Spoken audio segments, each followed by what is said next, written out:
Okay, Israel, Salakia for getting started a little later than normal, but we're going to try to catch up, send these prayers up, and get going with class. So let's get it started. Majim.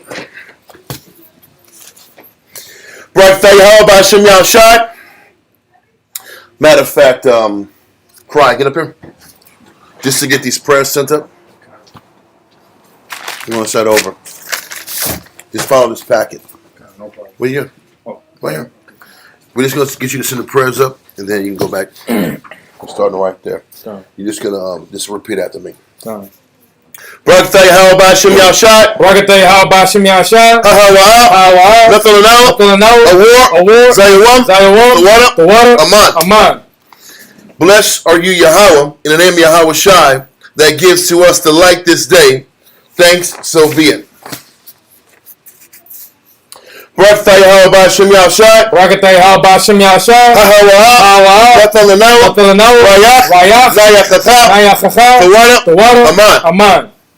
Bless you, Yahweh, in the name of Yahweh Shai, that gives to us sweet savor. Thank you, so be it.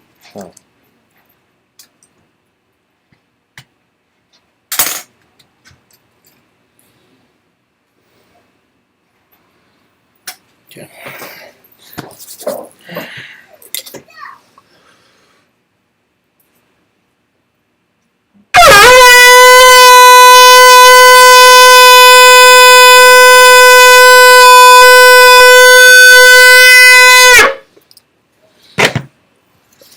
Amajim Wapaya Yerushalayim. Stand up and face Jerusalem.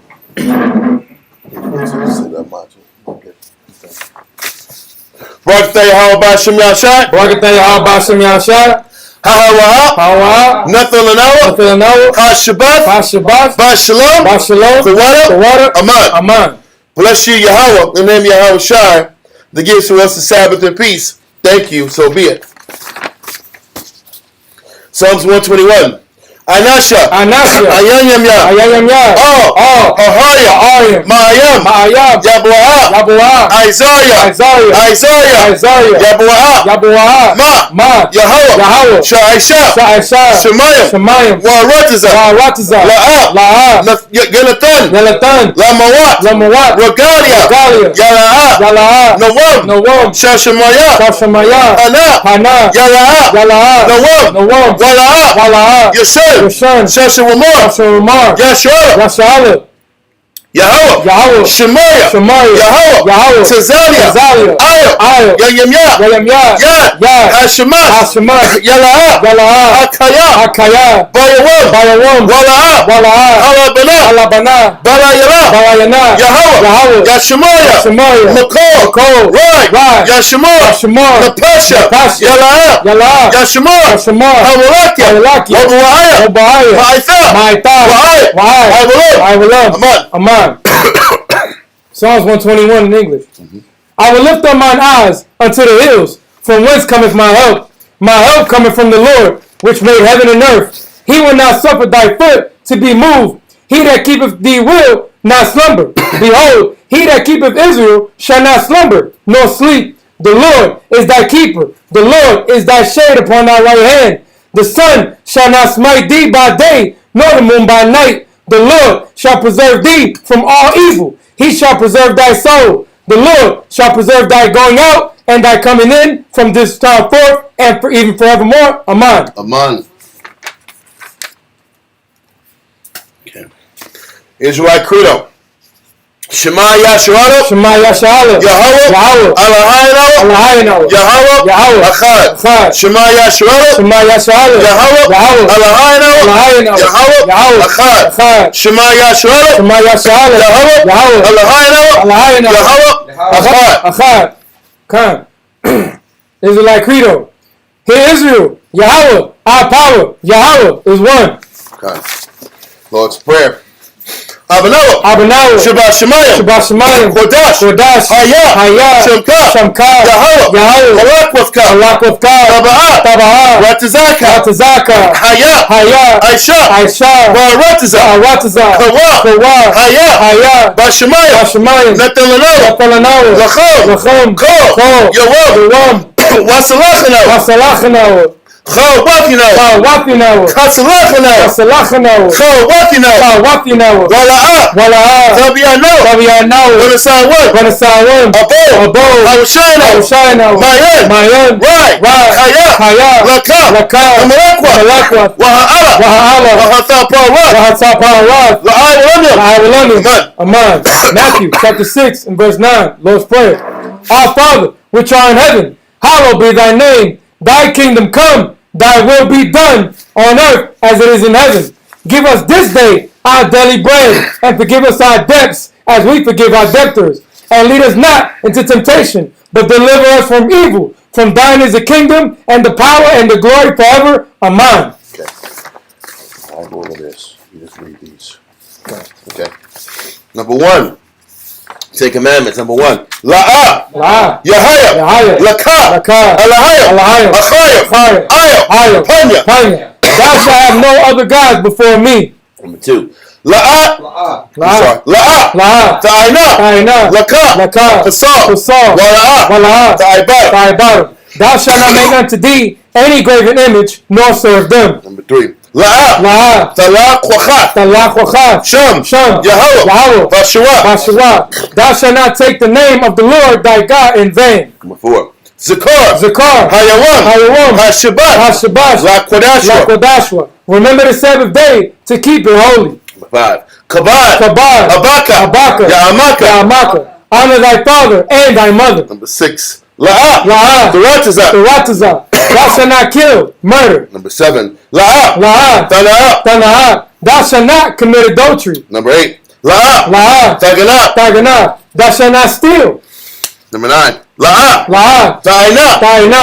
Shakur. Thou shalt not bear false witness against thy neighbor. Number 10. La'a. Tachamad. Ko. Ashura. La'raika. Thou shalt not covet anything which is thy neighbor's. Okay.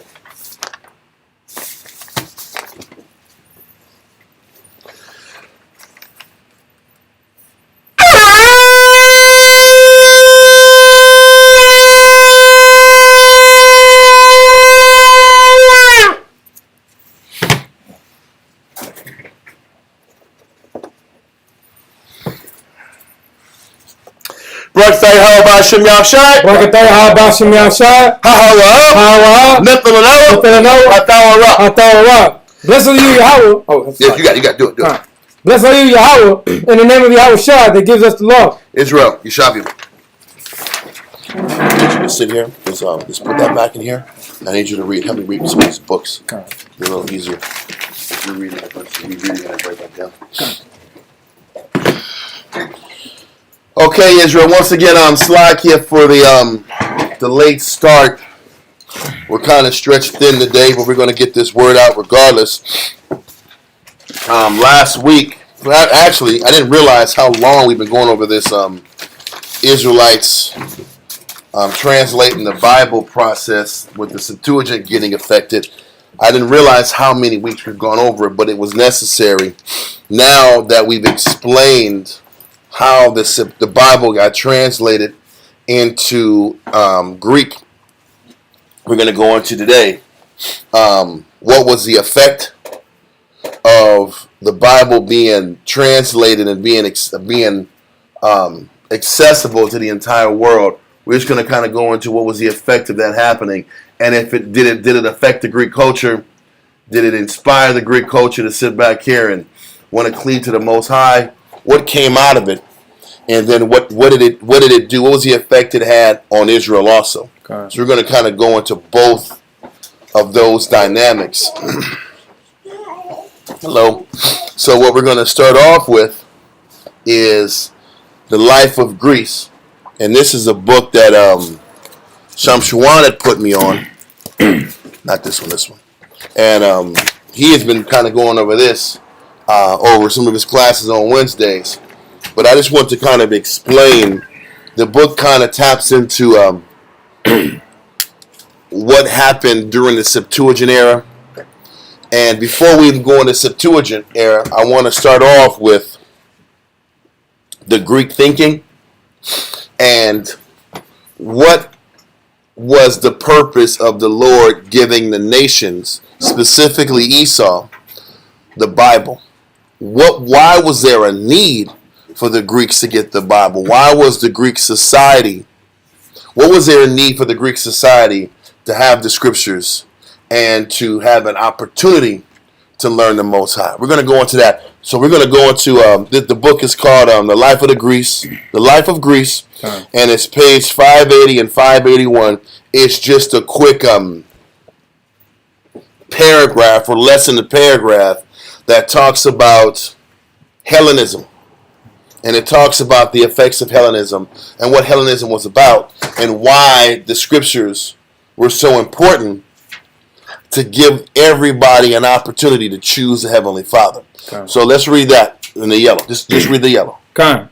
The Life of Greece. It says, from such cities and from Alexandria, Antioch, Delos, and Rhodes, Greeks and Jews came to Jerusalem, bringing the infection, a Hellenism devoted to science and philosophy. So that what they're saying is this Hellenistic movement was literally it was a worldwide movement. It was going through Antioch. It was going through Alexandria, Egypt.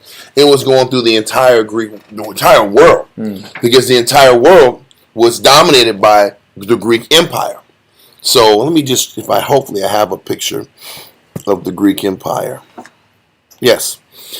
All the different color spots that we're looking at, whether it's blue at the bottom in Egypt, green in Greece, and orange and different yellows, that entire area of the world was I don't want to say infected, was pushed Hellenism, the Greek way of doing things.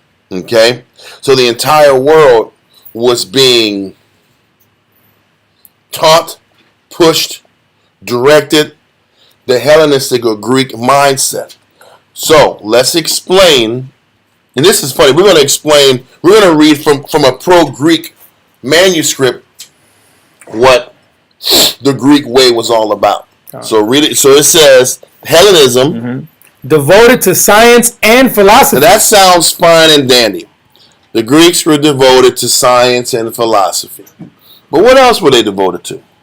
Art and literature. Okay, art and literature. That sounds pretty cool also, right? Yep. Read on.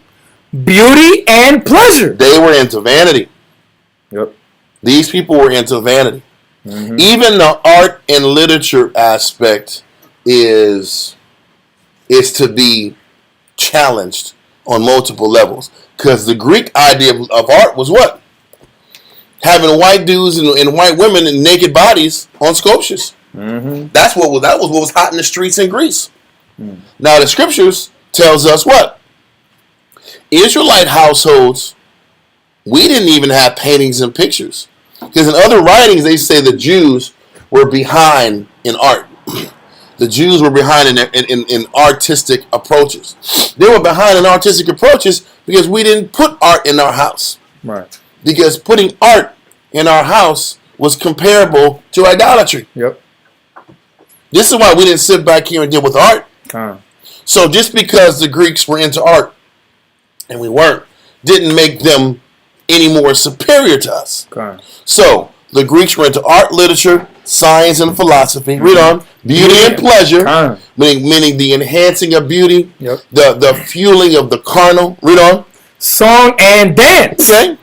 Drinking and feasting. It was everything in Greece was about a big party. Looks, a party, vanity, the flesh. It gets worse. Read on. Athletics and courtesans. What they don't tell you about athletics is it was naked athleticism. They were sitting back here during the the Greek Olympiads. They were running around here throwing pole vaults and running 100-yard dashes butt naked. And that was art. And that was beautiful. Why couldn't you just run the 40-yard dash or the 100-yard dash with clothes on? Why do you got to be naked? And make them run fast. Because it was about arousal. Yeah. It was about arousing the people around you. So they said the Greek culture was about what they should see. What's funny about the writing is that how they gloss over how wicked their activity is by putting fancy words on it. So when you sit back here and read athletics, They don't tell you it's naked athletics, which makes it fouler. No. Listen, just imagine Greco-Roman wrestling. It was one thing to be naked when you run a 100-yard dash. Sure. Wrestling was naked. It was 100% naked. Can you imagine that? Wrestling was butt naked. That's crazy. And that's art. That's beautiful. Bravo! That's ridiculous. But this was the Greek way. Continue. Is it athletics and what? And courtesans. Even courtesans. People don't even know what that means. People are like, oh, courtesans. Oh, keep going. You know what courtesans is? It was high-priced hoes, man. It was high-priced hookers. Wow. That's what courtesans were. And in Greece, courtesans were given fame and respect. That's crazy. So the hookers who were able to go and bounce all the wealthy elites, they were given position in society. Wow. But the funny thing is this. Doesn't that sound like now? Yeah. How did Kim Kardashian get famous? What was the thing that got her famous? She was a hooker. It was with Ray J. Ray J got her famous. I ain't even That heard. sex tape got her famous. Oh, wow. It did. Wow. Because her father was famous. Because her father sat back here and defended O.J. Simpson. But and her stepfather was famous.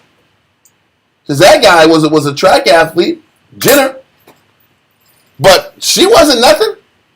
She got famous being just a celebrity. And now a lot of times you get famous by putting out sex tapes. Am I right or wrong? God. It's very similar to Greek culture. They're courtesans of today. Wow. The more of a freak you are, the more fame you get. The more famous men you lay with, now the more famous you are. That's what courtesans were. Wow. And this is happening now. Also, all these people that are sitting back here bouncing from relationship to relationship, they're just mimicking the Greek way. This has been going on from the beginning. So once again, athletics, they don't say how foul the athletics is. Right. And they don't say, they don't elaborate the courtesans. The courtesans were literally made elite because they laid with all of the rich men of society. And they were respected because of it. So this is, once again, this is what the Most High was trying to get the Greeks and eventually the Romans an opportunity to change their culture and to change their ways to come and serve the Most High. So on top of the high-priced hookers, what else was going on in Greece? It says athletics and courtesans and handsome boys. And handsome boys. What's going on here? This was the Greek way. High-priced hookers and young boys to do what you want to do with them. And the handsome boys was not for the beautiful daughters. That's not what they had them for. The handsome boys was for the wealthy elites. Yep. Just like the courtesans or the high-priced hookers were for the wealthy elite. Yeah. Read on. Along with a gay sophistication. How the hell is being gay sophisticated? You see how the writing is skewed? And how it's almost like a propaganda and how it's being explained? The G-A-Y, sophistication? What the hell is that? There's nothing sophisticated to it. That is beastly. That's wild. Yeah. That's inordinate. But you see how the nations are glamorizing adultery, glamorizing whoredom, glamorizing, what do you call it, a word? Not ill affections, but just inordinate affections. They're glamorizing inordinate affections. And this is what Hellenism was. And this culture was being pushed worldwide, and people were shamed into saying this is off. Israel was shamed into thinking we should stick to our old ways and stick to the ways of serving the Heavenly Father. That was crazy. That was people, they were being looked upon like idiots and barbarians. And this is the thing. The Greeks were calling people that wasn't into, what's the word, gay sophistication, barbarians. Naked gymnasm, naked athletics, you're a barbarian if you ain't into that. You're a barbarian if you're not into paying high price hookers. So they were almost making you feel bad. Not almost, they were. This was Right. what the culture was. What's that? Yeah, like they do today. Like, Right. listen, if a young girl in high school wants to dress like a lady and be chaste and not dressed inappropriate, she's clowned and dissed. Yep. Yes, exactly. Yeah. Because the young girls that are choosing not to be hypersexual, they're off. They're laughed at. And you know what else too? when the young girls, when they don't want to dress that way, they almost feel they feel embarrassed at the fact that all their friends are dressed the same way, and now they're questioning their It's parents. peer pressure. Yeah. But this is, and the funny thing is this. Look at it, at the young people that are going through that peer pressure now. God. It's the same peer pressure Israel in Jerusalem was feeling when that Greek pressure was pushing on them. And I went to a class like 2 years ago about how they were pushing men to be uncircumcised again. That the uncircumcision thing was what it was about. That's terrible. So it was this pressure and this filth disguised as something that was sophisticated. And that's the allure of wickedness. It's painted like it's sophisticated. Yeah. But it's really savage and beastly. The Greek way was savage and beastly. And the Most High trying to give the Greek people an opportunity to read these scriptures and clean themselves up. This was the Most High giving them extending an olive branch out to them to try to show them some type of love and some type of mercy. Okay? So it says GAY, sophistication was hot in the streets. Right. Read on. That question all morals. So then what ends up happening is think about this. Once being GAY was established as being sophisticated, what was the next thing what was the next door that opened? It said all morals were questioned. God. All sexual morals, all spiritual morals, all things spiritual was questioned. This is why when you get those 5-letter movements that starts with L and ends with Q, what ends up happening? Then what people don't realize is that they are then they start pushing that MAP movement, minor attracted persons. That comes next. Because that is a movement that is an underlying movement behind the 5-letter movement. This is what is not being pushed on a large scale yet, but it's the underlying movement behind that big letter movement. Why? What am I saying? All I'm trying to say is once that 5-letter movement is allowed to be and pushed to be sophisticated, then all of a sudden all moral laws and boundaries are thrown out the door. Then whatever emotion and lust and feelings you get will be allowed to be manifested and fed and nurtured. Yeah. This is what the Greek way was all about. It was about constantly breaking down any spiritual morals that are laid down as a foundation that the Most High had us get established. This is why when you read the scriptures later on, we're going to go into it, in Romans, the Most High called Esau a wild olive tree. This olive tree is wild. It's opposite because it's against the nature. Yeah. These Greeks and what they do is completely against the nature of the Heavenly Father. God. And so the Most High was trying to do them a solid and allow the nations to get these scriptures to clean up this decrepit, wicked set of foul acts. This was not sophistication on any level. Not at all. So let's go back to the top God. where it says Hellenism devoted.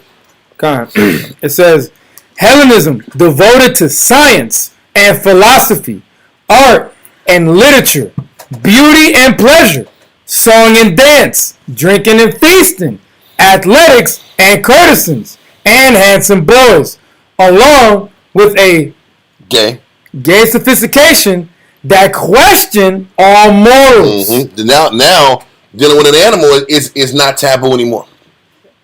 Dealing with children is not taboo anymore. This was the Greek philosophy.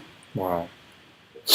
But keep going. And an urban skepticism that undermined all supernatural belief. This is an urbane skepticism. And I had it before. I'm going to go back and find it again. The definition of urbane. Let me see. Urbane is a courteous and refined. So it's a nice way to disagree. It's a polite and postured way to say, I'm not down with anything spiritual. I'm just not going to sit back here and totally disrespect it in front of you. But my body language is going to show I'm not down with it. I'm just not going to use the words to express how much I have a disgust for religion or spiritual living or consciousness of the Heavenly Father. Once again, this just proves that Esau, from the beginning, they were created and they didn't have a consciousness of the Heavenly Father. There wasn't a respect for submission and serving the Most High and discipline and anything godly. So their culture, the foundation of the Hellenistic culture, read that part again, where it says in an urbane. And an urbane skepticism that undermined all supernatural belief. All supernatural belief. The Greek approach was not about acknowledging anything spiritual or supernatural. They called it supernatural. It was really spiritual. Anything spiritual, that's why Ptolemy needed a separate book of understanding for the Bible to make sense. Yeah. Because when he was raised in the Greek culture, submitting yourself to the Heavenly Father and fighting your life to control and refrain your lust and your flesh doesn't make any sense. That type of living is completely opposite to Esau. So I don't want to go any more on that part, but this was what the Septuagint, or the translating of the Bible, was supposed to fix and break in the fabric of society. And that's what was such a challenge. Now let's go to page 594 and 595 in that same book. 594 and 595. Matter of fact, let me get this page real quick. All right. Okay. Oh no.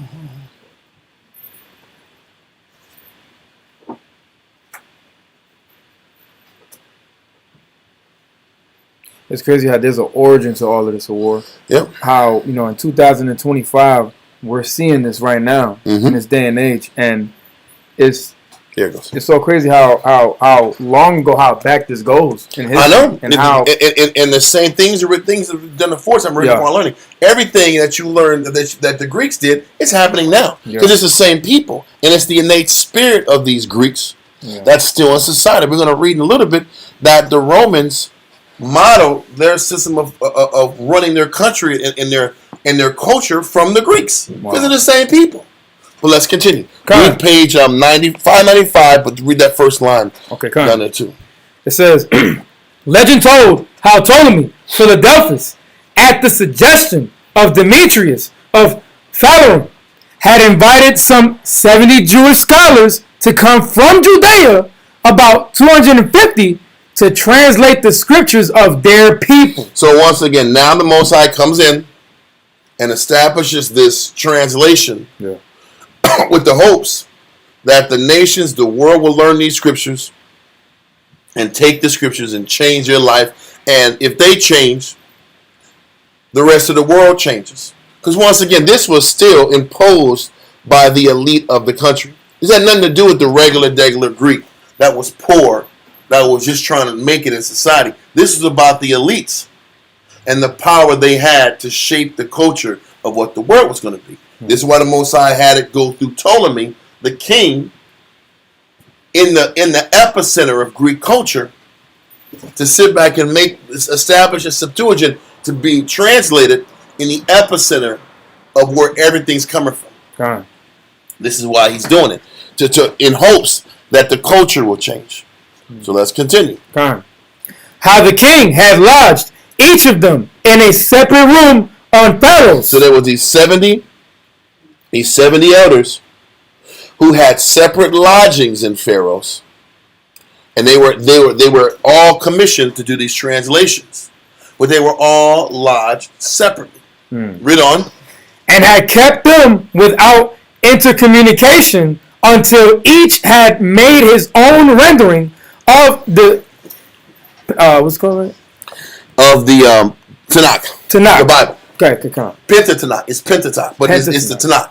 The point is, it was the Torah and Tanakh put together, the whole Bible. Okay. So what Ptolemy Philadelphus was saying is, okay, everybody stay in your separate rooms, do your work, don't talk about your work, translate the entire scriptures, and then we all bring it together, and we all read all these translations, and we're going to see if these 70 translations are all speaking the same thing. This way we know for sure if this is of God or not. Because if there's discrepancies in the translations, then we're going to say this is of man. This is why they made sure, if you guys are all saying the same thing, then there's no way this isn't the Most High. How difficult is it to relay a message to 70 people and it gets brought back out the same way? That's literally impossible. Literally impossible. Because everybody thinks differently. Everybody mentally processes things differently. They communicate differently. They use different words. That everybody operates differently, especially in the Greek language. Even in the Greek language, where there's so many different ways to say the same thing. So for the fact that they kept these elders separate to see if they would all speak the same thing, and they ended up doing it, was confirmation to everybody present that the Lord was there. Wow. And this is why Septuagint just means the 70. It's the book that the 70 translated. And that's what made it respected amongst the whole world. Follows a different story, but it was respected. But continue. It says, how all the 70 versions, when finished, agreed word for word. And that's what made it hit. Wow. Continue. Proving the divine inspiration of the text and of the translators. How the king rewarded the scholars with costly presents of gold. We read that in the Josephus, but the fact that they all wrote, they were all separated and wrote and did the translation separately really is amazing. Wow. And it was confirmation that there was, like the scripture says, that the Bible was not written by any personal, private interpretation. I want to pull that verse real quick because it ties right in to let me see. It's in Peter somewhere. I just got to get it real quick. What's that? 19 and 20. Okay, is it 1 or it's 2? It's 2. No, it's 1? Yeah, 2 Peter chapter 1 verse 19. 2 Peter. I was in first. Yep. Yeah, read that one. 2 Peter chapter 1 verse 19. Verse 20. So knowing this first, that no prophecy of the scripture is of any private interpretation. For the prophecy came not in old time by the will of man, but holy men of the Most High spake as they were moved by the Holy Spirit. Paul is saying the Bible was not written in private interpretation. And then he's also saying that the prophets were inspired by the Most High. So the prophets were inspired by the Most High.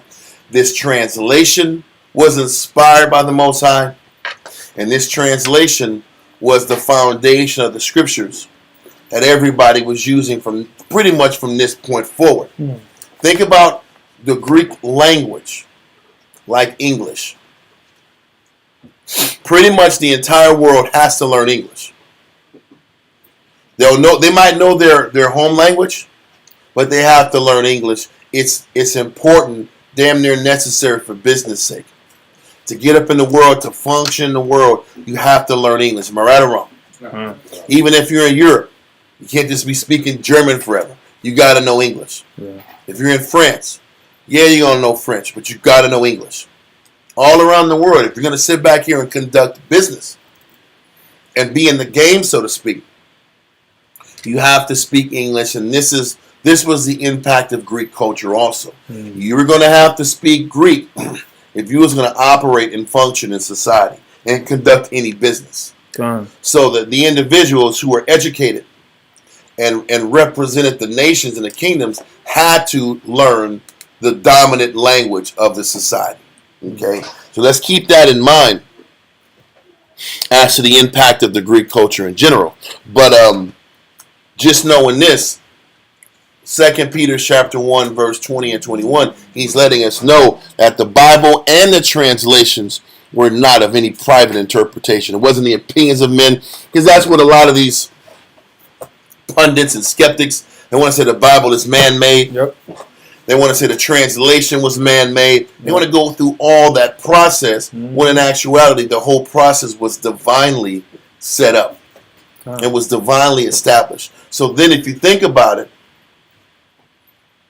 if the Septuagint was translated in the Greek, the translation from Greek to English would have been a lot easier. The hard work was done in the Greek. That was the hard work. The translation from the ancient Hebrew to Greek, that took more work. So by the time King James had it translated again, the work was already done.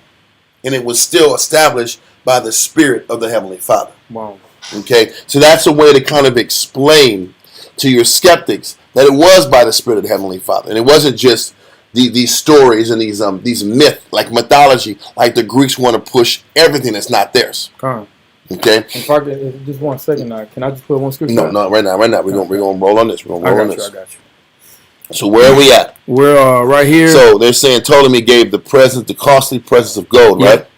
Read on. It says, and how from these circumstances the Greek version of the Hebrew Bible came to be known as the Hermania Katatos. A crazy Greek word, yeah. But it means the interpretation according to the 70 in Latin. It says, in a word, the Septuagint. Exactly. Read on. It says, whatever the process of translation, the Tanakh, right, seems to have appeared in Greek before the close of the 3rd century. Before the close of the 3rd century was when it was translated. So around the 280s. Was when it was done. Read on.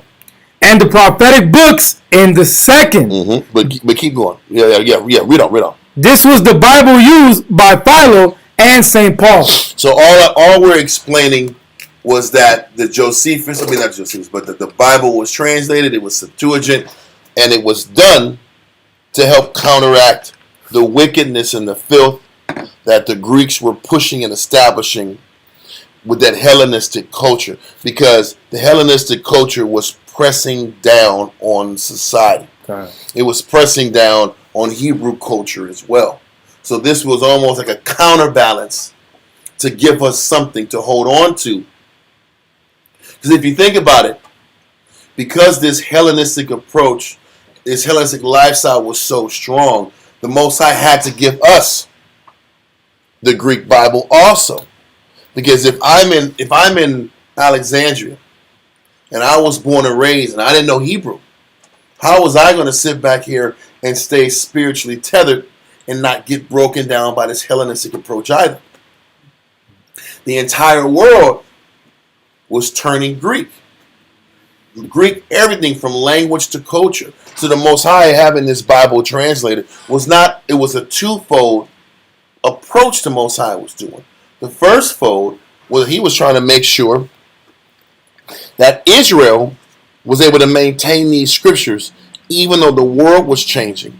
The culture and the language was changing. He was trying to give us an opportunity to hold on to this Bible so we don't fall apart. And the second verse, or the aspect of it, was the Most High was trying to give the Greeks an opportunity to repent. And the Edomite nation an opportunity to repent. But it was both. Because you have to understand the power and the magnitude of the Greek culture was like American culture. You sit back here, at least, especially in the 90s, 80s and 90s, everybody wanted to be a medical. Everybody wanted, remember, Jordache jeans and Calvin Klein. Everybody wanted Calvin Klein. I used to sit back and watch these shows, and all the Europeans like, I want Calvin Klein. I want to watch MTV. I like Cyndi Lauper. You know, that's what it was all into this American culture. Whenever America was out, the rest of the world wanted to tap into that too. It was the same thing as the Greek culture. The influence was strong. The influence was strong, and it was pushing weight on everybody. So the Most High was giving us the scriptures in Greek, so we can read, stay connected to the Spirit, and give us something to neutralize this Greek Hellenistic invasion that was pushing around the entire world. It's one thing to sit back here and take you out militarily and to make you pay taxes and tariffs and all that thing. What made the Greek Empire even worse was that they pushed their Hellenistic ideology on you. They pushed it on you. So that's what's happening now. And that was a major reason why the Most High sat back here and had to transfer this situation and give us a shot to have the Bible in Greek also. We're gonna go back to these two books. We're gonna go to the Josephus now. We're going to Josephus. Is going to be Against Apion, the second book of Against Apion, and it's the last page. It's paragraph 42. Paragraph 42. The second book of Against Apion. In the back. And this paragraph or two explains once again why the nations got the law and why it was so important that the Septuagint was transferred so that the nations can get the law. Okay?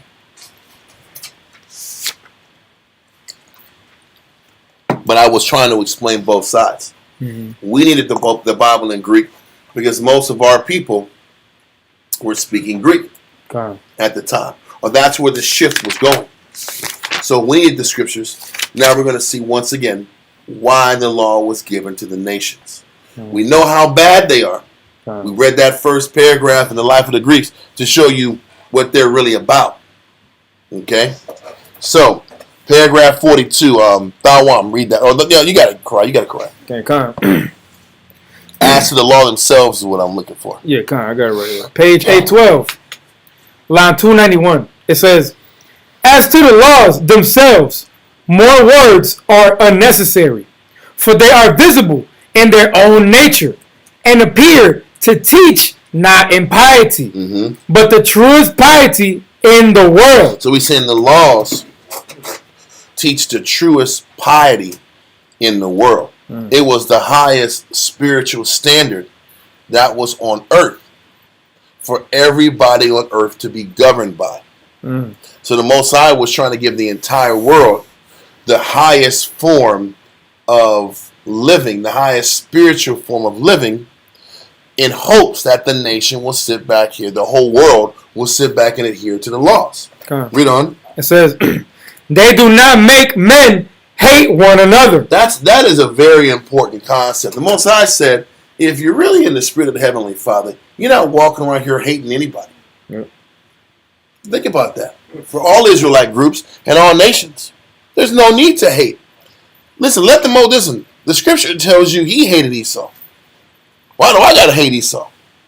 Most High used Esau to put me in check because I was out of order. We always go into that. The Most High teaches us to look at us. That's why he's saying, if you're sitting back here and tapping into the law, you're not focusing on hate and anger. Because if you're angry, if you're full of hate, you're full of anger. Didn't the Most High say in Ecclesiasticus? Let me go real quick.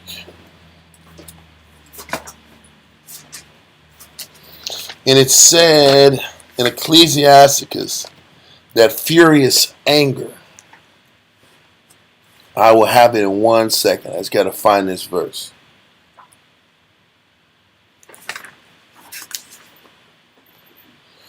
Ecclesiastes 10 and 18.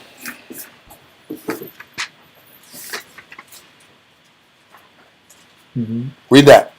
Ecclesiastes 10 and 18. Want me to get it? Yeah. Okay, come on. Go on, you read it. Yeah. Ecclesiastes chapter 10 and verse 18. Pride was not made for men, Pride wasn't made for men. Read on. nor furious anger for them that are born of a woman. He's letting you know furious anger. We weren't meant to be furiously angry. So if I'm not supposed to be furiously angry, I'm also not supposed to sit back here and be hateful. Because it's the same spirit. Come on. If I'm feeling all this anger and hatred, they go hand in hand. Am I right or wrong? Come on. So furious anger wasn't meant for us to operate anyway. Because we were supposed to sit back here and have enough understanding to understand why the Most High has got us in these conditions. And to accept how the Most High deals with our soul. Point is this. He said if a person is tapped into the Spirit of the Most High, we're not going to be fueled by anger and hate. Yeah. And a negative outlook towards people and specifically your conditions that the Most High's got you in. Read on. In the Josephus. Come on. It says, they do not make men hate one another, but encourage people to communicate what they have to one another freely. They are enemies to injustice. He says what you're supposed to be an enemy of is to injustice and wickedness. You're supposed to hate wickedness, not people. I'm supposed to hate the negative that people do.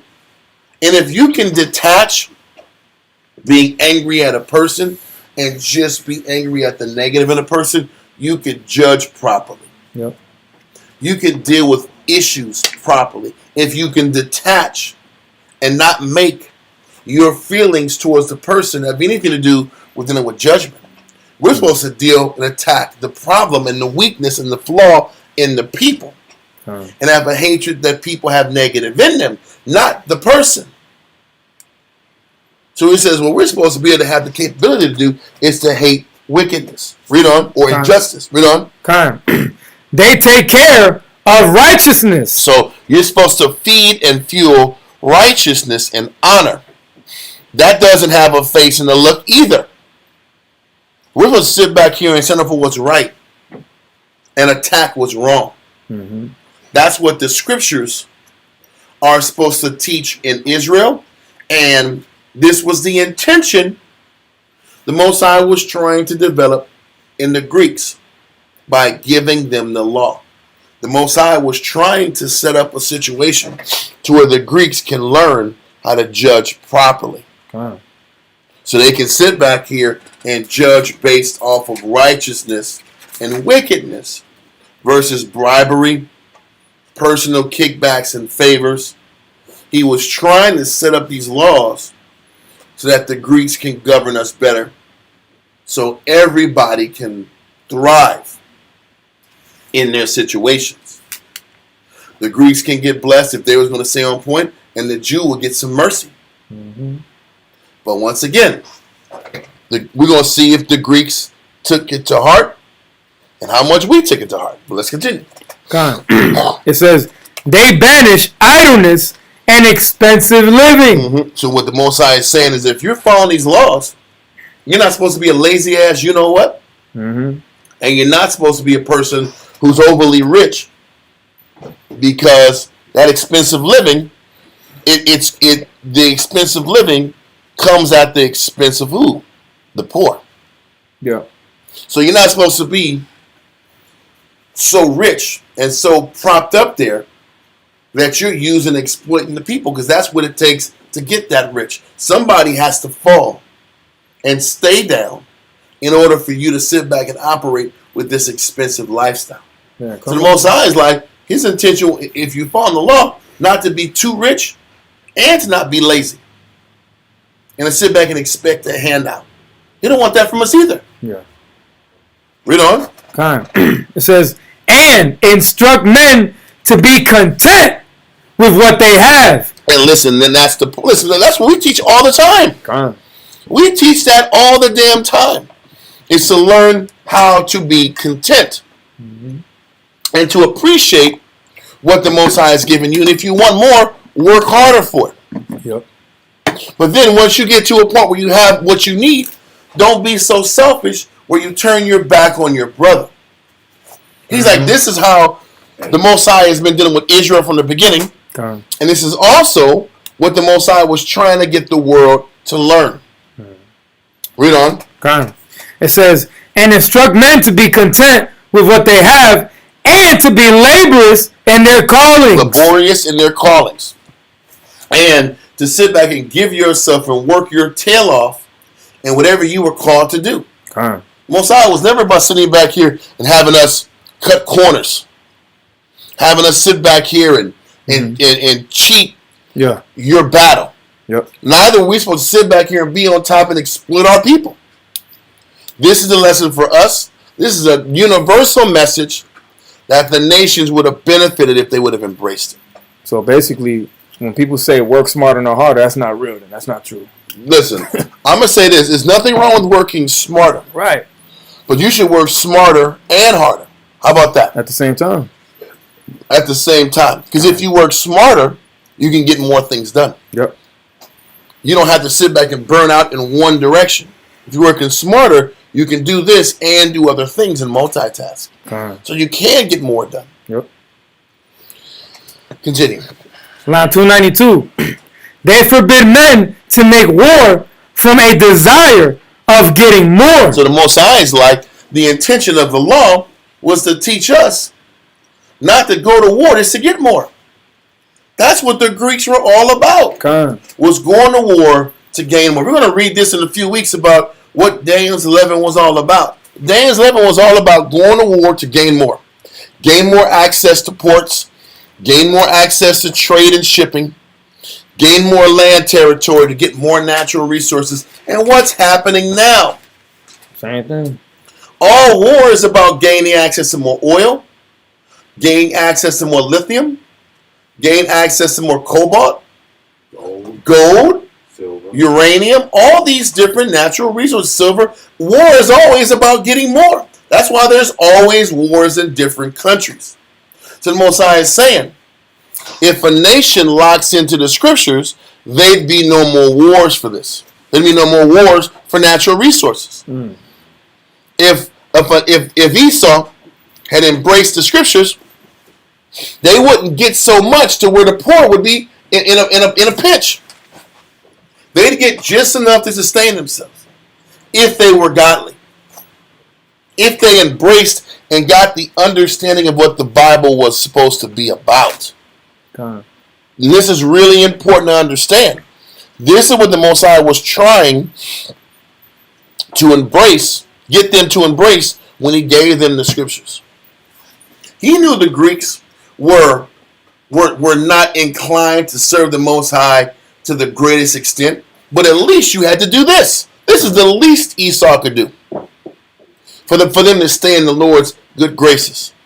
And you can look all throughout history, whether it was the United States, whether it was Britain, whether it was France, whether it was Germany, all these countries made moves and decisions over the hundreds of years of them being in power to gain for more natural resources, to fight for more power, to fight for more riches. The entire motivation of the entire world that was run by Esau was to plunder and pillage and cut off Africans' arms to get diamonds and gold. Yep. This whole thing has been about stealing and robbing for natural resources. Yep.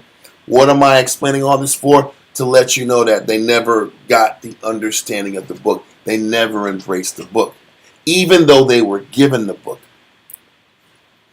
Esau was given the book. Esau was given the scriptures. Esau was given the playbook of what it takes to get blessed, what it takes to get acknowledged by the Most High. And if you sit back here and just read the scriptures, or like Ptolemy did, had it read to him, he can process this. It's not hard to process this. So what the Most High was doing was sealing the nations So it can't be said that what? They didn't know better. Yeah. They can't say it what they didn't know better. And so even Josephus is just explaining in a paragraph the value of the scriptures and what the intention was in giving mankind the laws. Yeah. Outside of it being an Israelite thing. Okay? Read on. It says, they forbid men to make war from a desire of getting more, but make men courageous in defending the laws. So he's not, listen, the Bible was never about developing soft pushovers and chumps. Just because the Most High was like, don't use war as a tool for capitalism. But he's also saying in the same tone, but if it's about defending what's right, you better stand up and go to war for it. And kick you know what. And break these son of a guns for righteousness' sake, to defend the laws and righteousness and honor. But he's on the flip side, but don't use your weapons and your resources just to gain more and exploit other countries. Don't forget, every country, the Most High gave them natural resources for their country to sustain themselves. It's just like everybody on earth was given strengths and weaknesses. Those strengths were supposed to be used to do what? To keep food in your belly and to take care of your family. Imagine Esau saying, man, you know what? I need those resources. I like those resources the Lord gave you. Give me those resources so I can be more enhanced. You be ready to fight for it, right? Just on a personal level. But this is what he's done for the nations in general. Some countries he gave them oil. Some countries he gave them gold. Some countries he gave them silver.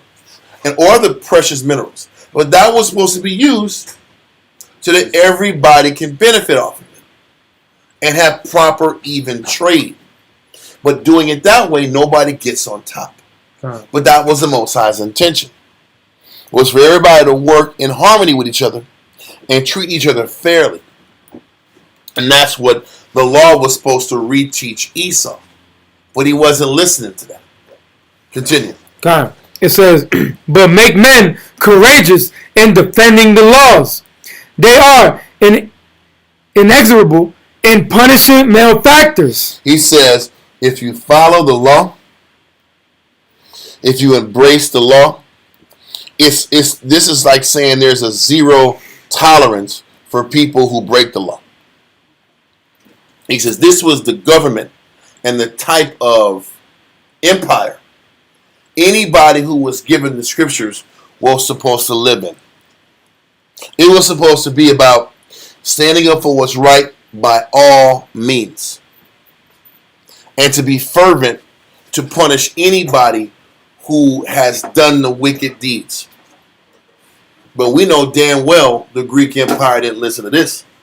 Neither did Rome or any Edomite kingdom do this. I'm setting this up because as we go later on in these chapters, we'll understand what the Most High was trying to do by giving the nations an opportunity of salvation.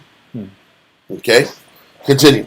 It says, they admit no sophistry of words, but are always established by actions themselves. They admit no sophistry of words, but are always established by actions themselves. What they're saying is a godly person doesn't say all these sophisticated, fancy words to explain their point.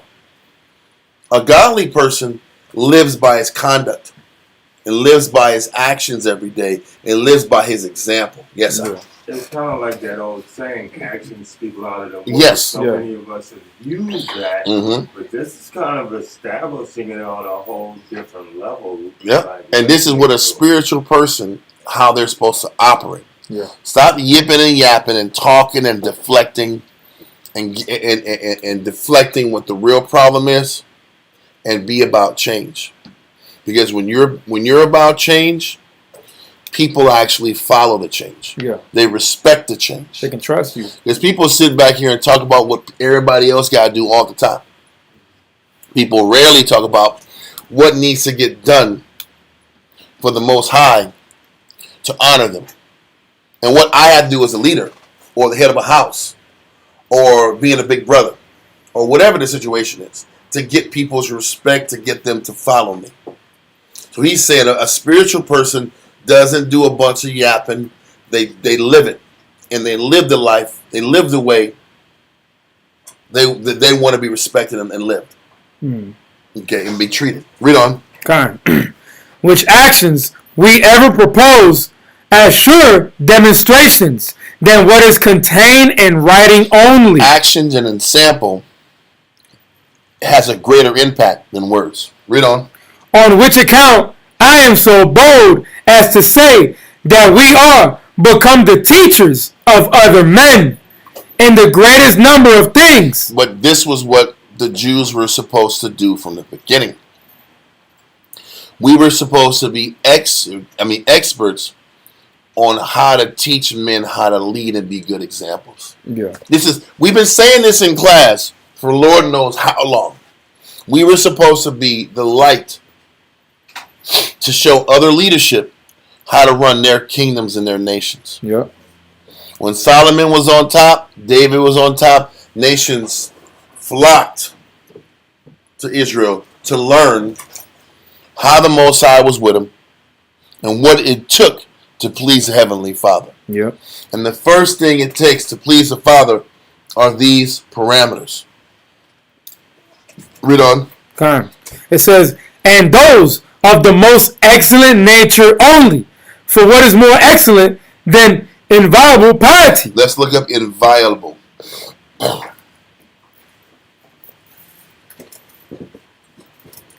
Real quick.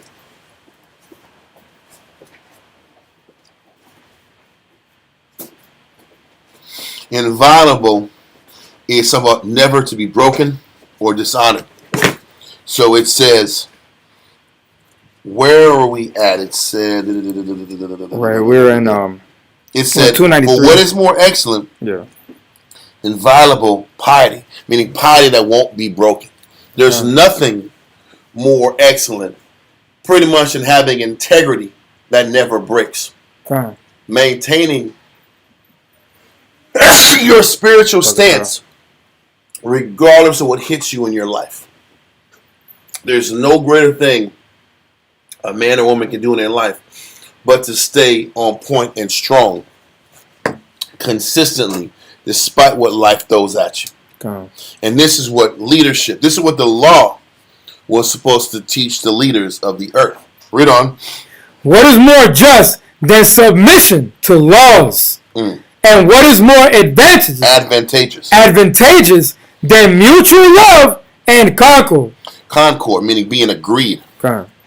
What's more beautiful than submitting to the laws? There's no greater thing that a man or woman can do on earth but to submit to the Most High's way. And that this is what Josephus was explaining. And this was the message that the 70 elders, through their discourse with Ptolemy, understood. This was the understanding if a person gives themselves to the Bible would understand.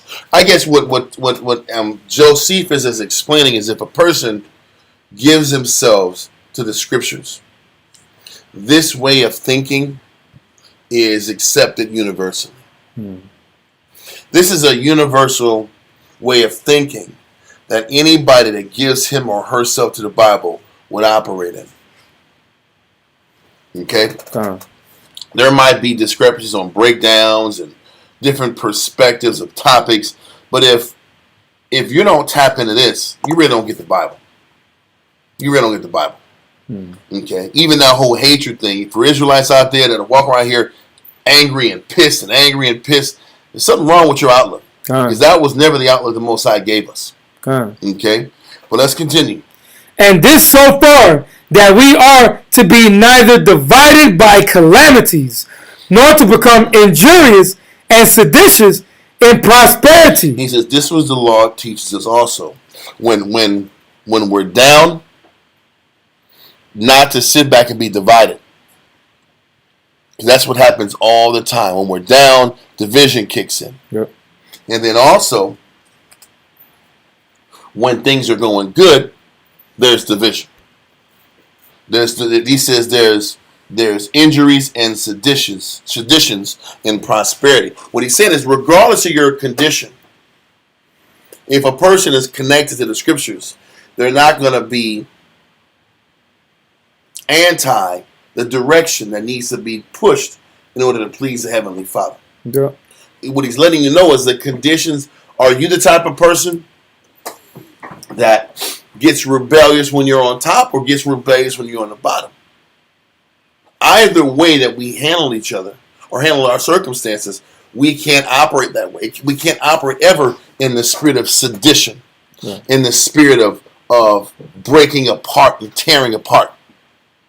Okay? Let's continue. It says, but to condemn death when we are in war, and in peace to apply ourselves to our mechanical occupations, or to our tillage of the ground, while we, in all things and all ways, are satisfied that the Most High is the inspector and governor of our actions. And this is just, in a nutshell, what the Most High was intending to give the Greek Empire, and eventually the Roman Empire, and Esau an opportunity to embrace if they were going to be connected to the Heavenly Father and have a chance at pleasing the Heavenly Father.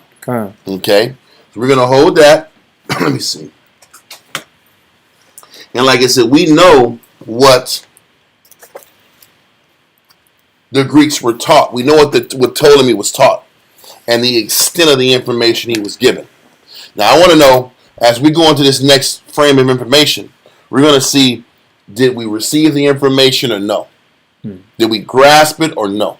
Did they grasp it? I said, did the Greeks grasp this lesson or no? So what we're going to do is go to a book called History of Israel. It's that red book on top. No, like that. Mm-hmm. The History of Israel. And we're going to go to page 201. Wait, I think that's the one. Yeah. Is it 201? No, I'm sorry, 203. 203. Yeah. Oh, yeah. So start there, start that yellow and go from there. History of Israel. It's by, I've had this for many years, Michael Grant. It just gives you just breakdowns of how the Greeks were reacting once they got the Septuagint in their hands. So read that. Page 202. For, it says, Manetho, if it was he, asserted the view that the Israelites, far from leaving the country triumphantly under divine protection, had merely been deported by the Egyptian authorities so that they should not spread the infectious diseases, including leprosy, which they had contracted. So, just real quick, there is a writer, an Egyptian writer named Manethos, who during the time that the Israelites were in Alexandria, there were a lot of rumors and a lot of smear campaigns that was used against the Hebrews in Egypt. And one of the smear campaigns was by a guy named Manethos, and he was claiming that the Jews never got relieved out of Egypt by the Most High. And what they were saying is that the king of Egypt just kicked them out and deported them because they were full of diseases and sickness and leprosy. So in order to save the Egyptians, they deported the Jews. So what they're implying is that the Jews are a nasty, filthy, dirty people. So there were a lot of smear campaigns pushing on the Hebrews at the time. And that's why when you read, even in Josephus, the two books called Against Apion, he had to sit back here and fight his tail off to defend the Hebrew way of life. Because there were a lot of people like Manethos, whether they were Egyptian or Greek, that were taking jabs at who we were and our history and the validity of our Bible and our history. Okay? So whether it was Josephus or earlier than Josephus, Philo, there were a lot of people that were Jews that were trying to stand up for our honor and our respect as a nation. Read on. And at the same time, he censored the Hebrews for cruelty, hatred of other people's customs, and deliberate segregation. So once again, all of these implications and all of these, what do you call it? I want to say charges. And part of it's true. We were segregated. And we were segregated, and we didn't approve of these nations' customs. That's all true. Because Most High told us to not deal with the nation's customs. Yeah. And to separate ourselves from the nations. But once again, there was a case being set up against us. That's the point. Well, let's continue. It comprised, in the first place, a great Greek translation of the Bible. So what happened is, in between the writing, they were saying that the Septuagint and the writing of the Septuagint, what it did, it gave Hebrews more validity. It gave us an opportunity to be respected, and it cleared our name, so to speak. So what this chapter is talking about is the translation of the Bible from Hebrew to Greek gave us validation. In the world, at least for a short period of time, had a respect for us. Because word in the street before the Septuagint was brought out was that we were low down dirty animals. It was nasty and filthy and kept to ourselves. Yeah. And we were full of diseases. That was what was pushed. Isn't that how black folks are looked upon now? Yep. Same way. Kind. Filthy, nasty, can't trust them. Keep your distance from them. Mm-hmm. These smear campaigns have been going on for a long time. Wow. Continue. This language was now replacing Aramaic as the lingua franca throughout most of the Near East. So the East, the languages of Aramaic and Hebrew were being discarded. And most people in the region were speaking Greek. So for this Bible to be translated in Greek gave us credibility.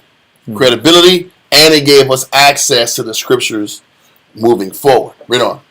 So that in Egypt, as elsewhere, it had become the Jewish community's ordinary medium of speech. Mm-hmm. The new Greek Bible came to be known as the Septuagint, from Latin Septuaginta, 70, because it was supposedly the work of 70 or 72 translators working under divine inspiration. They drew on a Hebrew text, which later disappeared, and employed some Aramaic versions as well. The Septuagint also included 15 books, excluded from the Hebrew canon, which Protestants later described as the Apocrypha. Legend suggested that the whole of the Septuagint was created at the same date, under Ptolemy II. And that's what happened. The Septuagint was put together when they were all in Pharaohs. Well, let's continue. Go down there. But mostly, matter of fact, let me see. Where do I go to the end of that? Yeah, keep going. But mostly during Ptolemy II reign, or shortly afterwards, the work became immensely influential because it decisively established the modes of diction and the concepts needed to render Jewish thought into the more cosmopolitan medium of the Greek tongue. So, what it's saying, all that's saying is this. This is talking about the effects of the Septuagint being circulated around the world. And the effects mostly protected the Jew. And it gave the Jew a little more validation and respect. I read about Manethos. There's more about that, but the nations looked really down on us and didn't have a respect for us at all, especially the Egyptians. Partially because the Egyptians were third-class citizens in their own country. That's crazy. It was the Greeks were one, and the Jews were allowed to be second in their own country. So there was a lot of hostility by the Egyptians anyway. Why am I going here? It might be taking time, but I'm just trying to explain. The Septuagint actually benefited us more than the nations embraced it.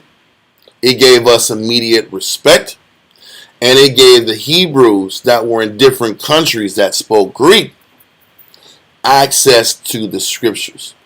Paul lived in Tarsus. People in Tarsus were speaking Greek. Paul had access to the Greek language. He was reading the Septuagint. A lot of these guys were reading the Greek-based version of the scriptures.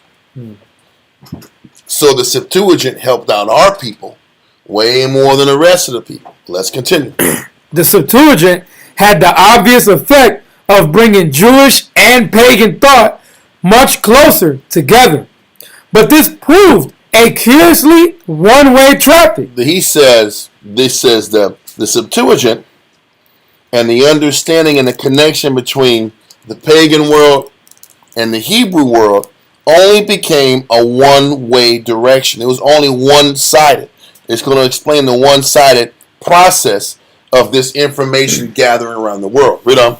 The translation was supposedly devised to persuade the Greeks of the correctness of Judaism. Stop.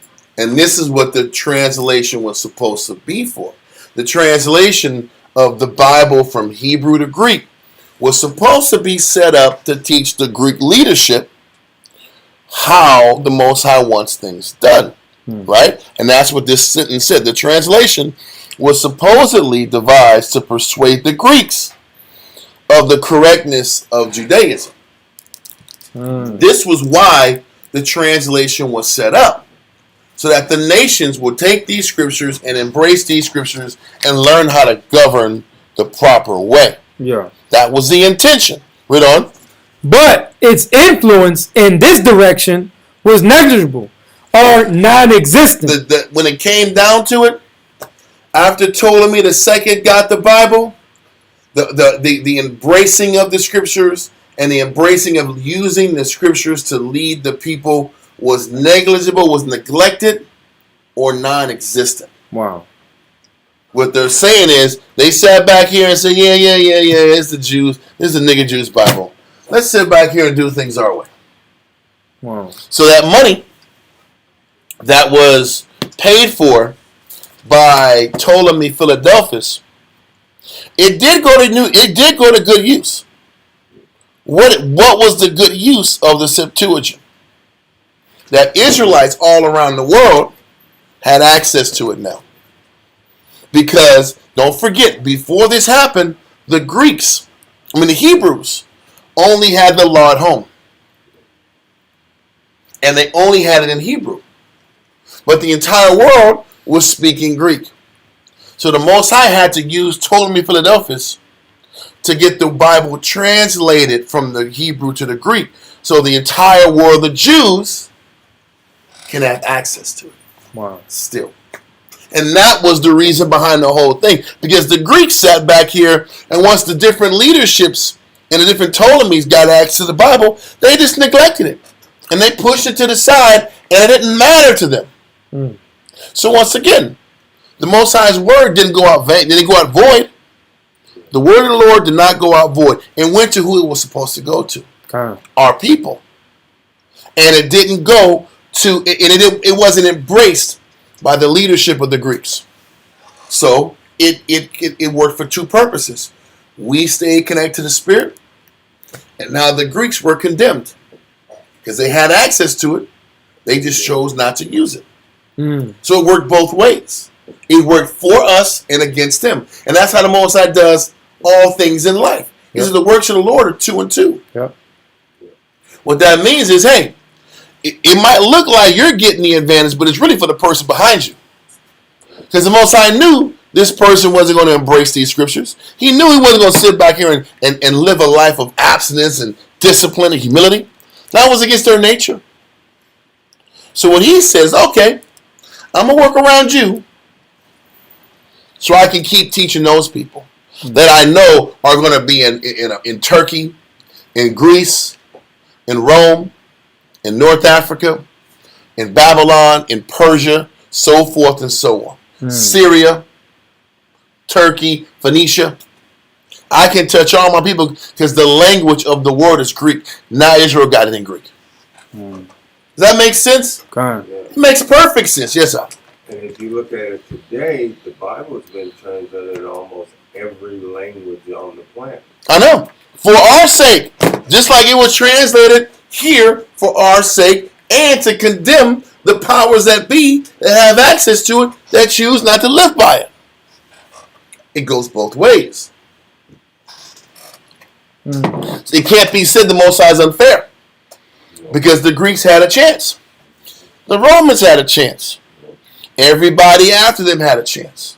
So, where are we at in that reading? Yeah, we're right up over here in the middle part of that. Mm-hmm. Yeah. It says, but his influence in this direction was negligible or non-existent. So, it was supposed to be a two-way lesson. But the Greek leadership didn't embrace it after Ptolemy. It wasn't in them to maintain it. The Most High used Ptolemy II to finance it and back it. And then after him, nobody cared. Nobody cared at all. Continue. Kind. Even in Alexandria itself, where so many of the two peoples lived together. Even in Alexandria, the Greeks didn't embrace it. Even in Alexandria, the Greeks didn't embrace the scriptures. Read on. Indeed, Greek readers would only have found the biblical narratives and prophecies, even after translation. So he says, most of the Greeks, after the translation, how would they process the information? Read on. It says, even after translation, a puzzling and incomprehensible affair. It makes sense to them. Just like Ptolemy said, I need a separate book of understanding. Because this don't make no sense. Yeah. I remember I wrote, I was in high school. And I broke down what's going to happen in the end time. I broke down like Revelation somewhere. And the teacher was a Catholic teacher. And she never liked me because I was the challenger. I used to piss her off. I would have my hand up in class. She'd be like, does anybody have a question? Does anybody have a question? And then, Jake want to see an argument.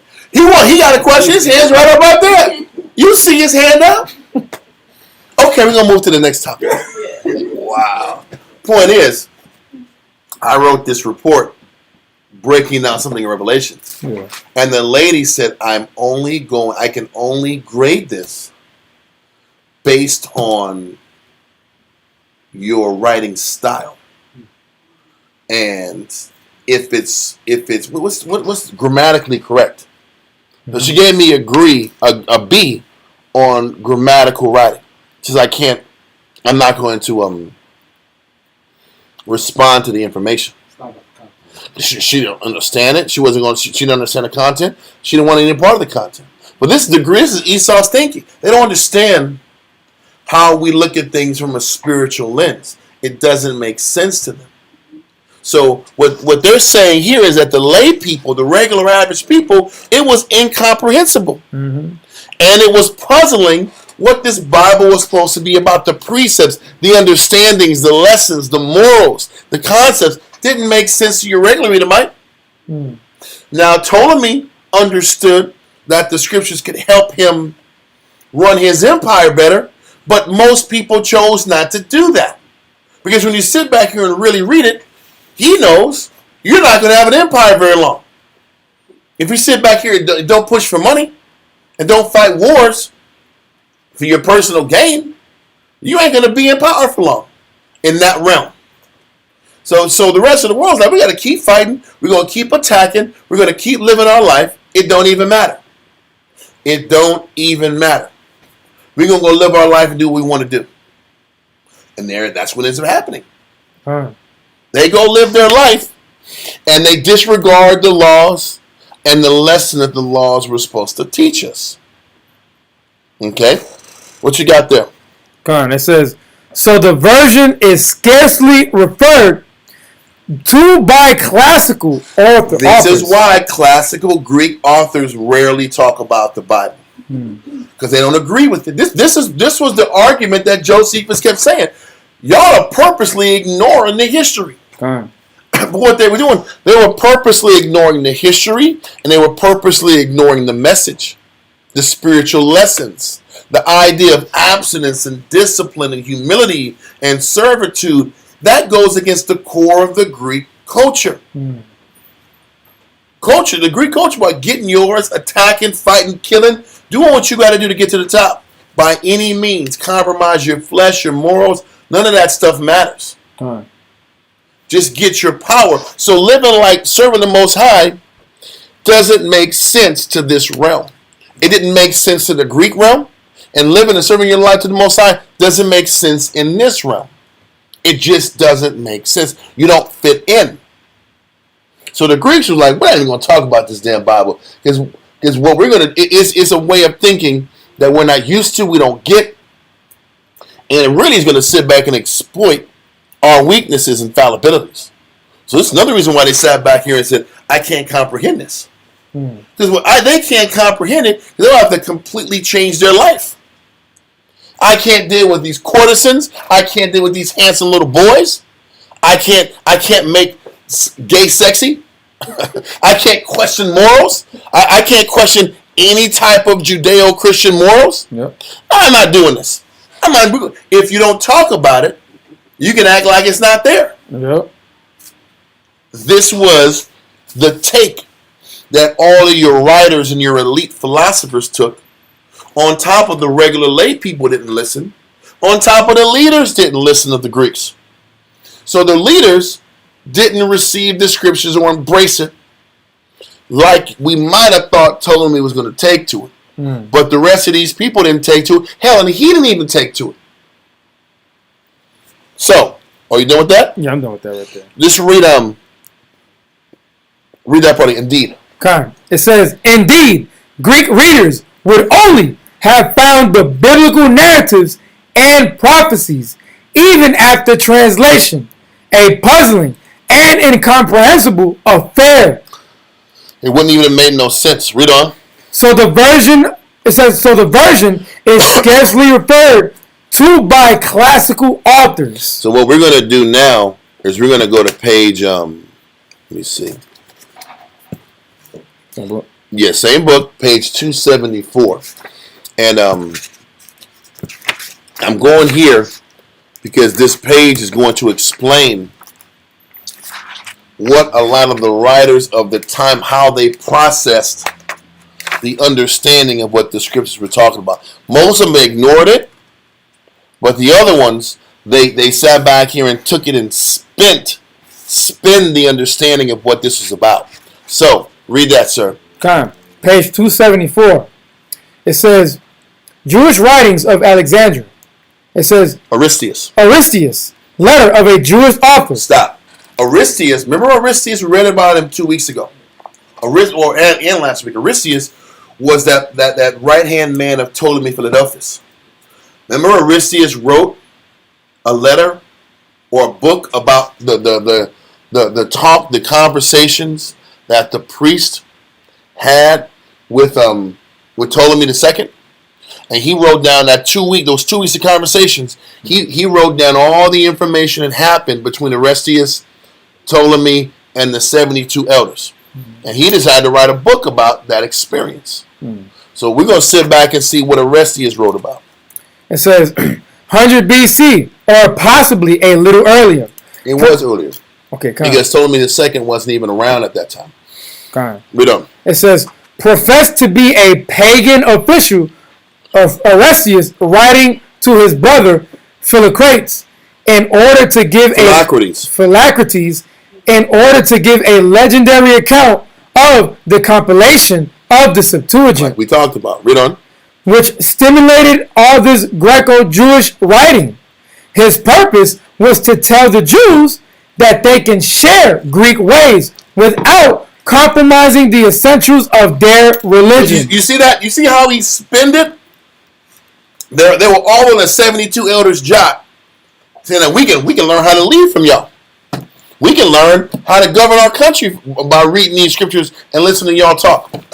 Then they said, what Aristeas wrote was completely different than the spirit that was going on at Pharaoh's. At Pharaoh's, they were learning and listening and learning and asking questions and taking notes. Then Aristeas says, yeah, brother. We dealt with these Jews, and rest assured the Jews can learn from us. They can sit back here and merge with us, and everything's okay. So what they were saying is automatically they were putting the Greek approach back at the level that the Hebrews' wisdom, the Most High's wisdom was, and They understood from the beginning that their wisdom was lower level than the wisdom that the Hebrews were spitting. But when, after they left their presence, they started writing letters to the Greeks about, the Greeks and the Jews can kind of merge their approaches together, and the Jews can learn a lot from us. And they can keep their approach and mix it with our approach, and they'll be just fine. That's not the case. Nope. How are we going to sit back here and mix serving the Most High with messing with little boys? And dealing with whoredoms? Yep. These two have nothing to do with one another. Total opposites. It's total opposites. But this guy, that's what this guy got out of the whole story, is that the Jews can mesh their approach with the Greek approach, and it fits in seamlessly like a glove. That was his understanding. That was his understanding while he was watching Ptolemy. Sit back here and take notes and say, man, I can learn how to run my kingdom better if I listen to y'all. Wow. That's what Ptolemy said. Oh my gosh. And now Orestius, his right hand man, and say, yeah, man, the Jews can mesh their approach with us, and it fits in like a glove. Well, that's them saying the Greek culture is really on that level, comparable to the Hebrews culture. That's crazy, man. But keep going. But this is how they received the law and the transcribing of the law. This is how they received it. They weren't going to sit back here and publicly announce that it was superior and that it was the standard that the whole world should follow. So they took notes, and said, we're going to still say, this Bible is cool, but ours is on the same level as theirs. Never acknowledging the Most High was superior to their way of doing things. Read on. It says, he identifies the Most High with Zeus. And that's how you sat back here and you just spit on everything the Bible talks about. Wow. They're saying, their God is really Zeus. That's who it is Zeus. That's really who was talking about. Yeah. It's crazy, bro. If the Most High is Zeus, then where in the scriptures do you read about Athena?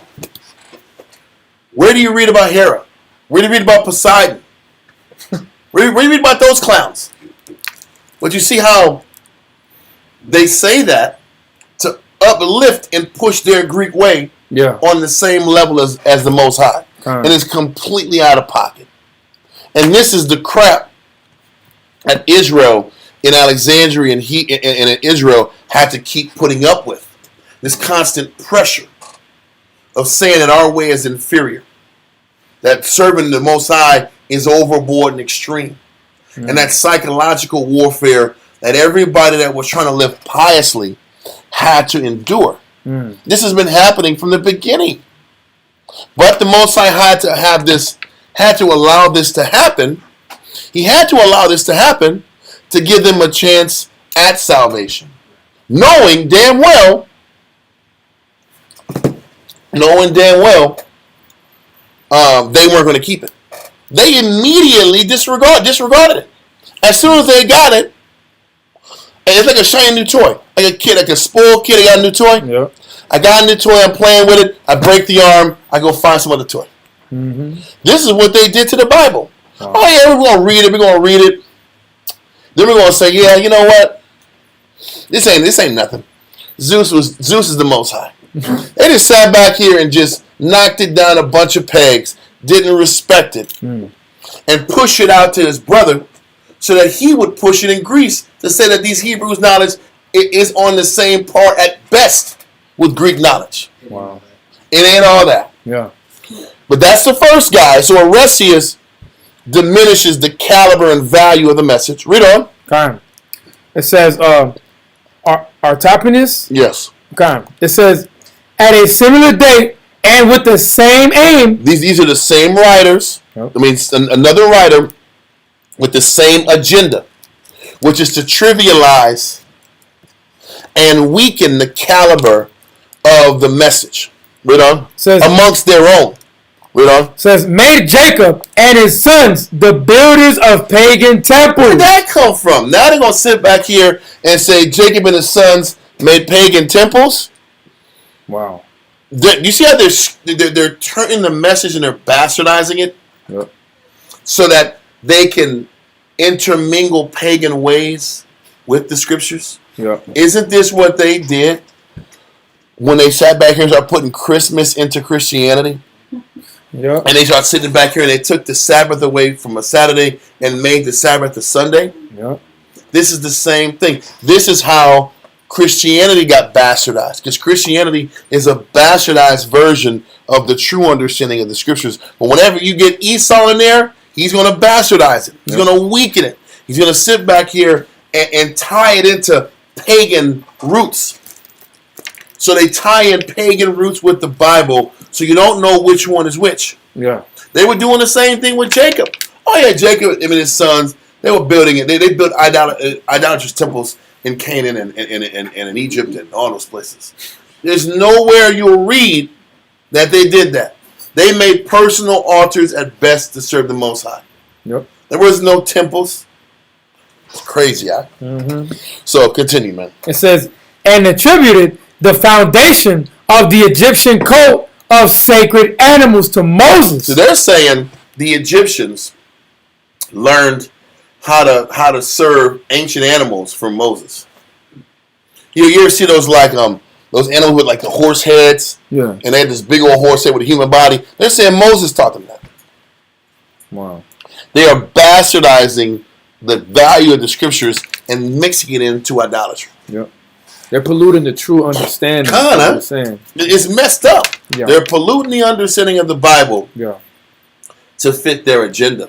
Mm. So obviously, what I'm saying this is because as soon as they got the Bible, they discounted it. As soon as they got it, they were going about shooting holes in it and pushing paganism in the Bible. God. Read on. It says, about whom many legends. So this is why a lot of these Egyptology guys always slam the Bible. They slam the Bible when they push this Egypt approach because in Egypt, the Egyptians hated us. The Egyptians hated us. And then the Greek teaching tries to implement and mix the Bible with the Egypt belief system. Yeah. So these Egyptologists are never going to be able to see that the Bible and its Egypt crap was completely separate. Yeah. And that we had no dealings with each other, and that the Egyptian way of their mythology was off too. Mm-hmm. The Greeks sat back here and embraced Egyptian mythology. They made that like one-on-one, and they kept that close to themselves. So if the Greeks sitting back here and like your idolatry, there's a problem. And the Greeks liked the damn Egyptian way of doing things. They loved it. That lets you know right now that Egypt was off. Anyway, so continue. It says, about whom many legends of Hellenistic type are added, fragments survive. So they're saying they added Hellenistic mythology to the understanding of the scriptures. This is what Moses said, when you add or take away from the laws, you add curses to you. Yeah. Because they took it and they bastardized it and they spit on the potency of what this was supposed to be about as soon as they received it. Continue. What's the next guy? Demetrius. It says, towards the end of the 3rd century BC, was the author of a work on the kings in Judea, the first Jewish history in Greek. Now, lost it was apparently... This is now lost. Now lost. It was apparently composed in a simple style and did not Hellenize the great figures of Jewish history or claim superiority over paganism. So what they did is they just gave a very vanilla response. They didn't take the Bible and try to put Hellenism in the Bible like the other guy, Artepanus did. Yep. But he didn't sit back here and say that the Bible was superior to the Greek way either. So he was real slick. But he gave you a vanilla response. So after reading it, you're like, then what's the big talk about the Bible? So he squashed the interest by saying this is their history. There's nothing special to it. Yeah. I'm not going to add Hellenism to it. But I'm not going to sit back here and give it its proper respect either. Yeah. So you gonna walk off reading that guy's book and say, "Oh, the Jews are just a regular group." He's still discounting the magnitude of the message. Yeah. Keep going. It says, Eupolemus. It says, who is Judas Maccabeus, envoy to Rome. Envoy to Rome in 161. Kind. It says, wrote on the kings of the Jews, a popular history which was framed in a rhetorical style and took great liberties. Rhetorical, yes. Mm-hmm. Rhetorical style and took great liberties with the biblical tradition. Meaning he wasn't literate. He wasn't literal. He said he took great liberties with the biblical traditions. That means he was sitting back here and explaining loosely the message. When you sit back and deal with these scriptures, you're not supposed to sit back here and add or take away from anything. He's giving a loose description of what our history was. Read on. Okay. It says, Eupolemus declared that Moses introduced writing to the Jews. That doesn't make sense. But why would they say that? Why would they say Moses introduced writing to the Jews? Because they're giving credit to the Egyptians as the ones who initiated writing in general. That's what he would have got. That's the point, because he was in the Egyptian court for so many years. So they're saying Moses really learned everything he knew from Egypt and then just disseminated it to the Hebrews. So what you're still saying is you're still trivializing the potency of our people and our nation and our history. And then what he's implying is that Egyptian history, or Hebrew history, came from Jewish history, and Jewish culture came from Egyptian culture. Wow. That's what he's implying. You see how all these writers are skewing the potency of the Hebrews, our origins, and our connection to the Most High, and the fact that we are a chosen nation. Yep. And this is the view that your Egyptologists, your Greeks, and your Edomites have of our people now. Okay. The idea that there is a chosen nation is hogwash.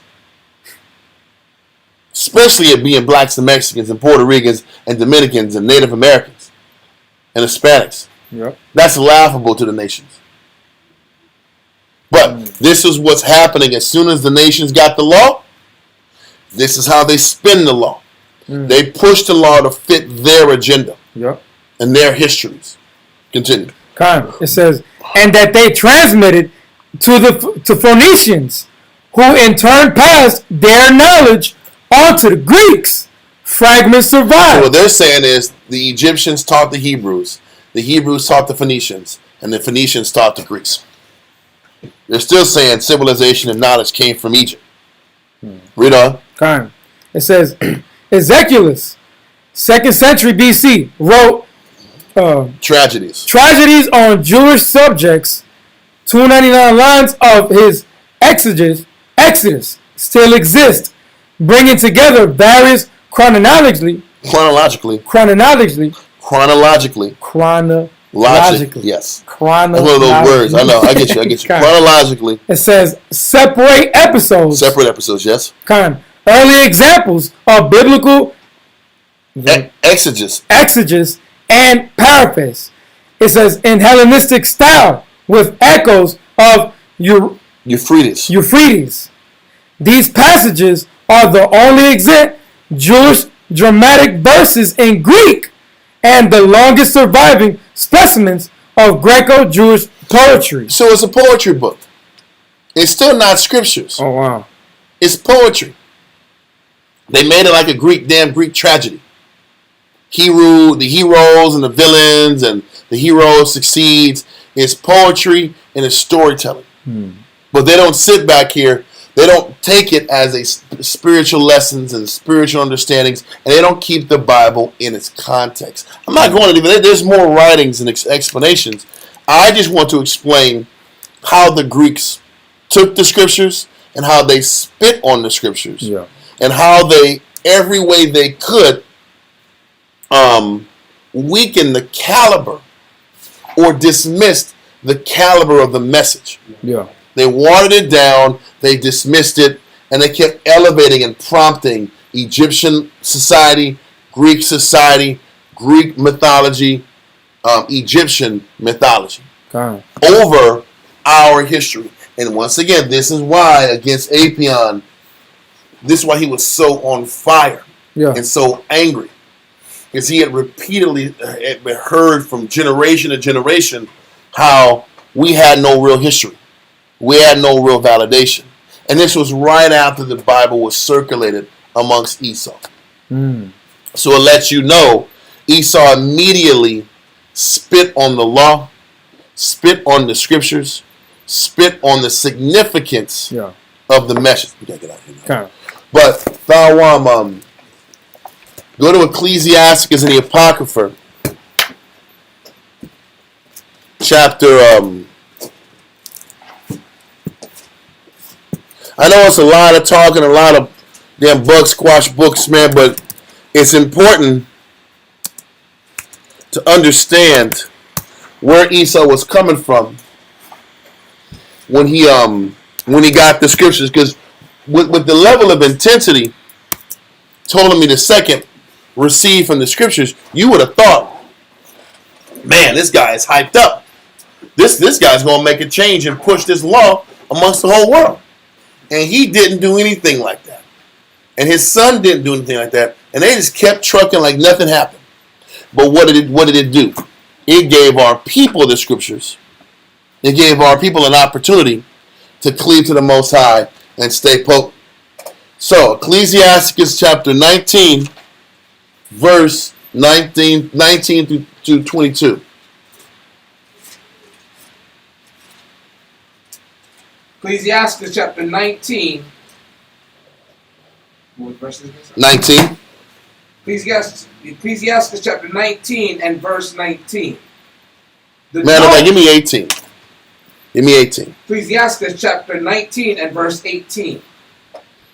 The fear of the Lord is the first step to be accepted of him, and wisdom obtaineth his love. So it says, if you want to obtain the Most High, you got to fear and respect his word. No other message and approach should be competing with the Most High's word and his way. Read on. The knowledge of the commandments of the Lord is the doctrine of life. The knowledge of the commandments is how you spiritually live. Read on.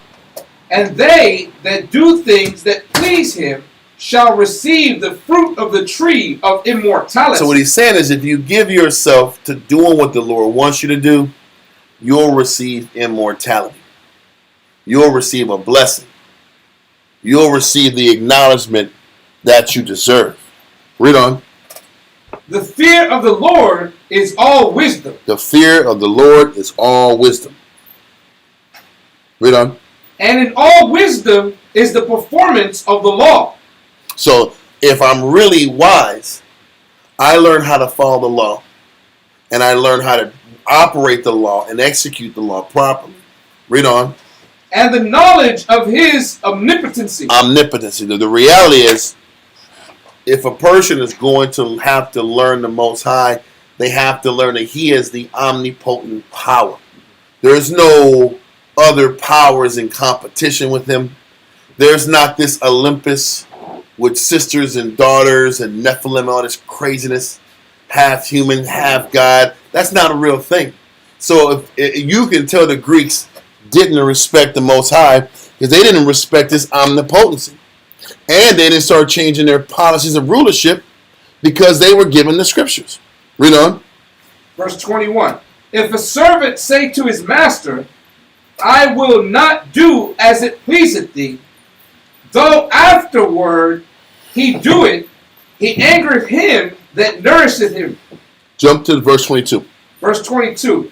The knowledge of the wickedness... No, the knowledge, yeah. The knowledge of wickedness is not wisdom, neither at any time the counsel of sinners prudence. And that's the point. This is all Esau did. The knowledge of wickedness doesn't make you wise. Esau sat back here and he told you in one of his crazy books that that there was a sophistication to breaking the law.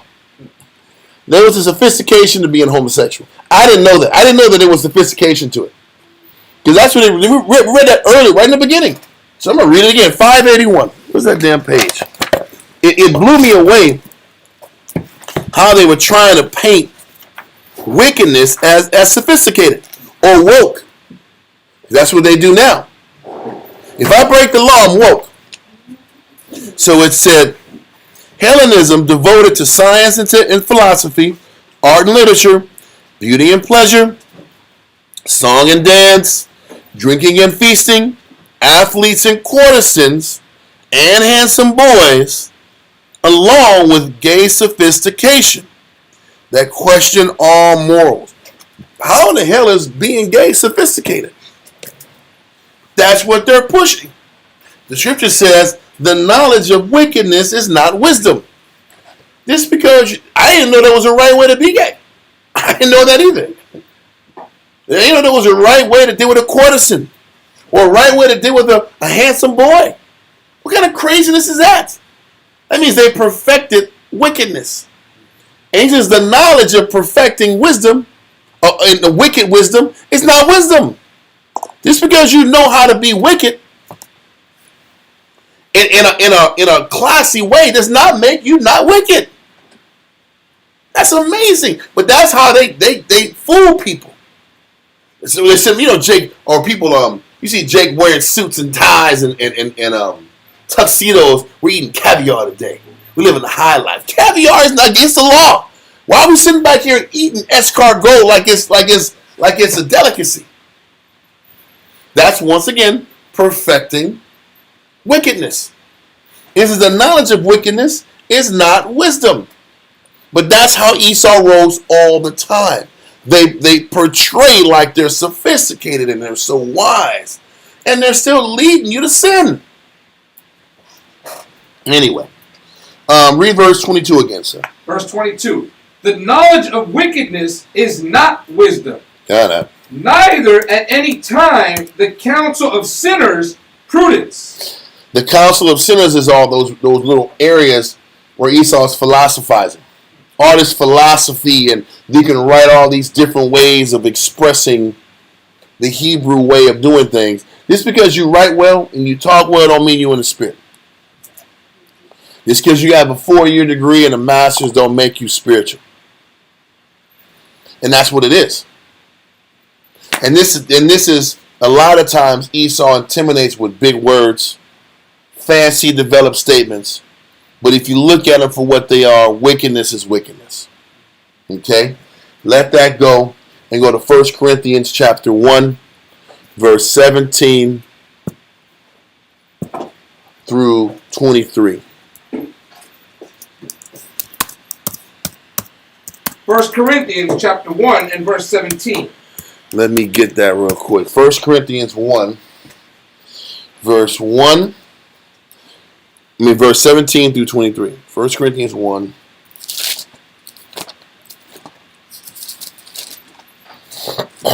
Okay, read that. 1 Corinthians chapter 1 and verse 17.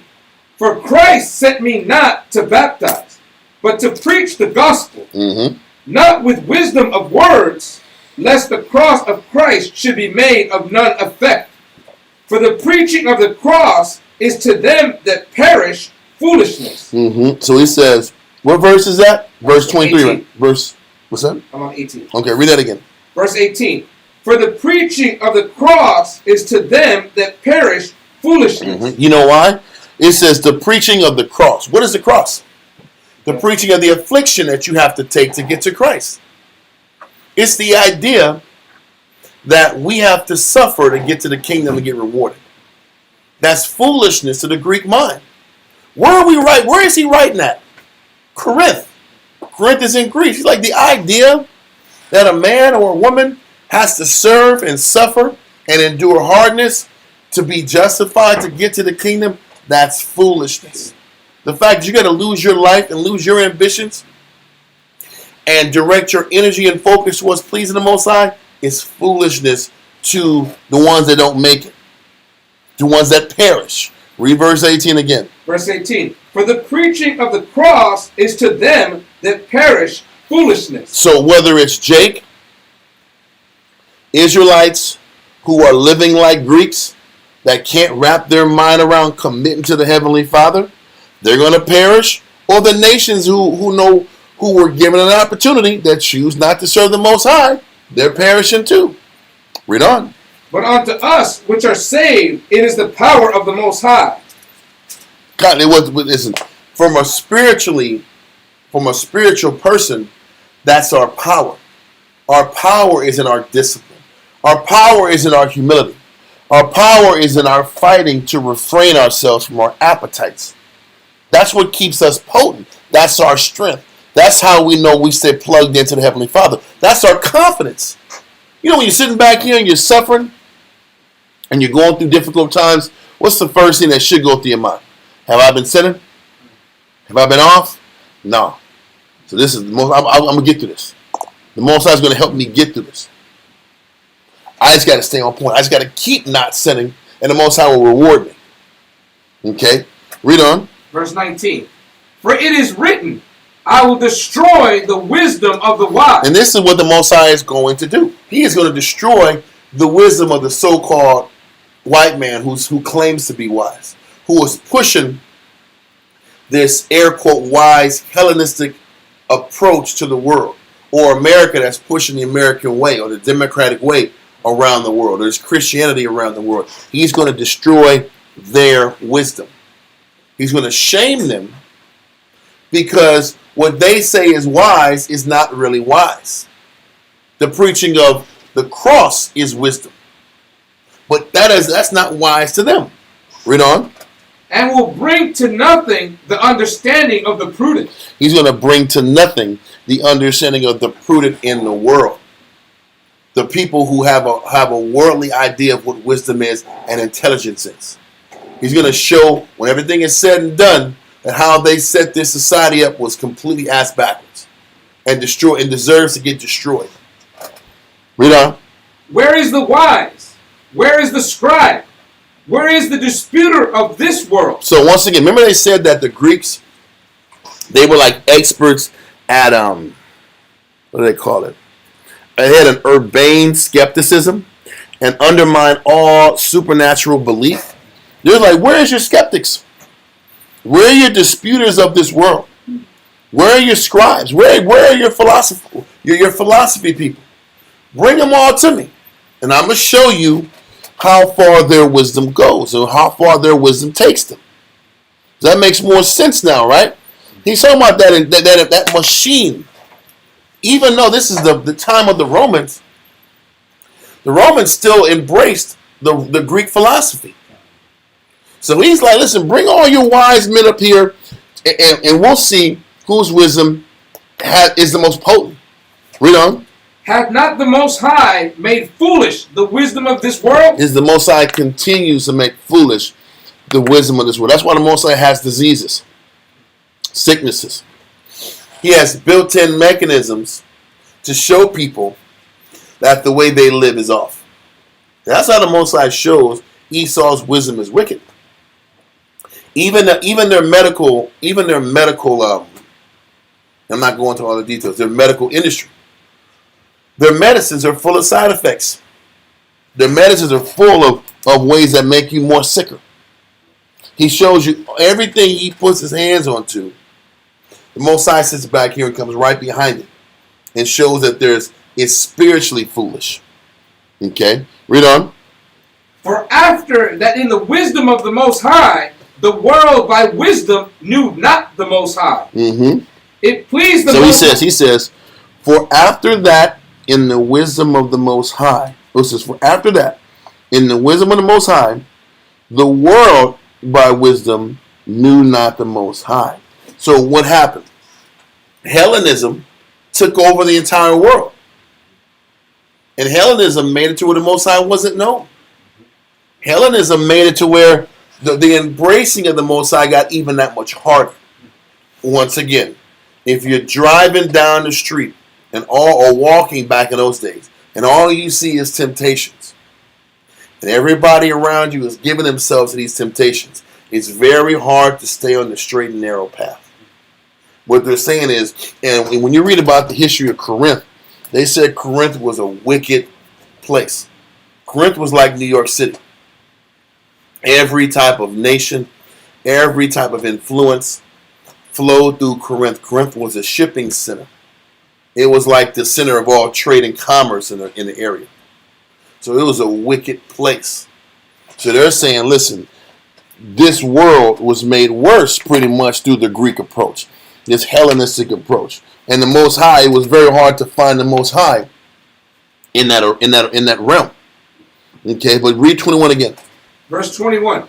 For after that in the wisdom of the Most High, the world by wisdom knew not the Most High. The world by the world's wisdom knew not the Most High. Read on. It pleased the Most High by the foolishness of preaching to save them that believe. But he says it pleased the Most High that through the foolishness of preaching, it was going to save those that believe. Because it sometimes to teach a bunch of people out here, it feels hopeless.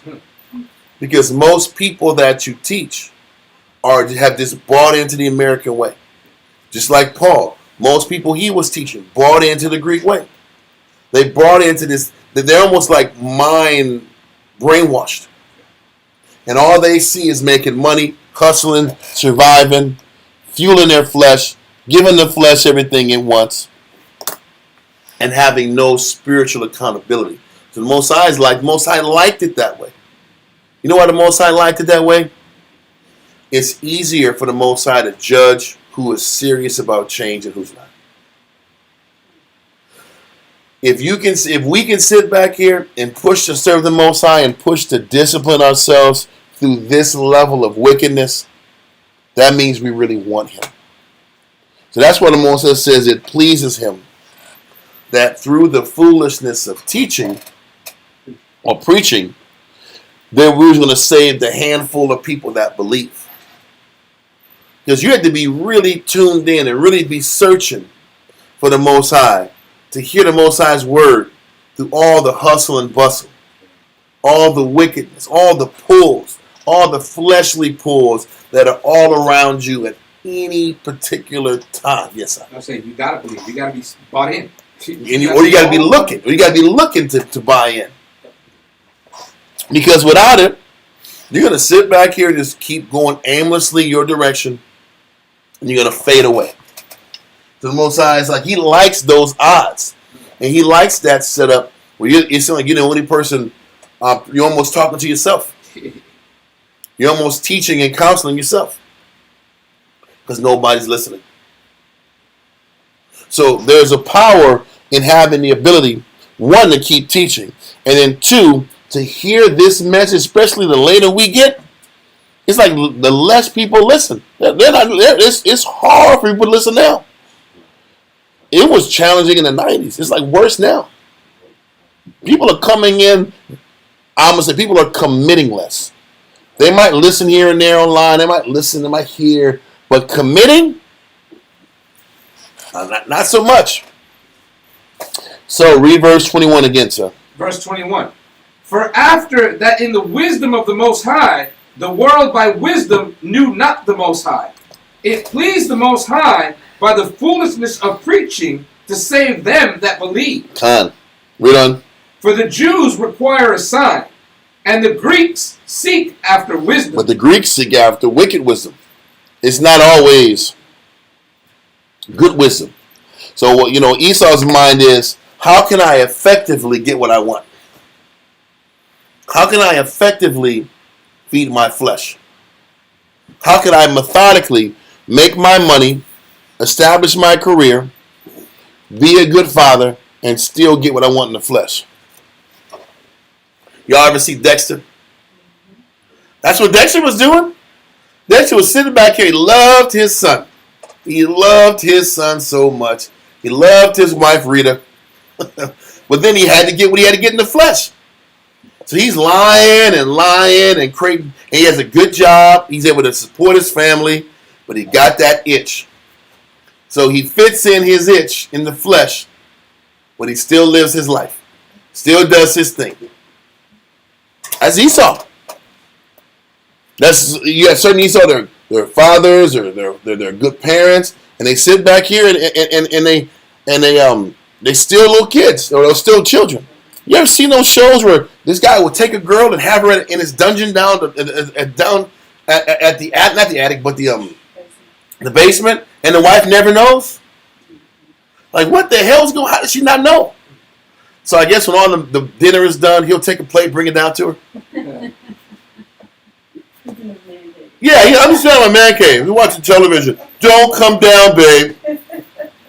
And And he has a whole damn family, and then he has a baby with her. I'm like, how the hell does this work? How did this work? Well, you got like serial killers being like clowns for kids and working jobs and being supporting in the neighborhood and killing people and putting them under their house. These are real things that happen. But Esau tries to figure out the wisdom and how he can pull these things off. That's the wisdom he's into. How can I do wickedness? How can I fuel my flesh and still operate in society? Now we like idiots got to see the Most High do something out of the sky for us to take the Most High serious. But we can't act like the Greeks are trying to find and learn the Most High's wisdom. They're not trying to do that. They're learning the wisdom of the world and how the world operates and how to be more efficient in my job, in my career, and things of that nature. How to reduce the bottom line. But continue, sir. Verse 22. For the Jews require a sign, and the Greeks seek after wisdom. But we preach Christ crucified.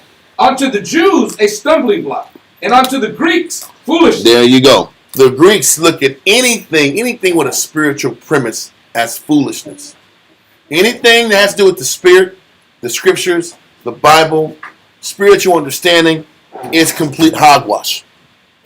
Now for Israel, Christ dying is a stumbling block. Why? Because the Jews at this time were just caught up in Moses and didn't accept Christ as Lord and Savior. They were just caught up in the law of Moses. So Christ's life, his existence, his death was a stumbling block for the Jew. But we knew that Christ was coming. It was just a dispute. It was a dispute as to when he was coming.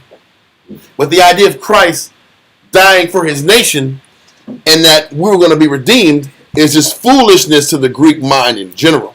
You see how going over these books help clarify what we're reading in the scriptures now? The scriptures make a lot more sense. And understanding what's happening in the scriptures is so important. It brings context to the message. Okay? So, with this being the case, we were explaining about the Greeks and how the Greeks didn't respect the scriptures. They didn't respect the Septuagint and the translation and all that good stuff that came from it. Now I need to go real quick. We're going to go back to this Life of Greece, page 591.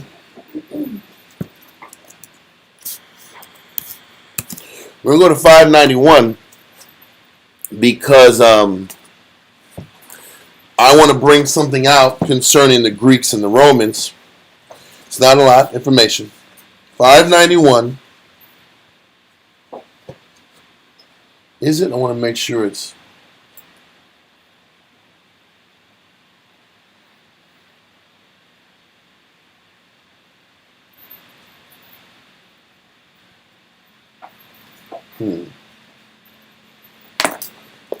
Oh, might have the wrong book, y'all. Tripping. Yeah, this is the right one.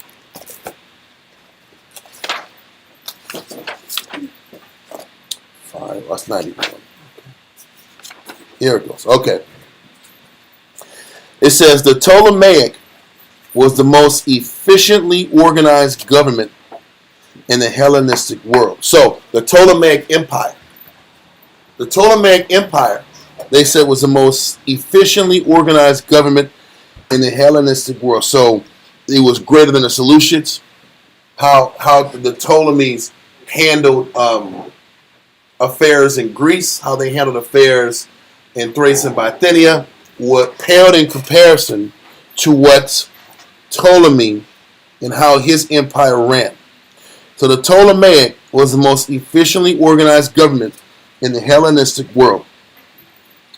It took its national form from Egypt and Persia. So the Ptolemies took how they ran their government from the Egyptians and the Persians. Its municipal form from Greece and passed them on to imperial Rome.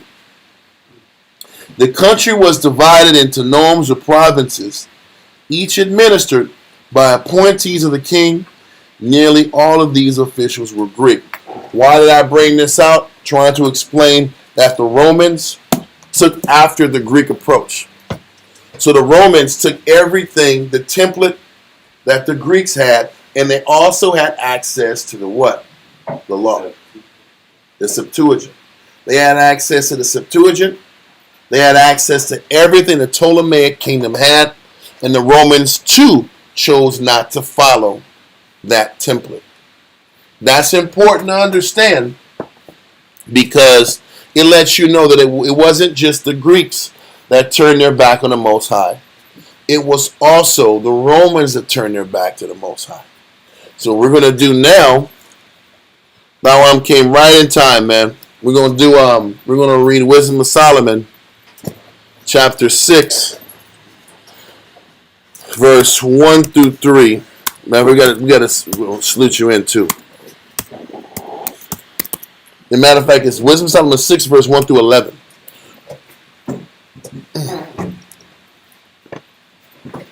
Whew.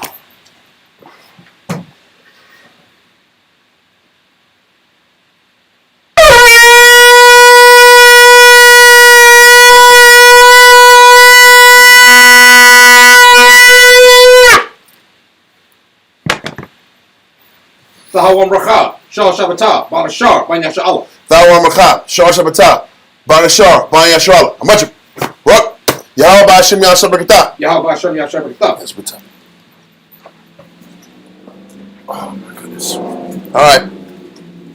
So now that we have all this information sorted out about the Greeks, we also know the Romans took the template from the Greeks also, which means we know the Romans had access to the scriptures also. Now let's go to Wisdom of Solomon, chapter 6, verse 1 through 11, so we can understand what the Most High's intention from the Most High's words. We already read from Josephus.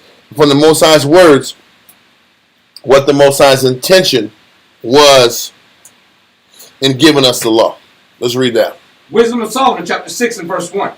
Hear therefore, O ye kings, and understand, learn ye that be judges of the ends of the earth. So once again, this chapter in chapter 6 was the Most High communicating to all leaders, all kings on earth, not just Israel, the whole world. Read on. Give ear, ye that rule the people, and glory in the multitude of nations. He says, give ear, all these kings that have power over the nations. Whether it's the Romans, whether it's the Greeks, doesn't matter. Read on. Whether it's Israel, read on. For power is given you of the Lord. The Most High is saying, the Most High is giving all of these empires their opportunities.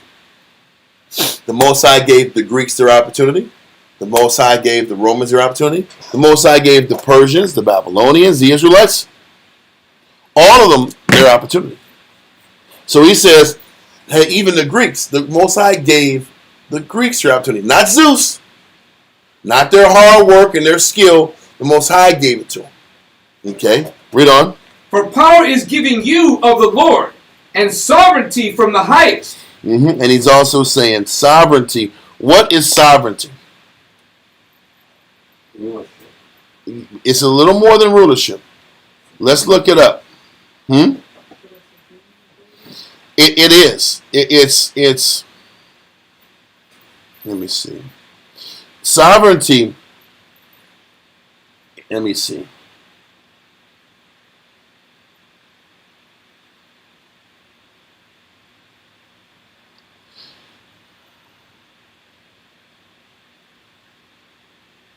They won't give me sovereignty. Okay, give me the 1828. I got sovereign. Is it 1828? Yes. Okay, read it.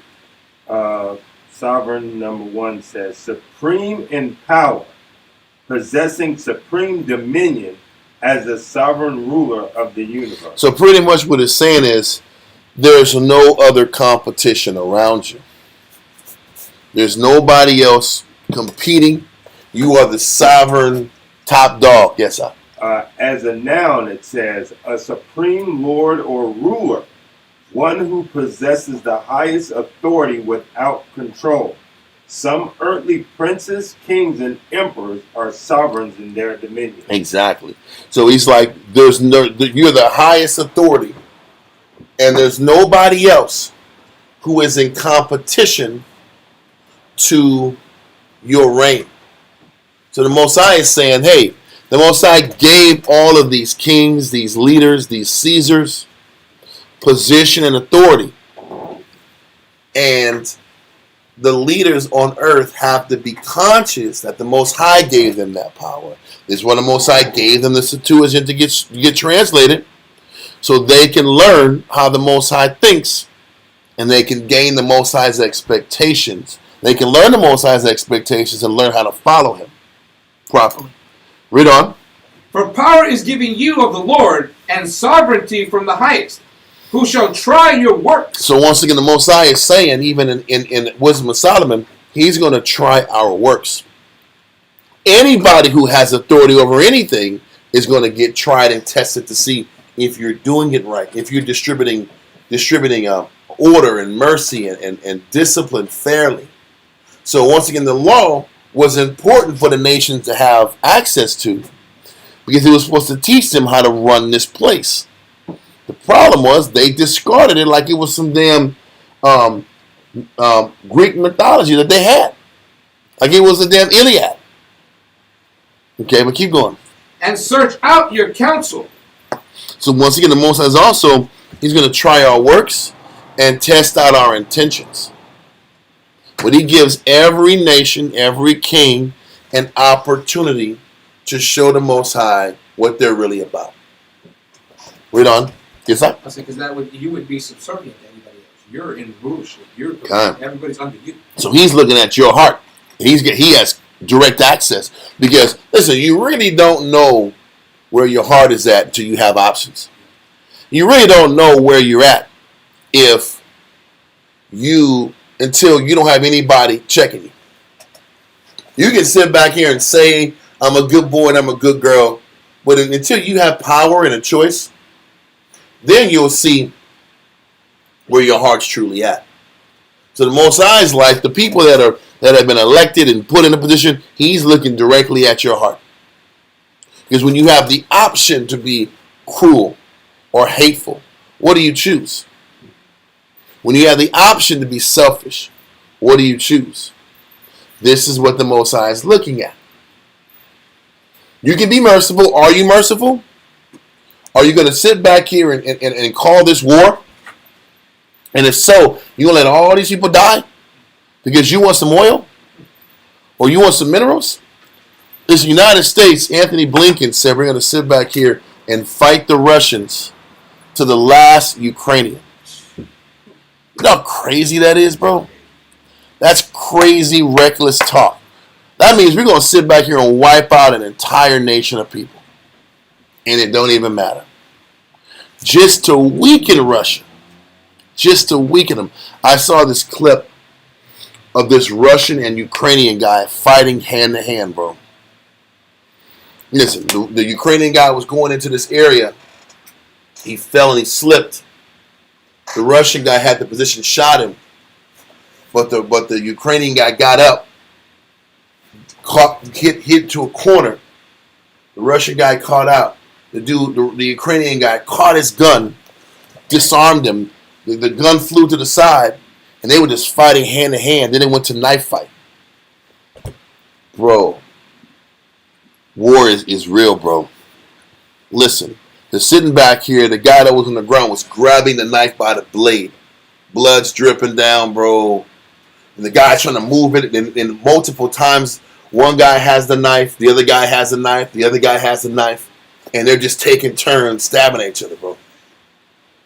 And then it just got to the point where at the end, the Russian guy was on top, and the Ukrainian guy just said, "Listen, man, I'm done. I'm gonna die. Give me my peace. Just give me my space, man. I'm a think about my mother and look at the sky. Let me die in peace." And the Russian guy just sat back here and was like, "Okay." And he says, "You were the greater fighter." The other guy was, "You were the greater fighter." It was just crazy act, but it was mano a mano. Nobody is sitting back around. It was just you against this guy, and you go down, and this is fighting, and this is war. And these political officials are letting these guys go to their death, certain death, and nobody cares. And the Most High is looking at who are the people that are making these decisions. Who are the people that are authorizing the death of millions of innocent people. And that doesn't even matter. All that matters is maintaining the resources in eastern Ukraine and possibly weakening the country for a later overthrow. Think about all the people that died even in the transition of power of HTS and Bashar al-Assad in Syria. All the thousands of people that just died, bro. There were people that just gave up. And they put their hands behind their backs, bro. Like this. They were on the ground, not moving, not squirming, just here. And these insurgents were just taking shots at them. Bop, bop, bop. They didn't do nothing. They gave up. And just because it's on TV, they're going to shoot them. They're riding their little bikes out, their little buggies out, their motorcycles, and they're just killing innocent people. Like it's a trophy, like they won. This is war, bro. And the people that are calling the shots don't give a damn. This is why the Most High is going to destroy this place and all the other places that sanction this level of wickedness. But once again, their wickedness has to be fulfilled.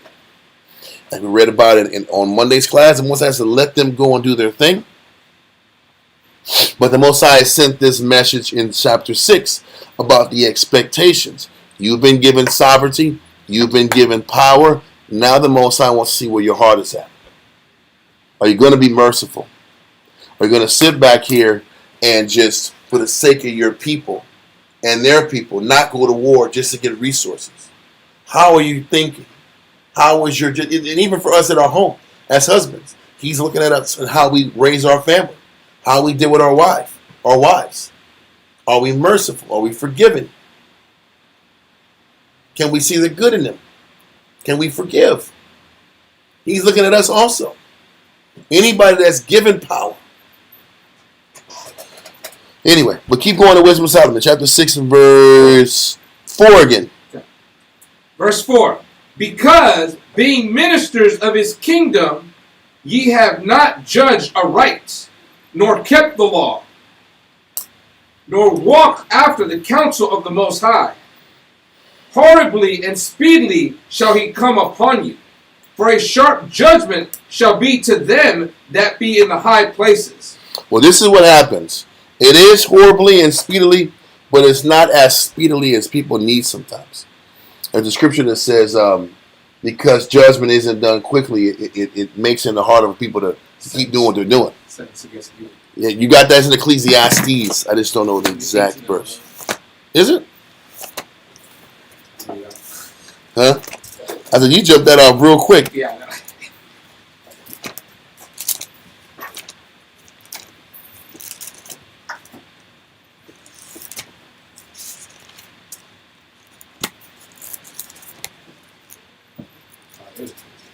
Yeah, I didn't think it. I think that was high.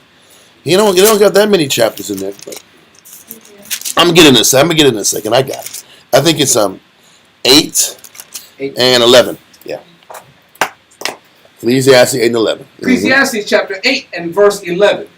Because sentence against an evil work is not executed speedily, therefore the heart of the sons of men is fully set in them to do evil. And this is what's happening.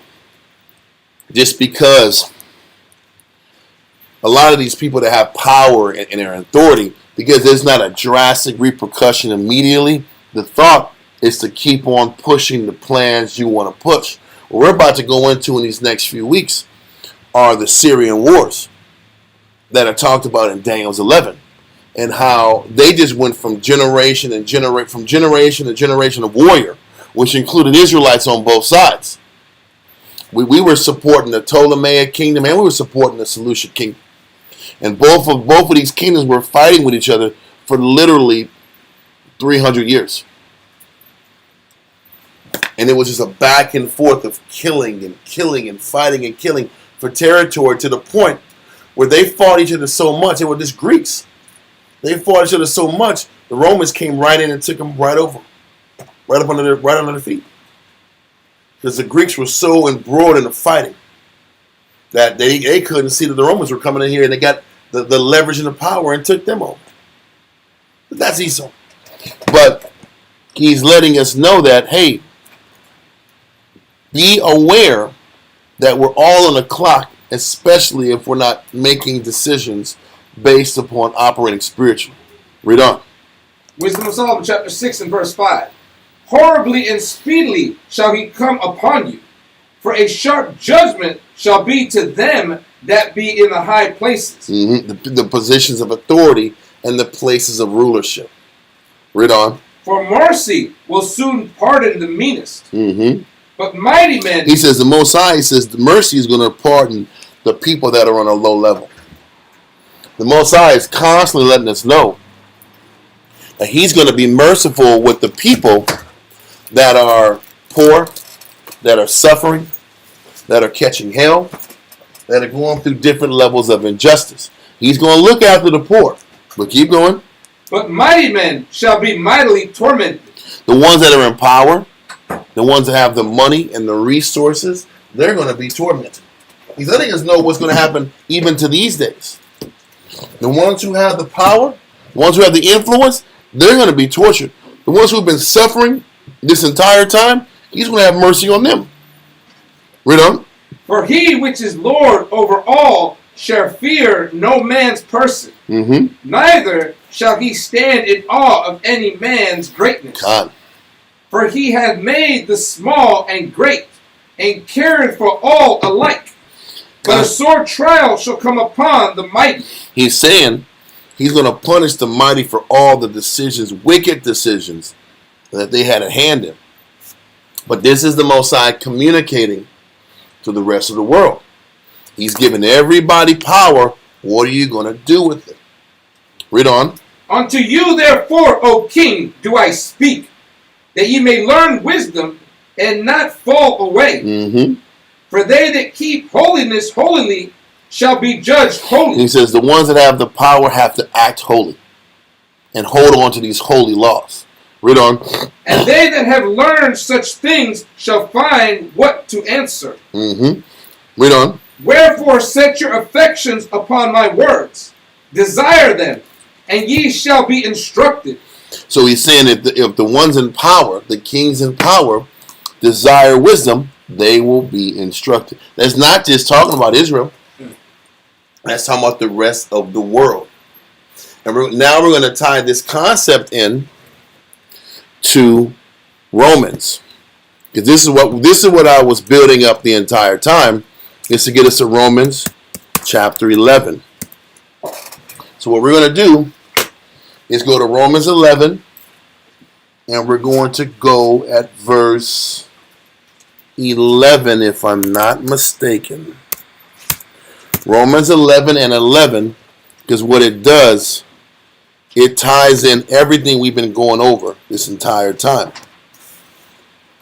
So, when you read Romans 11 verse 1 through 10, Romans 11 verse 1 through 10 talks about the history of Israel and the history of our rise and our fall. And how when we had the sovereignty, when we had the power, we didn't appreciate the Most High. So the Most High ended up stinging us because of our wickedness. Okay? So now with that being the case, now we're going to go back into after we fell, what the Most High did with us. So we're at Romans 11 and verse 11. Okay? Romans chapter 11 and verse 11. Yeah, so Romans 11 and verse 11. Read on. I say then, have they stumbled that they should fall? So now the question is, has Israel fallen and stumbled that they will stay down forever? Or to stay down in perpetuity? Because that's what it looks like. That's what it feels like. After Israel fell, we've been in this low-level position for generations. Okay, we were subservient to the Greeks, but let's just do it in order. Babylonians, Persians, Greeks, Romans, and everybody else in between. We had a little reprieve after the Romans for 1,000 years. Then it was business as usual with the Spanish. But the public perception. Well, I can't even say reprieve. We got a reprieve from Esau. for that 1,000-year period, the Arabs had their time with us. Yep. So I can't. So we've been catching hell for many a times, and that process of Arabs getting in power, it was some wins and some losses. We took some L's over there. They recaptured Jerusalem. So I'm sorry. What you gonna say? No, the public perception is we've just been in captivity for 400 years. That's the mass public perception. No. This is the most recent. If we actually had consciousness and awareness that we've been in captivity for a couple thousand years, then how the perception of our plight might be a little different. One thing is strictly an Edomite situation. No, it's So not. we've been under captivity under multiple different races of people Yep. and cultures. So that means that if it's multiple cultures and races that have put us in slavery, then the issue of us being that position must be on us. Huh? And it's not just strictly the white man's this evil genius. Because that's the mass perception. It's about the mass the simpleton, everyday person's perception is white people with their white supremacy, systematic oppression Narrative. mechanism, which is real. It's real, isn't it? It is real. They are crafty. They are But crafty guys. I'm not gonna lie and say it's not real. I'm not gonna sit here and play that game. Yeah. But it's not that they are so cunning. That's why we're on the bottom. No. We're on the bottom and they're cunning. Yes. We're on the bottom because the Most And- High is against how we interact with our own people, and He cursed us. So now we're here. I'm going to Yeah. cut you off. So now we're here in Romans 11. Because everything we've gone over, I know y'all brothers were busy a second ago, but what we've gone over earlier was what the Most High gave the Greeks. And he gave the Greeks a law. And he also gave the Jews that were scattered all throughout the world access to the Bible, because most of the Jews that were living in Babylon and Persia and Egypt, they were being detached from their language. Mm-hmm. So they were learning for the most part, those foreign countries' language and eventually Greek. So the Most High gave Israel the opportunity to keep the Bible in their lives. But not the language. Well, it was the Bible. Yeah, it was the Bible without the language, because we didn't have the language. Well, a lot of us was that. I'm just saying, I'm not trying to interrupt. But the process of getting to where we completely have forgotten who we are Most High wasn't an overnight the process. Most High was giving us a stopgap by giving us the Septuagint. Okay. Now, the thinking and the hope, and we went over it earlier, the hope was that the Septuagint going to Esau would make them want to serve the Most High, but with all the books we were going over, it was proven that the nations didn't care about it. Had to pick me up one, man. Yeah, you got to. But It's too good. But it went into the fact that they discarded the Bible. They got the Septuagint, threw it to the side. It was nothing, and they started making poems and tragedies out of it. And they were saying it in their writing once they got the Septuagint that Moses taught the Egyptians. No, I'm sorry. Moses got the writing from the Egyptians. I can talk to Hebrews because Moses was a learned man of Egypt. That was Manito. Yeah, no, not Manito. That was another guy. That was a Greek guy. Now, Manitos was talking about us like we was dogs. Yeah. Manito said, the Lord didn't deliver them out of Egypt. We kicked them out because they were dirty and had diseases and they were sick and they were coughing on us and stuff like that. I had to get them out of there. Yeah. It's narrative. It was all narrative. The whole point is, we went into it earlier and we were running out of time. But now, we're going into Romans 11 to explain. Now the Most High gave the nations the law. We read in Wisdom Solomon 6, they were given sovereignty. On top of the law, they were given sovereignty. And the Most High wants to know what they're going to do with this sovereignty now that they've gotten it. Okay? After we fell, power, rulership, authority, and sovereignty was awarded to the nations. Now, what are they going to do? Now, we read throughout the books what the Greeks immediately did. But now we're going to sit back and tie what we read in the books with what the scriptures say. Okay? So read verse 11. Romans chapter 11, verse 11. Mm-hmm. I say then, have they stumbled that they should fall? Most High forbid. But rather, through their fall, Through Israel's fall. The purpose of us falling was not to stay fallen. The purpose of the fall was to do what? salvation is come unto the Gentiles. Salvation came unto the Gentiles because of our fall. And I want to go into this definition of salvation. It's in Romans. It's in the blue of the Bible. Romans 11:11. It goes.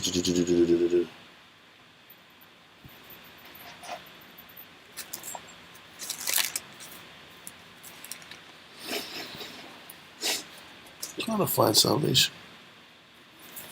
Oh, it's 11 and 12. Tripping. There it is. 1 second, yo.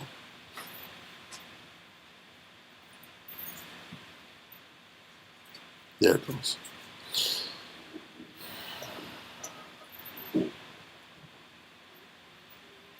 Okay.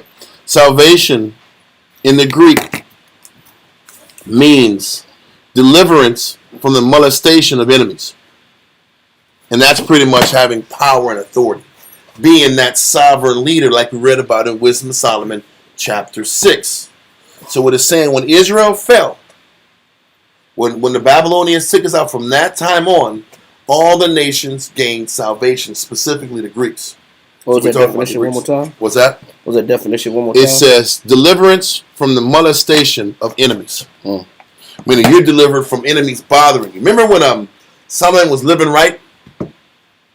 He was peace all in his region. Yeah. When he started following idols, then all of a sudden the king of Egypt started rising up and giving him problems. Mm-hmm. Most times are starting up enemies. And that's the point. So he says when you have your power, Most High gives you the power. There's no enemies in a way. Everything is clear. No opposition. So the Most High is saying when we fell, salvation, meaning power, rulership, and authority, no enemies in the way, is awarded to the nations. So this is what's happening. The Most High didn't do away with us to destroy us. He did away with us and gave other nations an opportunity to lead. Well, yeah. I'm not trying to be as interrupting as dude. I'm sorry. Listen, I love the energy. I love the energy. I love it. It's important to know this because this is when you get to this vein where when we deal with Western Christianity, the Most High did away with the Israelites. He was tired of them. Done. Then the conversation opens up. You can be a spiritual Jew. Not physical, spiritual Jew. This is why it was so important. We've gone over this we've been 6 months deep into this, 6 weeks deep into the Septuagint talk. Yeah, but this is the crossroads between a lot of confusion with people in general. This point right here, either we're misinterpreting the Bible, or salvation's come to Gentiles. They can now be saved and be in Jerusalem and be on a level. And it's not that. And be on a level. Salvation is being in power. God. Unmolested from your enemies. That is what the salvation was. So the Most High is like the nations had the chance to rule it and mold the world how they see fit. We went into Hellenism. We went into the idea of what Hellenism was about. We're gonna go into it again before we're done, because it's real what they view Hellenism as. Okay, and what it was really about. Yes, sir. In the Blue Letter Bible, on that same verse 11, now we see on one side they have the KJV, which was read, but on the other side they have this HMV, where they take out the word Gentile and have the word Goy. Yeah, we're not on that one. We're not on that. We're on the KJV. Okay. Yeah.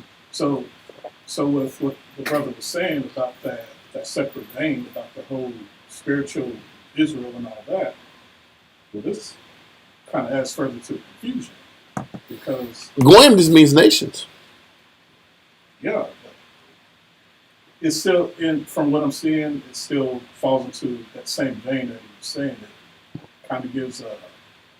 You think are you saying it gives them the opportunity to come in to salvation? Well, I tell you what. Just reading this word for word, not really understanding the history. Yeah, you could easily come to that conclusion. Well, I promise you. Let's start at verse 11. And we're going to go all the way down. We're going to get through this chapter. We're going to do it faster than we normally do this, because going through Romans 11, you can go through a lot of verses. We're going to condense it, but we will explain it. Let's start verse 11 again, Romans 11 and 11. Romans chapter 11, verse 11. I say then, have they stumbled that they should fall? The Most High forbid. So, has Israel stumbled that Israel shall fall? No. The Most High's purpose of having us be taken out of power was not to keep us there permanently. But what the Most High's intention was to give, through our fall, salvation to the nations. Read on. But rather, through their fall, salvation is come unto the Gentiles. So the salvation does come to the Goyim. Like you said, Goyim, nations, same thing. But what was salvation? Salvation was power, rulership, authority, or to be unmolested from your enemies, or to have sovereignty. This is the reward that the nations was given because we fell. When creation was set up, it was intended for us to rule the world, teach the world how to serve the Most High, and be beacons to be an example for the whole world to lock into. But because we didn't embrace serving the Most High, now he's going to give every other nation on earth an opportunity to serve the Most High. So that he's not fair. So it's not brought out that the Most High is unfair. Every nation on earth gets a chance to serve the Father. And the way that they're allowed to serve the Most High, it's not like they are taking our place, so to speak. But he said, because we understand that he said he did it to make them jealous, make us jealous. But the way that he made them serve, allow them to serve, is the fact that they now have the knowledge of the book that was supposedly only given to us. So when you have the knowledge, you're now accountable for the knowledge that you know. You're responsible now for the knowledge. So now that the Bible's being translated into Greek and the world knows it, now they're on the hook. And that's the point. This whole thing is going to explain that. But yes, that's what's happening. And what he's saying is, it's one thing to get the power. It's another thing to maintain it. And that's what Solomon said. And this is what we're going to read the tone of the entire class is going. So, read verse 11 again from the top. Romans chapter 11, verse 11. I say then, have they stumbled that they should fall? So once again, we're cutting short the class because verse 1 through 10 talks about Israel's plight and our rise and our fall. So he's like, was this fall supposed to be forever? He's like, no, but through our fall, salvation, which is that power, rulership, and authority, was given to the nations. But continue. But rather through the fall, salvation is come unto the Gentiles, for to provoke them to jealousy. The Most High was the purpose of our fall was to get us jealous and get us to want to serve the Most High more. The problem was our jealousy was to the nations, and we want to be like them. We're going to prove this. Romans 10 and 19. Romans chapter 10 and verse 19. But I say, did not Israel know? First Moses said, I will provoke you to jealousy by them that are no people. This was already prophesied in Deuteronomy. That Moses said, because we didn't want to follow the laws, statutes, and commandments, he was going to do what provoke us to jealousy that had no people, that were no people. And we read this a couple weeks ago. And no people is a people of no culture, no history, no, nothing that ties them back to the old world. He says, I'm going to sit back here and make you jealous of a people that had no history. The Greeks had no history. They were making things up, but they was going. We went over this a few weeks ago. How they were taken from everybody else's belief system, taken from the Phoenicians, taken from the Egyptians, taken from the Babylonians. Yeah. I'm going to make you jealous by a no people. But this was prophesied way back when. We're going to prove that. Deuteronomy chapter 32. Deuteronomy chapter 32. And verse 15 down. Deuteronomy chapter 32 and verse 15. Hold on once, I got to write it in. Deuteronomy 32, verse... Listen, y'all, I know it was a lot of books, a lot of reading. It might have fell complete asleep, but it's important to bring this history and tie it into the Bible. This chapter makes so much more sense when you read what we went through earlier in the day. So if you missed it, Go back over it because there's a lot of information there. Okay, read verse 15. Deuteronomy chapter 32 and verse 15. But Jeshurun waxed fat and kicked. Jeshurun means upright ones. Okay? The upright of Israel got comfortable, and then we started rebelling. That is the history of our people all the way. We get comfortable, we get sovereignty, and we rebel. That was what happened with Israel. Well, listen, when they don't have sovereignty, they turn their ghettos into a heaven. They turn our lower conditions into a quote-unquote place of comfort. So if we can find comfort in the worst conditions, what level of comfort do we find when we're in the best of conditions? If we're not locked into the Most High. So this is where we're at. So let's continue. Thou art waxen fat, thou art grown thick. He's like Israel. Don't forget, this is a prophecy that Moses is explaining about what's going to happen later. We hadn't gotten fat yet. We hadn't gotten comfortable yet. This is a future prophecy. He says you're going to get comfortable once you get into your country. Have your furniture. Before I get there, so this was going to happen. He says you're going to get comfortable in your country. Get your furniture. Be rich. Get effeminate. And start focusing on your gardens and your wine and getting all your stuff together. He says you're going to get fat. You're going to kick. Thou art covered with fatness. Read on. Thou art grown thick, thou art covered with fatness. Then he forsook the Most High, which made him, and lightly esteemed the rock of his salvation. So when Paul is writing in Romans 11 and 11 and 10 and 19, he's going back through history. And he's like, listen, salvation had to leave us because when we had salvation, we did what? We forsook the Most High. We were covered with fatness and didn't appreciate him. Read on. They provoked him to jealousy with strange gods. We pissed the Most High off by following the gods of the Zidonians, the Canaanites, the Philistines. All those deities we gave our spirit to, and it pissed the Heavenly Father off. Read on. With abominations provoked they him to anger. Mm-hmm. They sacrificed unto devils, not to the Most High, to powers whom they knew not, to new powers that came newly up, whom your fathers feared not. He's telling us what we're going to do before we do it. Yep. We were going to sit back and break laws, disrespect the Most High, follow new and old gods. Read on. Of the rock that begat thee, thou art unmindful. The rock is of the foundation that you came from. We were unmindful back then. We didn't appreciate it back then. We were always looking for the next new thing, the next fun thing, the next thing that pleased the flesh. Read on. And has forgotten the Most High that formed thee. And when the Lord saw it, he abhorred them because of the provoking of his sons and of his daughters. And once again, he said, I'm pissed off at the people that are pursuing this idolatry because, one, they're being wicked.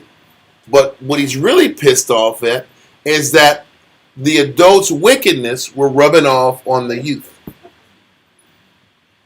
And this is why the Most High is so pissed at Esau. Because he directly targets the youth. He directly targets the youth and gives the youth less of a chance to ever get to know the Most High. So this is what he was pissed off from the beginning. We did this to ourselves first. We always talk about Esau. Esau this, Esau this. Esau's corrupting the children. He's attacking the children. Guess what we did? We were teaching our children wickedness first. Read on. And he said, I will hide my face from them. So Moses said, I'm going to hide my face from them. You know how he hides his face from us? He allows other nations to take us from Israel. Because his eyes were always fixated on Israel. So him turning his back on us is really allowing nations to pull us out of our country and out of our homeland. But continue. I will see what their end shall be. And he says, I'm going to see how they end up. You want the world, you're going to have the world. Read on. For they are a very froward generation. Froward means disobedient. It didn't say forward, it said froward. He said Israel is a very disobedient, reckless, proud nation. Read on. Children in whom is no faith. Mm-hmm. They have moved me to jealousy with that which is not the Most High. So the Most High is like, you're my wife, and you've been cheating on me.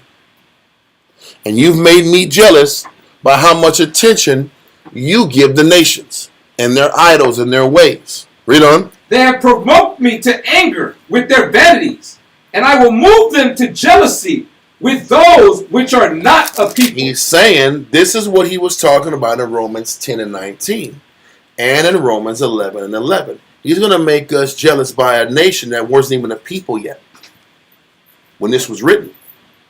The Greeks didn't have no culture back here. The Greeks were a bunch of warring tribes that were fighting each other that barely speaking right. Reading right. The Athenians were fighting for power against the Thebans. The Thebans was fighting for power against the Spartans. They were all warring against each other. Mm-hmm. And they didn't have any unity. It was only until Philip of Macedonia and his son had brought united Greece together. Yep. And on an academic level, they were on a low level. They were learning everything from the not Philistines, but the Zidonians, people of Tyre and Zidon. When they were traveling and sending them pottery and writings, they were learning how to read and write from them. Because they were behind. They were no people. They had no culture. So he's like, I'm going to sit back here and make you jealous by people that had no culture. The Egyptians had culture. Yep. The Assyrians had culture. The Babylonians had culture. Did they not? The Persian and Medes had culture. So they wasn't talking about ancient countries. It was talking about this new flex of people that you ain't never heard of. Greeks and Romans weren't even known about at that time. Because before Rome, it was the Etruscans. And the Etruscans who lived in Rome and Italy were Israelites. And the Romans, when they gathered power, they just took over all the structures that the Etruscans built up. And then you had Greek city-states in Italy. But what I'm saying is, Esau didn't even have that jurisdiction over that area all the way. It was our people had control over that area back in those days.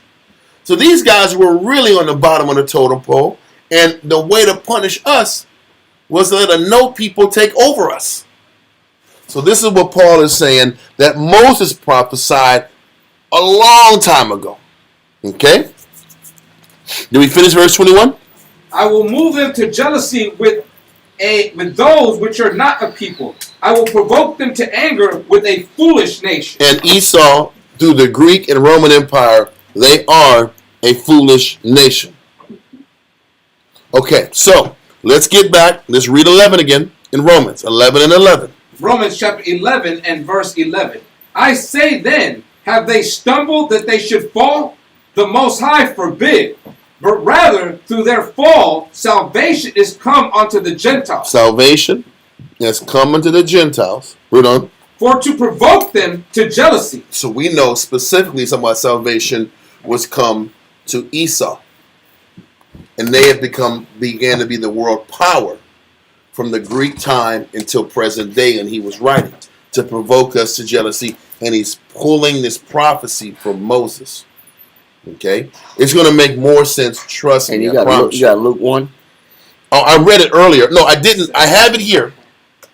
It's Luke 1, verse 68 to 70, but I thought I proved it through the other definition. Man. We can go there. Yeah. Let's go there. Let's go to Luke 1, verse, this verse proves salvation. Yes.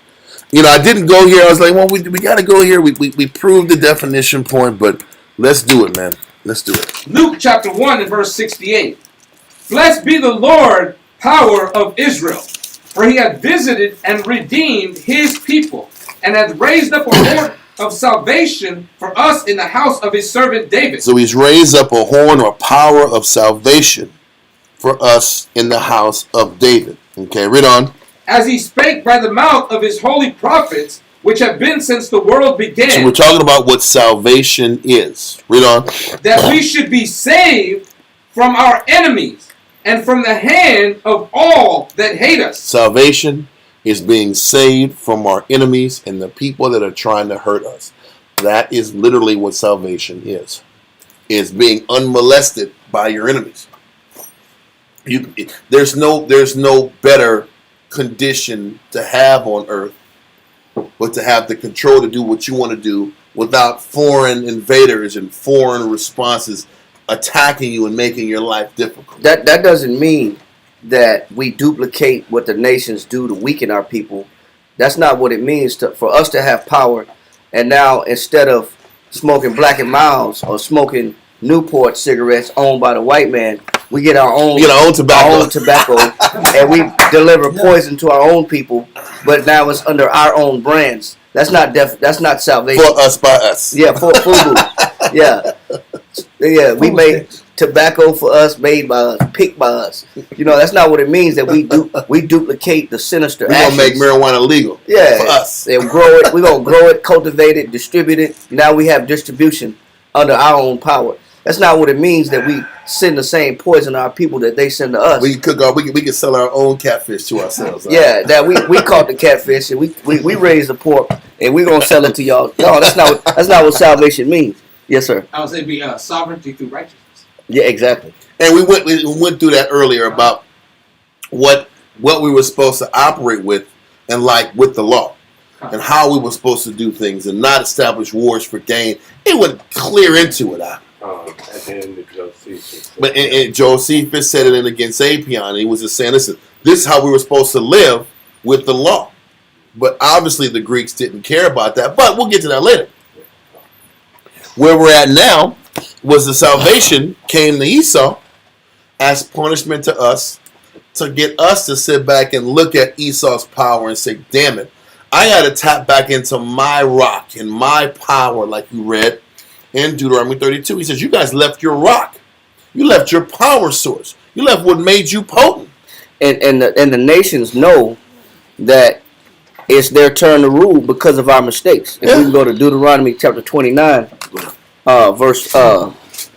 Deuteronomy chapter 29, let me find it real quick. Deuteronomy chapter 29.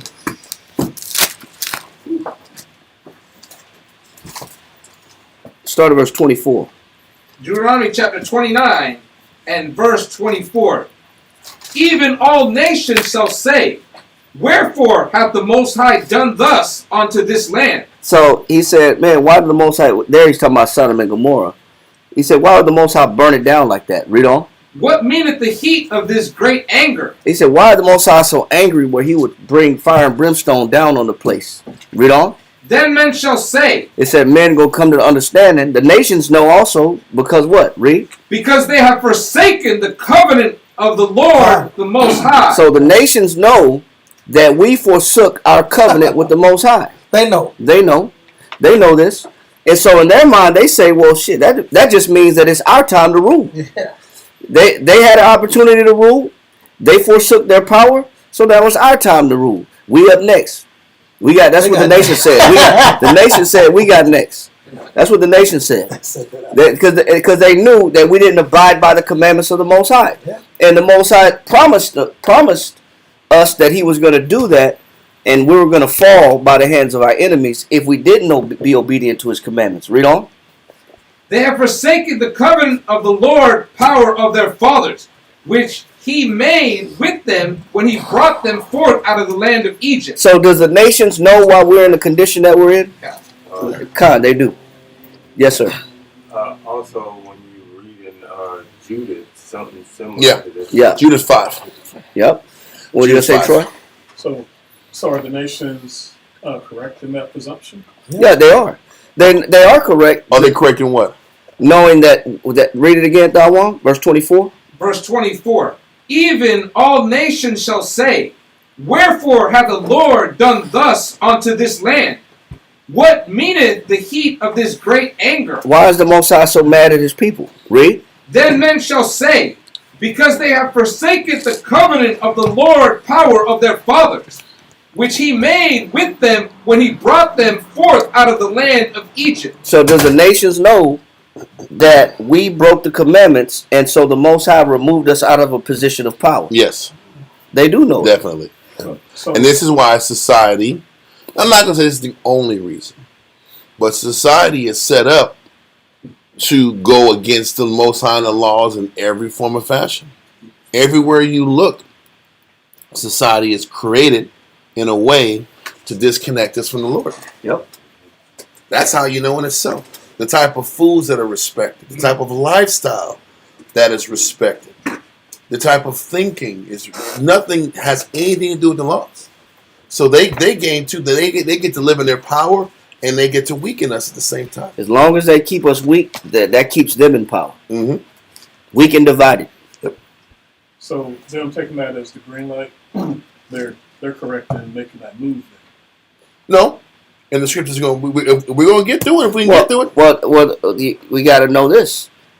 When the Most High brought us through Egypt, what nation came against us and came from behind us, flanked us from behind while we were weak, while we had our cattle and our women exposed to them, and they came and invaded us. What nation did that? That was Amalek. That was Amalek. And so the Most High said that He was going to eventually destroy Amalek off the face of the earth. Why? Because while we were weak, in our weakness, they took advantage of us. Mm-hmm. So the Most High there will be a transfer of power given to these other nations, but when they still do devious, dirty tactics, they still got to pay for that also. Yeah.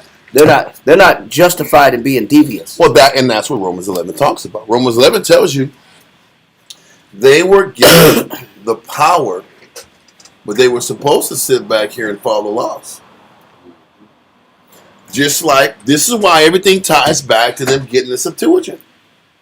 They were given a Septuagint with the expectation that now they're on the hook to serve the Most High the right way. Now, they chose not to serve the Most High the right way. And we're going to see what the Most High sees about that. Okay, we'll get there. That question will be answered. So, Romans 11 and 12. Romans chapter 11 and verse 12. Now, if the fall of them be the riches of the world, Mm-hmm. and the diminishing of them the riches of the Gentiles. He says, now the fall of Israel equals the riches of the world, and it's up for grabs. Whoever takes it, they'll have the power, because we don't have the sovereignty anymore. And the diminishing of Israel, the riches of the Gentiles. How much more their fullness? How long are they going to sit back here and be in power? And how far are they going to take this? Now, just to bring some context to that question, let's do Obadiah chapter 1, verse 4 through 8.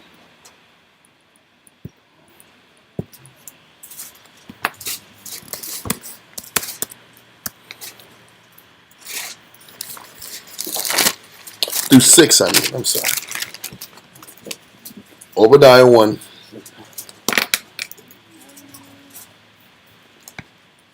One through 6. Yeah, one verse 4 through 6.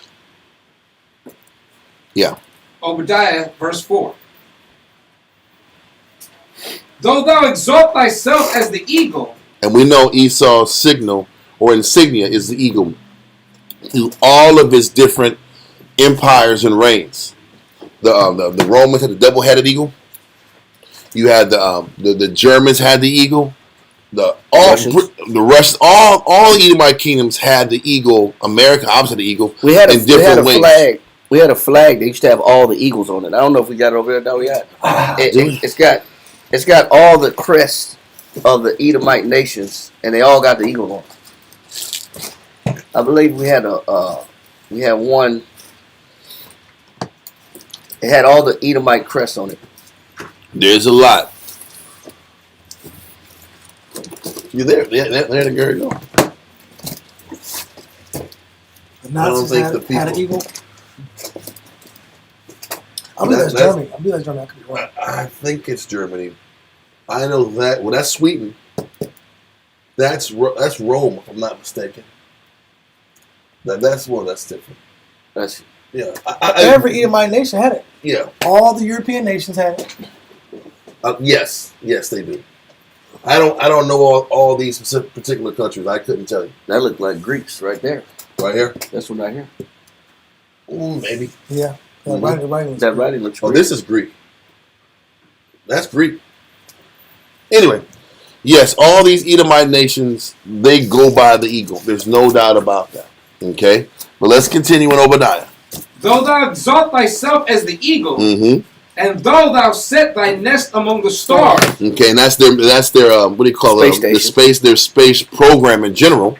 Read on. thence will I bring thee down, saith the Lord. Mm-hmm. Read on. If thieves came to thee, if robbers by night, how art thou cut off? Mm-hmm. Would they not have stolen till they had enough? He said regular thieves, they just take enough to get in and get out. If a person going to case a joint, they're going to go to a house, go to a place of business, go take what they can and get out. That's a regular mind of a robber. Read on.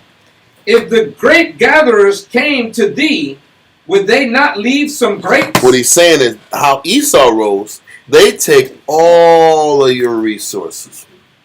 Every drop. Every little drop of your natural resources is now their natural resources.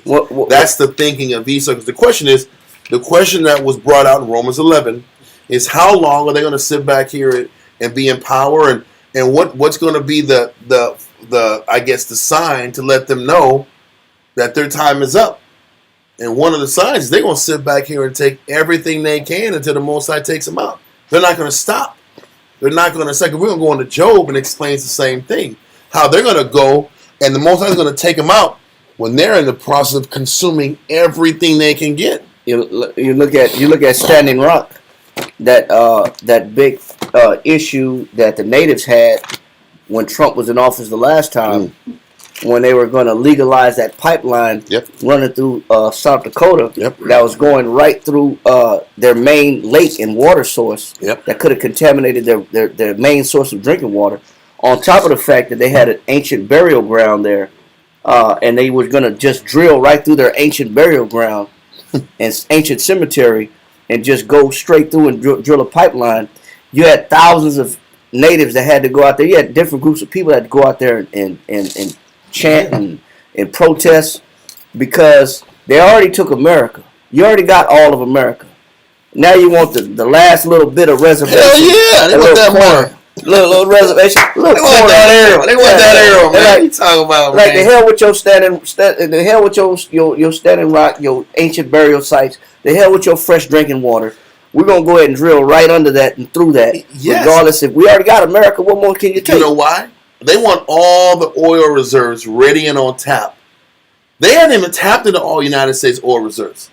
They haven't even, even the oil in Texas, they don't even use it for their country. They rob everybody else of their oil. And keep it on reserve. And they keep theirs on reserve. They still in Syria's oil. But they got oil in their country. Yep. So they won't sit back and get all the preparation, get it, but not max it out. Max everybody else's resources out. That's their thinking. And the Most High said the same thing we read now in Jeremiah 29:16. You read that. 49. Jeremiah 49:16. The Most High said, he said the same thing in Jeremiah. But he explains what we read about in Obadiah. Jeremiah chapter 49 and verse 16. Jeremiah chapter 49 and verse 16. Read. Thy terribleness. He said that what? Terribleness. It's not only that the Most High allowed them to come up and get the advantage over us and establish, overtake us and put us in captivity and take the resources of the world from us. He says, but on top of the fact that they took power, rulership, and authority, he says they're terrible people. He says their terribleness. And why else would you steal everything like it was bringing out in Obadiah? A thief would at least leave something behind for you to function. They don't care about leaving anything behind. Nope. He says thy terribleness has what? Hath deceived thee. Go ahead. And the pride of thy heart. So not only is Obadiah talking about their pride is high, Jeremiah said, man, not only are their pride is high, but they're terrible also. It's a double whammy. They're terrible people and they're prideful people. Read. O thou that dwellest in the clefts of the rock. Who are we talking about? We're talking about Esau. Read. That holdest the height of the hill. Go ahead. Though thou shouldest make thy nest as high as the eagle, I will bring thee down from thence, saith the Lord. Who are we talking about? Esau. Esau. Same people. Symbol is the eagle. Pride is high. Yep. exalt themselves above the highest mountains, but also they're just not good people. Done. Go back to Obadiah. Let's go to Job And the real proof quick. Let's is go the to Job. The proof of that is the history. Yep. Go to Job 20, verse 23. Okay. And then 20 and 23. Read that real quick. Job chapter 20 and verse 23. When he is about to fill his belly, the Most High shall cast the fury of his wrath upon him. But when he fills his belly, that means he's taking everything. What do you think? Why do you think Russia and China is the last end game? Those are the last two countries they don't have complete jurisdiction over. Yep. I have books in the back here that talk about the end game is to sit back here and stop the Russo-China connection. They got to break Russia and China like they temporarily did in the 70s. They got to break Russia and China apart. They got to cripple Russia. Listen, Russia is the military strength. China is the economic strength, And now Navy. and they got to break down Iran too. If they break that area down, they have control of the entire world. That's when you have full spectrum domination, and that's what America is trying to accomplish. We got to break Russia. We got to break China. Listen, I don't know if you've been hearing about what Trump's been saying. Trump's like, listen, we're going to go ahead and we're going to regain Greenland. Panama Canal. We're going to take that back. We're going to take that back. We got his hands. Yeah. He got his hand. We're going to take Greenland. Yeah. We're going to take Greenland too. But you sit back and say, why the hell do they want Greenland? They want Greenland because what they say is because of the global warming, the ice caps have thinned out around Greenland. So what's happening is now Russian navies, Russian ships, along with Chinese ships, can sit back and do trade up there, and they can eliminate going through the Suez Canal.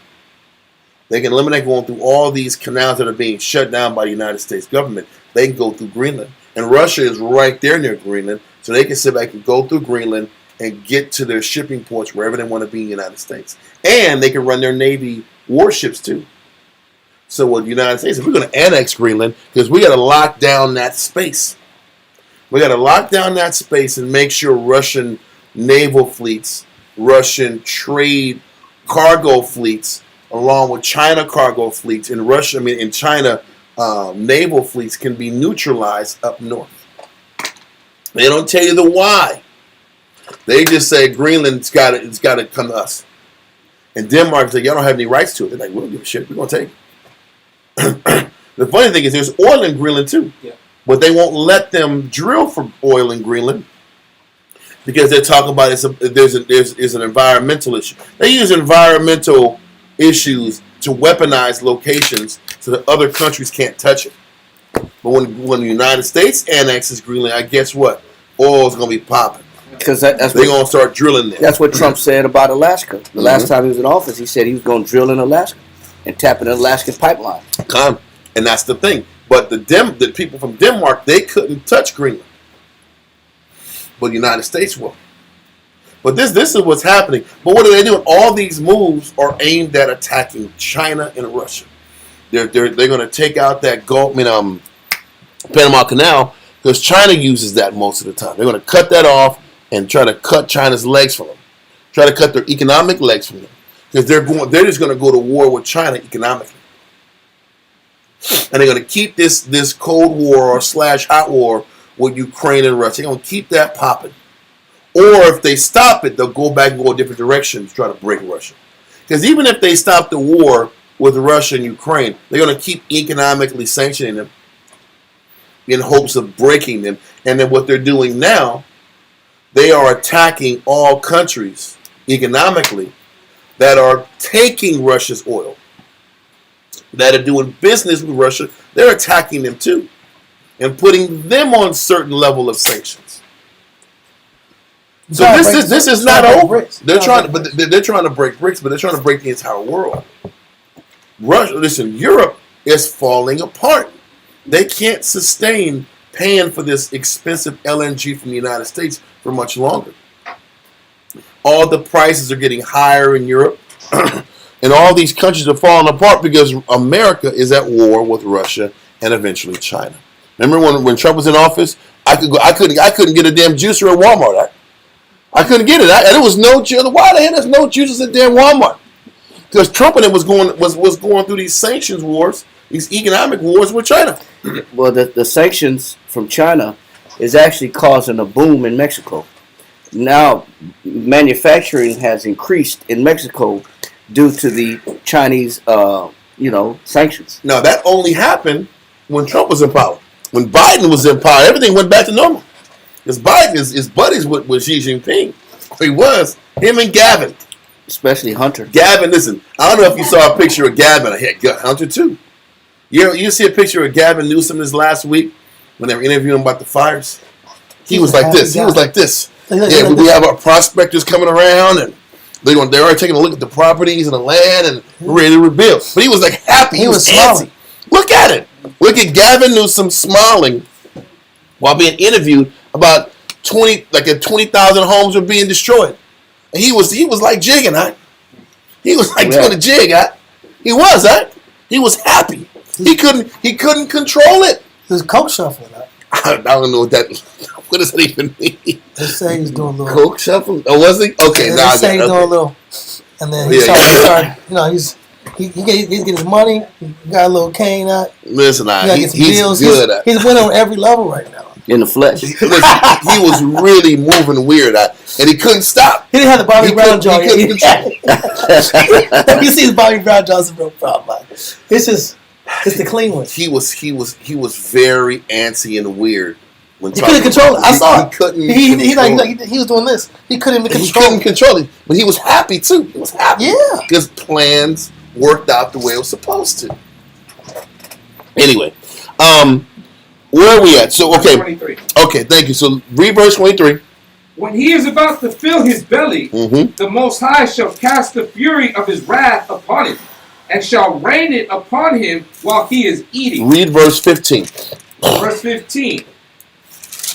He has swallowed down riches. Listen, this is what Esau does. He just swallows and consumes and takes and consumes and takes and consumes. Then he creates different agendas to consume different natural resources. Listen, whenever they start sitting back here going green in the green movement, that opened the door for different natural resources to steal. Cobalt. Because before, it was just oil and gold and diamonds and that kind of stuff. Anyways, let's go sit back here and make up this green thing and act like global warming is a real thing. Lithium. Now we need lithium and cobalt. Now we need new minerals to take. So now let's make another rush to go take cobalt and lithium from Africa, from Ukraine, from South America. Let's go. Now we can go hustle and make more money. It lives off the fat of the earth. And it's just one set of pursuits of minerals and resource to another pursuit. But they're creating these pursuits to go hustle and fight and steal some more. This is what they do. It's the game. It's the game. So they're swallowing down riches. Read on. And he shall vomit them up again. The Most High shall cast them out of his belly. So that all these resources and riches that they got from stealing from the whole world, the Most High is going to make them vomit it up and give it back to us. All the riches that they acquire from taking and robbing and stealing, when Christ comes back, they're going to throw it up and give it back to us. There's more in Job, but I don't want to go there. We're running low on time. Let's go back to Romans 11 in verse 12. Romans chapter 11 and verse 12. Now if the fall of them be the riches of the world, and the diminishing of them the riches of the Gentiles, how much more their fullness? They're going to go. Listen, what Paul didn't understand is they have a long way to go of stealing and robbing and corruption and stealing and robbing and corruption. They had a long way to go before their full is over. Read on. For I speak to you, Gentiles, inasmuch as I am the apostle of the Gentiles. I magnify mine office. Paul's job was to teach the people who didn't know they were naturally disposed to the will of the Father. But keep going. If by any means I may provoke them to emulation, them which are my flesh, and might save some of them. So the purpose of what Paul's job was to do was to get Israel to want to emulate back to serving the Most High. This is what the jealousy was all about. The nations were supposed to get in power and thrive and succeed, and it was supposed to inspire us to tap back into our power. The problem is it backfired. When we saw Esau succeeded, we wanted to be like Esau. That's what we did. We saw Esau's power and said, man, I want to be like them. But that we were supposed to emulate, take this scenario and emulate back to Heavenly Father. And this process would have been faster. Read on. Verse 14. If by any means I may provoke to emulation them which are my flesh, and might save some of them. The purpose of all of Paul's work is to get us back to serving the Most High.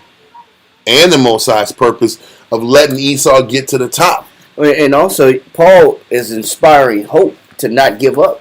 Because, how many of us have just concluded that we're in a white man's world? What does that mean when we say that? Bach did that. We say, man, we're just it's a white man's world, man. I'm just a squirrel trying to get a nut. Meaning I'm small in this game of power, rulership, and authority. Mm-hmm. But at the height of Greco-Roman society, Paul is trying to convince us who are on the bottom that they're not just swallowed up. They are swallowed up in the white man's world, but it's not forever. It's not a permanent place. It doesn't dismiss the quality of who they are and how the Most High feels about you. There's still something special about you, although you're in a Greco-Roman society, because that's where Paul was in at the time.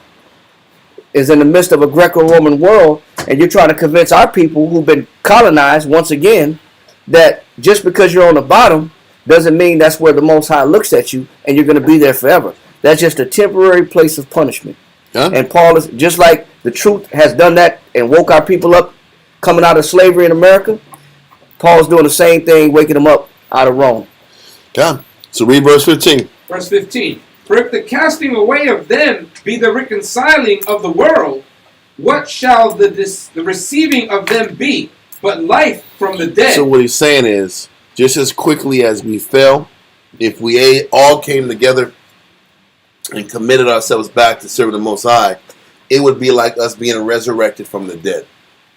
So the window and the door was always open for us to come back to the Heavenly Father if we walk through that door and embrace serving the Heavenly Father. Okay? Continue.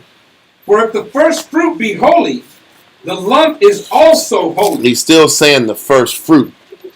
The first fruit was holy. We are the first fruits of the Heavenly Father. We're going to prove that. But he says, for if the first fruit be holy, the lump is also holy.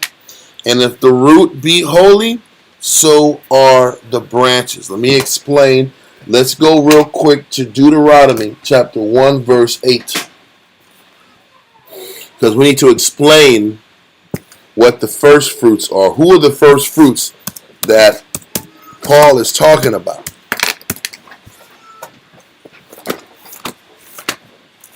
He said if the first fruits are holy,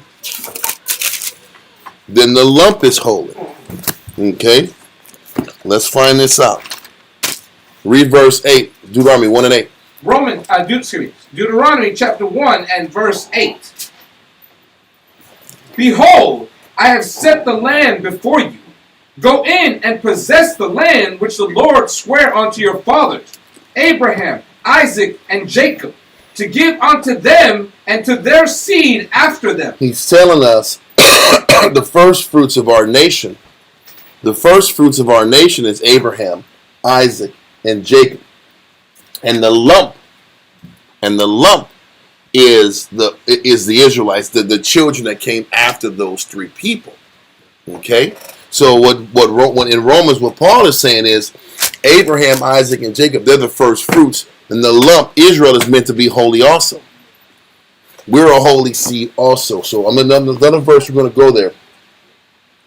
Give me Romans 8 and 23. Romans chapter 8 and verse 23.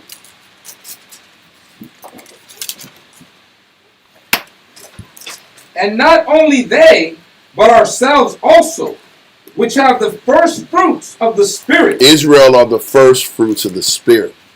Okay? The nation it starts with, though, Abraham, Isaac, and Jacob. But the nation is the first fruits of the Heavenly Father. Okay? I'm going to go to one more verse to tie it in. It's Jeremiah chapter 2 and verse 3. And forgive me if I'm rushing, but we have to kind of speed this up if we want to be done at least by 3:30. So we're at Jeremiah chapter 2 verse 3. Unless you want to shut it down and go into it next week. Read that. Jeremiah 2 and verse 3. Jeremiah chapter 2 and verse 3. Israel was holiness unto the Lord, and the first fruits of his increase. Israel is the first fruits of his increase. Now, if Israel is the first fruits, the beginning of the first fruits are Abraham, Isaac, and Jacob. Are there any questions about that? I know we're going fast and we're spitballing a lot of verses, but it doesn't change the fact that the first fruits is Israel, and to be specific, Abraham, Isaac, and Jacob. So let's go back to Romans chapter 11 and verse 16. Romans chapter 11 and verse 16. For if the first fruit be holy, If the founding fathers, so to speak, Abraham, Isaac, and Jacob, the fathers of the promise, if they were holy, read on. the lump is also holy. All the children and the families that came after Abraham, Isaac, and Jacob are holy as well.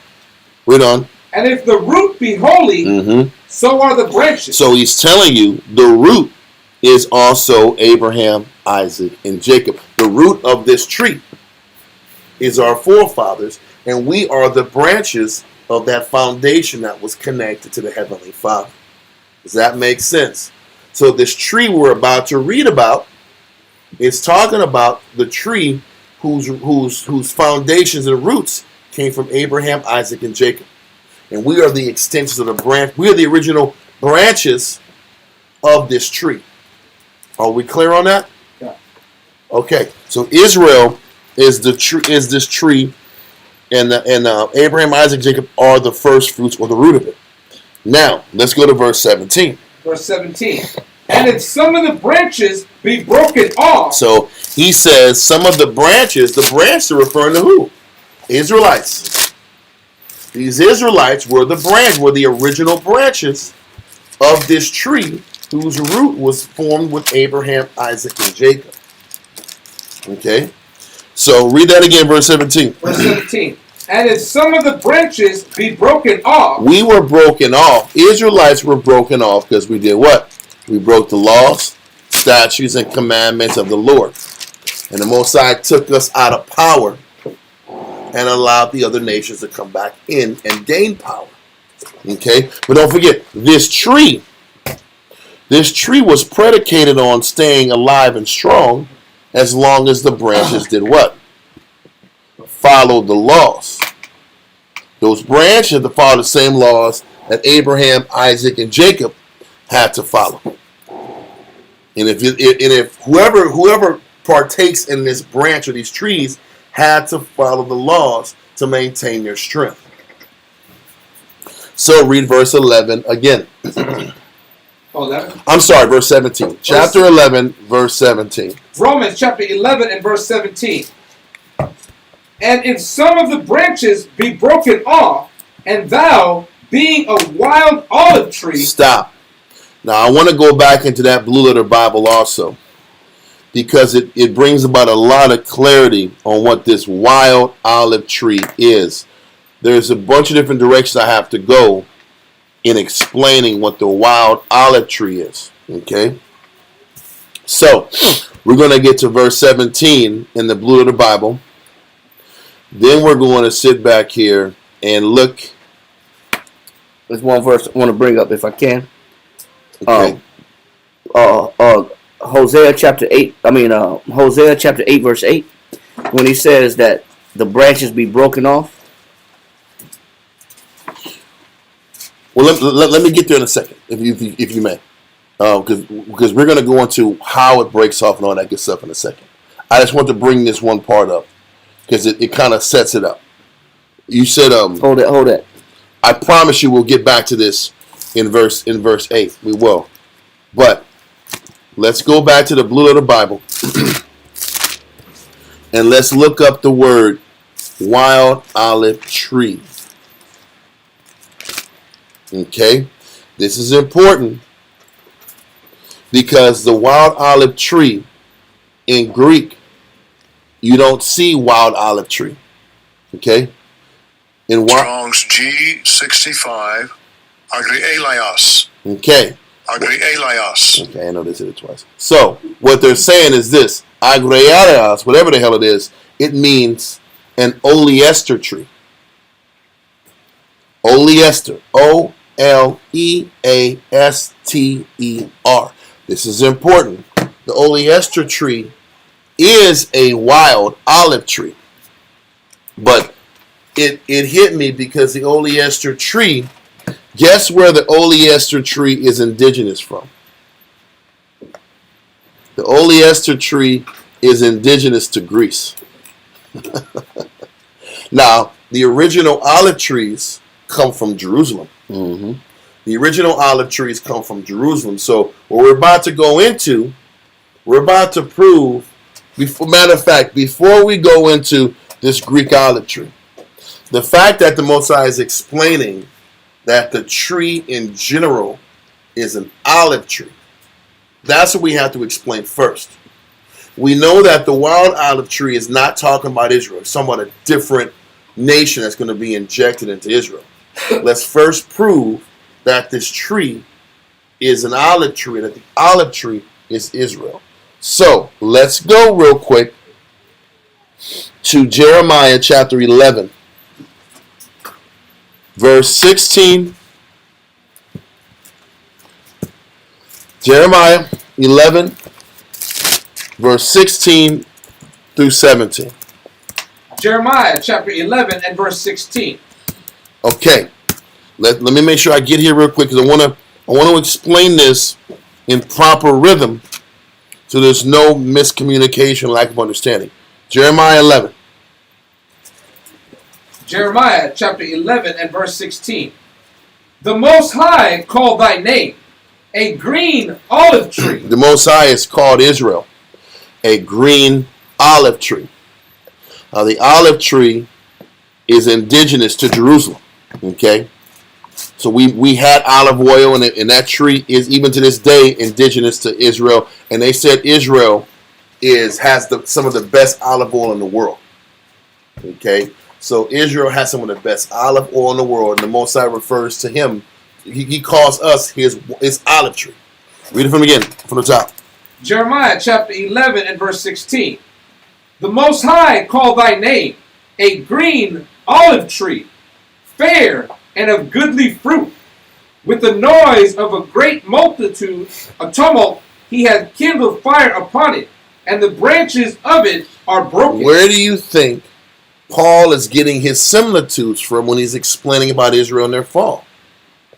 Jeremiah 11 and 16 is saying that Israel is a green olive tree, and it's beautiful, and it's fair, and it's of goodly fruit, and even historically, olive oil in Jerusalem is some of the best quality oil in the world. But he said the branches of it are broken. They're broken because we've broken the law. The branches have broken. We're seeing where Paul is getting his information from. Okay, read verse 17. Jeremiah chapter 11 and verse 17. For the Most High of hosts that planted thee hath pronounced evil against thee, for the evil of the house of Israel and of the house of Judah, which they have done against themselves, to provoke me to anger in offering incense unto Baal. Because we broke the laws and followed other idols, is why the Most High broke some of our branches off and took us out of power. He specifically broke the branches of our leadership and our kings and princes. He broke those branches off completely to where there's no more kings in Israel after we fell during the Babylonian time. So the more we kept breaking the laws, the leadership, he kept breaking those branches off. This is why the priesthood had less and less credibility. The Most High broke those branches off because they weren't strong leaders either. So the Most High, don't forget, the Most High is always talking to the leadership. He talked to the branch of leadership that was of the Davidic line. He broke that. Then he broke the Levitical line. Broke that. That's why we got Paul teaching the Bible and the word and the spirit not being pushed from the high priest. Because he was breaking their influence because it was out the spirit, not pleasing the Heavenly Father. So, with that being the case, this is why he's talking about us being the olive tree and these branches that were being broken. Okay, now you want to talk about the branches being broken, right? It was in Hosea 8 and 8, right? Mm-hmm. Let's go there. Hosea chapter 8 and verse 8. Israel is swallowed up. Now shall they be among the Gentiles. So as they become broken off, where do they go? Among the Gentiles. So those broken branches, are they completely destroyed off the earth? Completely? No, they're not destroyed completely off the earth. That just means that they got taken from their homeland and they got distributed and carried away. And they have to be subject to the new leadership that's now in power. And this is what's happening. This is what the salvation meant. Everything had to flow through Greece and Rome now. And they were the branches that had the power and jurisdiction over the world. Yeah, the Most High, because we wanted to serve Baal, the Most High said, okay, well, I'm going to introduce you to your new masters. And they're going to speak Greek and Italian and Spanish and French. Yep, and German. And German. And Portuguese. Yeah, and English. So these going to be your new masters. Yep. So he said, read that again. Israel is swallowed up. Now shall they be among the Gentiles as a vessel. It says, as a vessel. Go ahead. Wherein is no pleasure. He said they're going to be like a vessel. A vessel is like a ship or a boat that's tossed into the middle of the ocean. He said they're going to be like a vessel that's within it. Inside the vessel is going to be no what? Wherein is no pleasure. And a vessel is attributed to a vessel like a glass, a vase, but it's also attributed to a boat. But we also know, that we were carried away in a vessel, and the details of how we were carried away is some of the most horrific. They say one guy wrote, it's in a book called America in 1750. Richard Hofstadter. He said that the captains rarely wanted to go down into the hole to feed the slaves. He said because you had to stand where they were as the boat rocked. You had to stand in a combination of urine, blood, feces, and pus would roll back and forth on the bottom of the floor as the boat was rocking, because that's where they were laying in. So he said it was a combination of urine, feces, blood, and pus. He said, and the stench of that combination mixed together, would make the seamen sick. And so they barely wanted to go down there and feed the slaves because it was so sickening. And he said the Most High said they're going to be carried away and given to the Gentiles like in a vessel that is wherein there's no what? No pleasure. And that ride, and that transatlantic slave trade, that ride alone was horrific. That transatlantic process was described as it's most died from what do you call that? The water, cholera, and it was cholera and another one that they died from. Dysentery. Dysentery. Mm-hmm. But he said, but the Most High predicted that was going to happen to us when we got broken off. Mm-hmm. So now we got that in Jeremiah, that the green olive tree was talking about Israel. We're going to give a little bit more elaboration on that. Let's go to Revelation 11, verse 3 and 4. Revelation 11, verse 3 and 4. Revelation chapter 11 and verse 3. And I will give power unto my 2 witnesses, and they shall prophesy 1,260 days, clothed in sackcloth. 1,260 days. I don't want to go into all the breakdown of this extra stuff, but 1,260 days ends up being 3.5 years. 3.5 years is symbolic for 350 years, and that was the period of time that we were in, that Esau was in power, and that we had to be subject to them in America. But in that period of time, we're going to be teaching our people, these witnesses. But these witnesses are who? Read verse 4. These are the 2 olive trees. The witnesses that are going to be teaching in the end times, these period of time, they are the ones who are the 2 olive trees. And these 2 olive trees are referring to the northern and southern kingdom of Israel. Okay, because no more at this particular point are the priests, the Levites, the heads and the leaders of the nation. It's anybody out of the 12 tribes that the Spirit works through. Okay, so Israelites from all the tribes are going to be sitting back here and reteaching and resetting up the nation and getting themselves back together at the end. But once again, we're going back to prove olive trees. The 2 olive trees are Israelites from the northern and southern kingdom. Read on.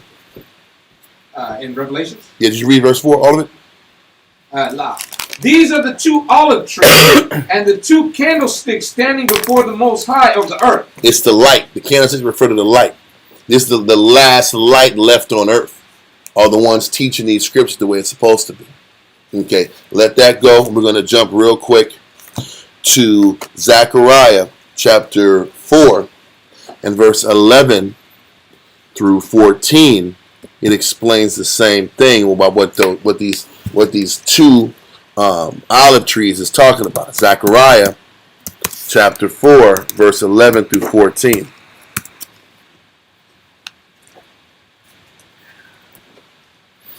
Zechariah 4 verse 11. Oh, Zechariah in the middle, towards the end, Right before was it Malachi? Mm-hmm. Right before Malachi.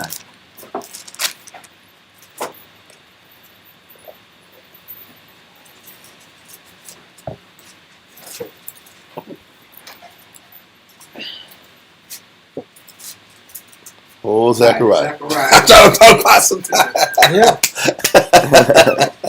Zechariah, the prophet Zechariah. No, I'm messing with you. Read on, sir. What chapter? 4 and 11. Down to Zechariah. 14. I'm sorry? Down to 14. Zechariah chapter 4 and verse 11. Read it. Then answered I and said unto him, What are these 2 olive trees upon the right side of the candlestick and upon the left side thereof? Now we understand even where Revelation is getting the candlestick and the olive trees from. They're talked about in Revelations, but they were first talked about in Zechariah. He said olive tree, the 2 olive trees, and the 2 candlesticks. It's the same conversation. Read on. And I answered again and said unto him, What be these 2 olive branches which through the golden pipes, The two golden pipes. which through the 2 golden pipes empty the golden oil out of themselves? Read on. And he answered me and said, Knowest thou not what these be? And I said, No, my Lord. Then said he, These are the 2 anointed ones that stand by the Lord of the whole earth. The anointed ones is Israel. Who are the only anointed people on earth? It's Israelites. It's the anointed of the northern and anointed of the southern kingdom that's teaching this word, and they're that light and that candlestick to the entire world.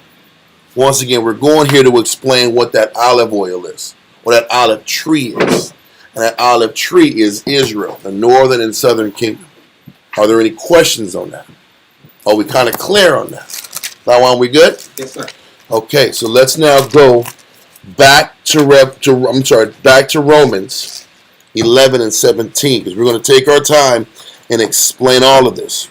Romans chapter 11 and verse 17. And if some of the branches be broken off. Now, it's the branches of this olive tree, because the next line explains that a wild olive tree has to come in and replace it. So let's read the entire verse and we'll get back to it. Verse 17. And if some of the branches be broken off, and thou, being a wild olive tree, wert grafted in among them, and with them partakest of the root and fatness of the olive tree. So the chapter is talking about this olive tree, which lost branches, and now a wild olive tree comes into this original olive tree, and they try to fit and assimilate their branches into a tree that's already established. That alone is abnormal. That alone doesn't make sense. Have you seen any type of tree in the wild be able to assimilate and extend branches of a different genus of a tree into a tree the way it is? It doesn't make sense. But this is what's happening. This unnatural process is happening because Israel broke off and fell off, and their branches fell off. But it's still unnatural. But we're talking about an olive tree. Now, this olive tree was originally a natural olive tree from Jerusalem. But what we're going to sit back here, like we read earlier, that wild olive tree in the Blue Letter Bible. Let's go there again. The Blue Letter Bible name for the wild olive tree was not the wild olive tree. The name for it was the oleaster tree. That is important. That is important because the Most High. Now read verse 17 again. Verse 17. And if some of the branches be broken off. If some of the branches be broken off from this original olive tree. Read on. And though being a wild and thou, olive it says, and thou. Oh, sorry. And thou being a wild olive tree. Stop. So Paul is saying, thou being an oleaster tree. Now, listen. Oleaster tree, oleaster tree, this is what it means. It's oleo Europea. It is a European tree. That is a European olive tree. Okay? That is the name of what an oleaster tree is. So the Most High is like, listen, you're a European olive tree trying to fit in to a Hebrew tree. It ain't going to work. A Hebrew olive tree. Now we're going to sit back and break down The difference. some of the physical differences between the oleaster or European olive tree versus the natural Jerusalem olive tree. The oleaster olive tree is called the dwarf olive. It is a smaller olive tree, which means it has less potency of the olive, less strength and less vitality of the olive. It has less capabilities. Because if I'm trying to get fruit and vegetables, don't you want the biggest fruits and vegetables? Because the biggest fruits and vegetables denote the most nutrients and the most beneficial. You can get the most out of it. And if I'm dealing with an olive oil tree, don't I want a big olive so I can squeeze and get the most out of each olive? So this oleaster tree is a smaller olive, so you get least out of it. You can't get the most out of those dwarf olives, which means you can't get the most out of the dwarf olive tree. So dwarf olive, it's smaller, less refined, smaller fruits and leaves, and produces less oil content. This is important. So Paul is writing and saying, you're this European olive tree trying to fit in with the black Hebrew tree. And the only reason you're here is because we sinned. So let's not act like you're on some level. Because we read through all this class this week and weeks before that the Greeks were acting like they were on some level. And their culture was just so superior to ours. Paul is saying, listen, yeah, it's a wild olive tree, but it's really a European white olive tree that's trying to fit in and take the position of our olive tree in position. Okay? So, there's two aspects of this. The oleaster tree, which I suggest you guys should look into yourself, so you're not just thinking of wars, just making up words. And then, the other part is the fact that it was wild. Going into the definition of the word wild. Yes, we know the oleaster tree was a lesser caliber tree, but also we can just go into the definition of what does wild mean?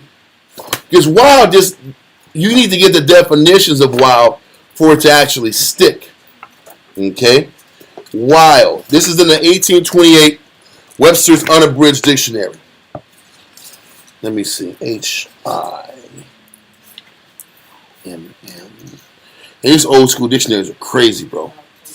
All this crazy. What's that? That's what you have on the old Esther? That's for what? Well, there's more in this one. The 828 is different than this one. This book gives them a lot more detail. That's still potent, though. It is. You said, say that again? Growing without culture. Because that European olive tree is uncultured. That's why they were called a no people in the first place. Because they had no culture. Yep. You see how it all ties in? All of this ties in. And also, I'll let you get that definition.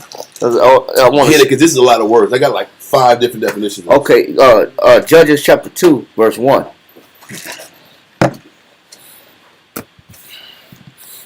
Are there any questions so far on what we're explaining? This is not a war or brothers trying to sit back and add new stuff in here. It's already there. That wild tree, it was an oleaster tree. It was a European tree. And he's talking, the book is written to the Romans. So y'all know, he's like, man, y'all are here, but y'all don't fit here. You don't fit in this position. You being in power like this is unnatural for the Edomite world to be on top. This is what he's explaining. It is an unnatural scenario happening that Esau's on top and Israel's on the bottom. Keep going, I'm sorry. Go ahead. Judges chapter 2 and verse 1. And an angel of the Lord came up from Gilgal to Bochim and said, I made you to go up out of Egypt. It said an angel had to come down and visit the children of Israel as a reminder. He says, I made you to come up out of Egypt. Go ahead. And I have brought you unto the land which I swear unto your fathers. And I said, I will never break my covenant with you. And the angel's reminding Israel that the Most High said he would never break his commandment with us. Go ahead. And ye shall make no league with the inhabitants of this land. Go ahead. Ye shall throw down their altars, but ye have not obeyed my voice. Why have ye done this? So the Most High sent an angel to ask Israel, why have you done this? Why do you let these nations survive and have their influence amongst the children of Israel? Read on. Wherefore? He said, and for this reason, because you don't want to tear down their altars, because you find joy in still serving something about these other nations. Read on. Wherefore I also said, I will not drive them out from before you. And he said, for that reason, the Most High said, I will never drive out the nations from before you, because you never want to be obedient. Because you don't want to be obedient, the nations will always have an influence. Mm-hmm. There will always be, but he's going to be specific about the influence. He says, I will not drive out the nations. Read. From before you. Go ahead. But they shall be as thorns in your side. He said the nations are forever going to be a what? Thorns in your side. So the nations are always going to be plaguing you for the rest of your lives. They're going to be like a thorn in your side because you didn't want to tear down their altars. Because you didn't want to disconnect from them.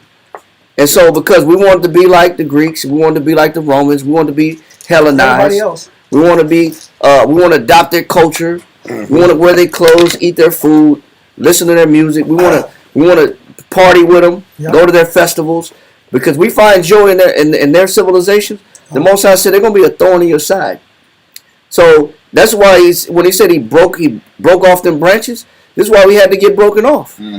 Because those nations there was always going to be a plague to us. But it's not like bringing this wild olive tree in was an upgrade.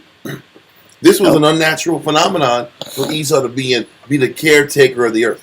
It was unnatural for the nations to be the caretakers of the world. It's also sometimes called a fruitless olive tree. It's a what? It's synonymous also with oleaster? Oleaster tree. They call it the little olive. That's their cute term for it. It's also called simultaneously a fruitless olive tree. Oh my God! Man. Where'd you get that from? I need that. Every time I'm reading about the nursery, I'm just reading the nurseries. I'm trying to see what's going on. I'm trying to see what's going on with this tree. It might be $30. Listen, he said we're trying to plant a garden. Do not get an oleaster tree. You're wasting your time. Yeah, but he said it was the fruitless It's commonly called a fruitless olive tree. Because you can't get nothing out of it. It's nearly. It's called the fruitless olive tree. They say because it's nearly fruitless. That's the point. This is, but it has the same look. It has the same look, and it's a smaller shrub. It as they say, it grows into maturity faster. Yeah. But it's a smaller shrub, and it bears very little fruit. And he's saying this nation that bears very little spiritual benefits to the nation, to the world, is going to be the one that's empowered. Because what fruit is being born? It's supposed to be spiritual fruit that's being born. Because it's like this nation, this oleaster European Edomite tree, is going to produce little to no good spiritual benefits in comparison to the potential that our people could have brought to the table if they just serving idols. If they just served idols, we could have sat back here and spiritually benefited the world 10 times more. But because they didn't sit back here and they don't even have the capacity to produce good works. They don't even have the capacity to produce high-tiered spiritual works is what they're saying by the little fruit tree. What they got, the little what? It's called a fruitless fruitless olive tree. Yeah, the little olive.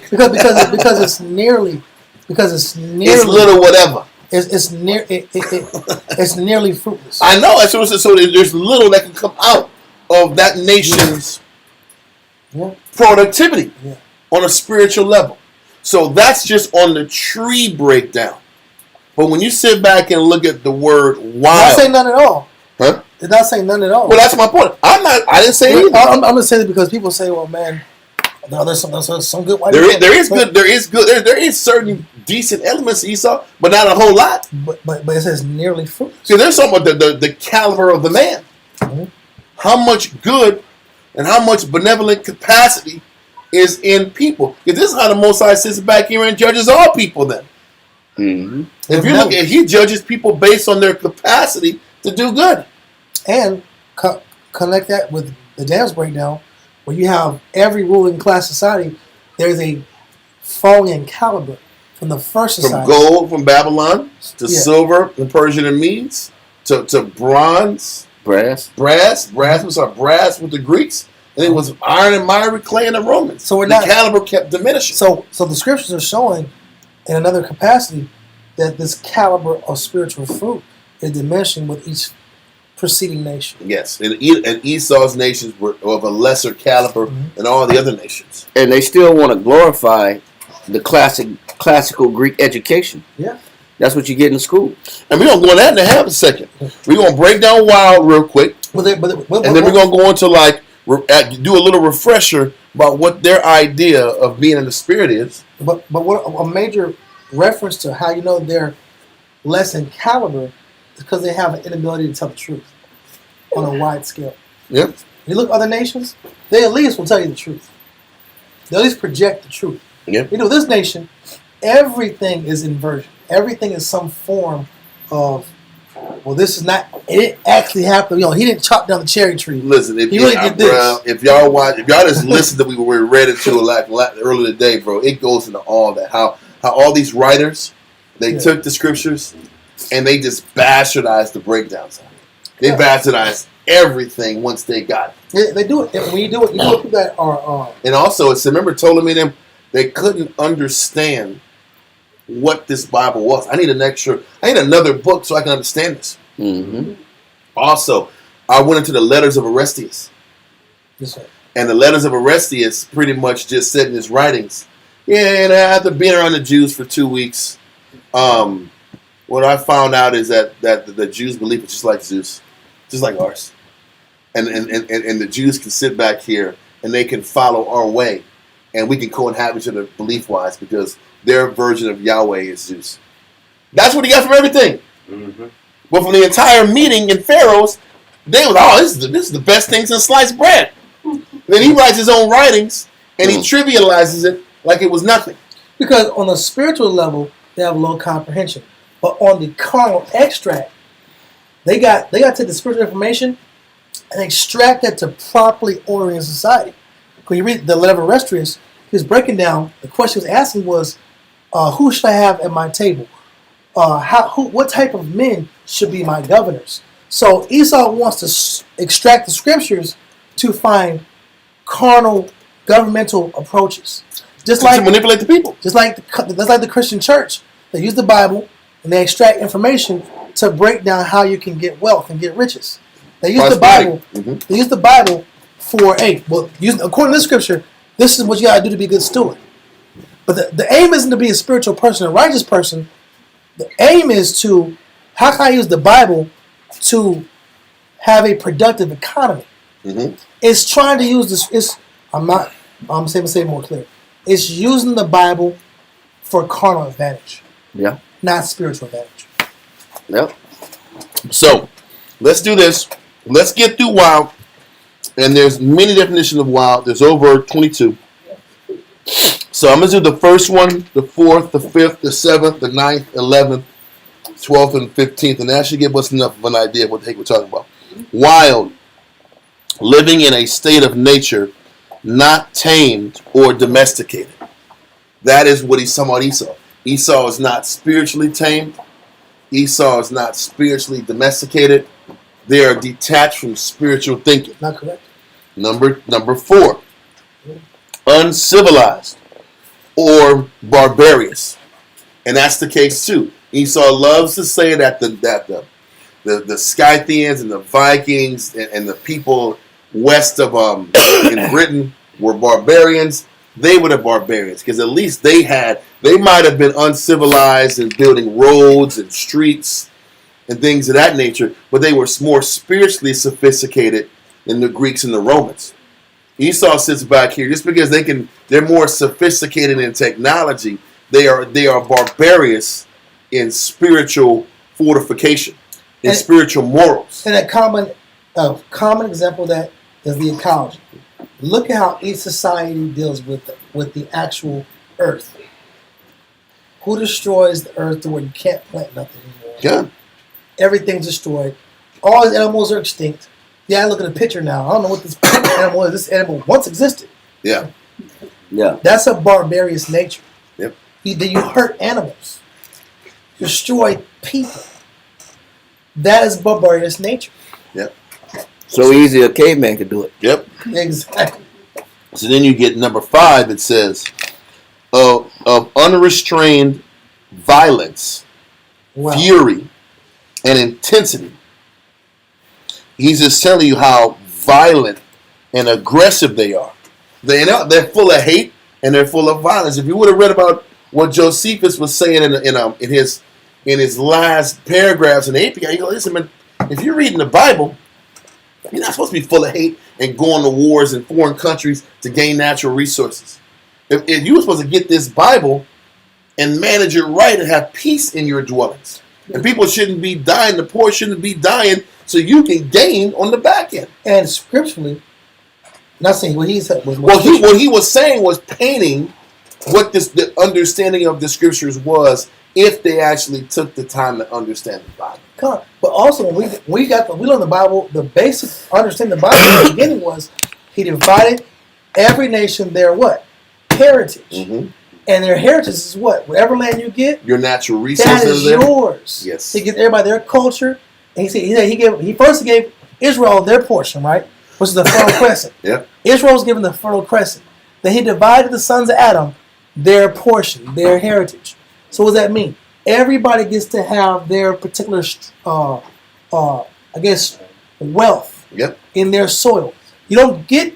It's opposite of God to take everybody's heritage and conquer them. Yeah. No doubt. And that's why they are unrestrained, violent, fury, and intensity. Yeah. Number 7, frantic or distracted, crazy. That man, I break it down. Yeah. Listen, McCarthyism with the Red Scare, the communists are coming. Communists are coming. Now it's the Mexicans are coming. Yeah. Then it was the Arabs are coming. Yep. Then it was the Negroes are coming. Yep. They got weapons of mass destruction. You got to work. Yeah, they're always in a frenzied state. Even right now, they're saying they're telling the Europeans, listen, if the Ukrainians don't stop the Russians are going to make it all the way to Britain. They haven't said anything about that. The Russians are coming? Yeah. Don't you see? Russophobia. In every single projection of their media is constantly blended with paranoia. Yep. Look at every movie that comes out. Well, they're projecting. But look at all the movie, all of that come out. Look at the media and the people that actually believe in it. Look at the people when they believe. Man, you gotta wear a mask everywhere you go, because if you breathe any air, you're gonna die. You know how people hang out. You know how people, I couldn't even get some gum in a gas station because they're like, people are tripping. Hey, I need 6 feet. I'm trying to get some gum. Listen, and I'm gonna say, if you didn't, I'm gonna take from Kyle Cobb's words. If you didn't get the Super Bowl tickets, there were people on Twitter saying you should be killed. Yeah. You should die. Yes. If you don't take the Super Bowl tickets, because you're taking the risk of infecting me. So those people should be killed and thrown in jail. Am I right or wrong? Either thrown in jail or killed. They were pushing that for a good minute. Then for a period of time, they're pushing you're homophobic. Yep. They're putting you're a transphobe. Mm-hmm. It's always a intense push that you are the problem, and that they're trying to create some type of scare and fear. It's a fear approach to manipulate. It's fear and respect. Oh, this is the woke generation because we're woke. So we allow all this crap to go on around us because we're woke. We're not like my grandpa was a dinosaur, my father is a dinosaur. We're woke. We're more intelligent than this. We can sit back and co-inhabit with all people. Yeah. It's either a pride angle or it's they're gonna sit back here and put you in fear to look at it that way. Because you're always, if you actually believe everything you read and everything you see, you're gonna live. I look at older people, and they're always uptight and uncomfortable, and they're always afraid. You know what? Watch TV with grandma, bro. They're playing mind games with our grandmas all day. If you remember eating like little crackers and stuff like that, and watching stories and watching soap operas with them, and then all of a sudden CBS comes up, Saddam Hussein is at it again. Like, oh my God, the butcher of Baghdad. They built it up. Even before he went and attacked it, they were building this guy to be. He's the worst villain of all time. But this is all this is how they play people. They use media, they use movies, they use scare tactics to keep people at high levels of fear all times for control's sake. We're gonna run out of land. Watch out, guys! Yeah. Overpopulation. Yeah. Watch out, guys! The bugs. Listen. The air's going up. Yep. Global warming. Everything's melting, y'all. Listen, if you believe this, you're gonna be freaking out everywhere you go. Man, brother, you don't understand. Listen, brother, you cannot cut your grass. This is real law. You're not gonna be able to cut your grass in the future because your grass is gonna have carbon emissions. Those carbon emissions are gonna affect the environment. It affects the environment. It's gonna make sure all the animals die. They're saying cow poop is affecting the environment. The nitrous gas inside the cow is gonna cause a reaction in the atmosphere and cause the sun to get so hot that we're all gonna die. So you cannot eat beef anymore. No more beef. Let's eat fake meat. Yep. These are just different approaches to control people. And this is why they're wild. These are wild approaches to manipulate people. Yep. And now it's AI. Yep. And now it's going there. And this is everything. And this is forms of their frantic and distracted nature. There's more. Listen, believe me. There's more to it. I'm saying that's crazy right there. Number 9 is undisciplined, unruly, or lawless. I'm going to read an excerpt. We read it earlier, but this is Hellenism in a nutshell.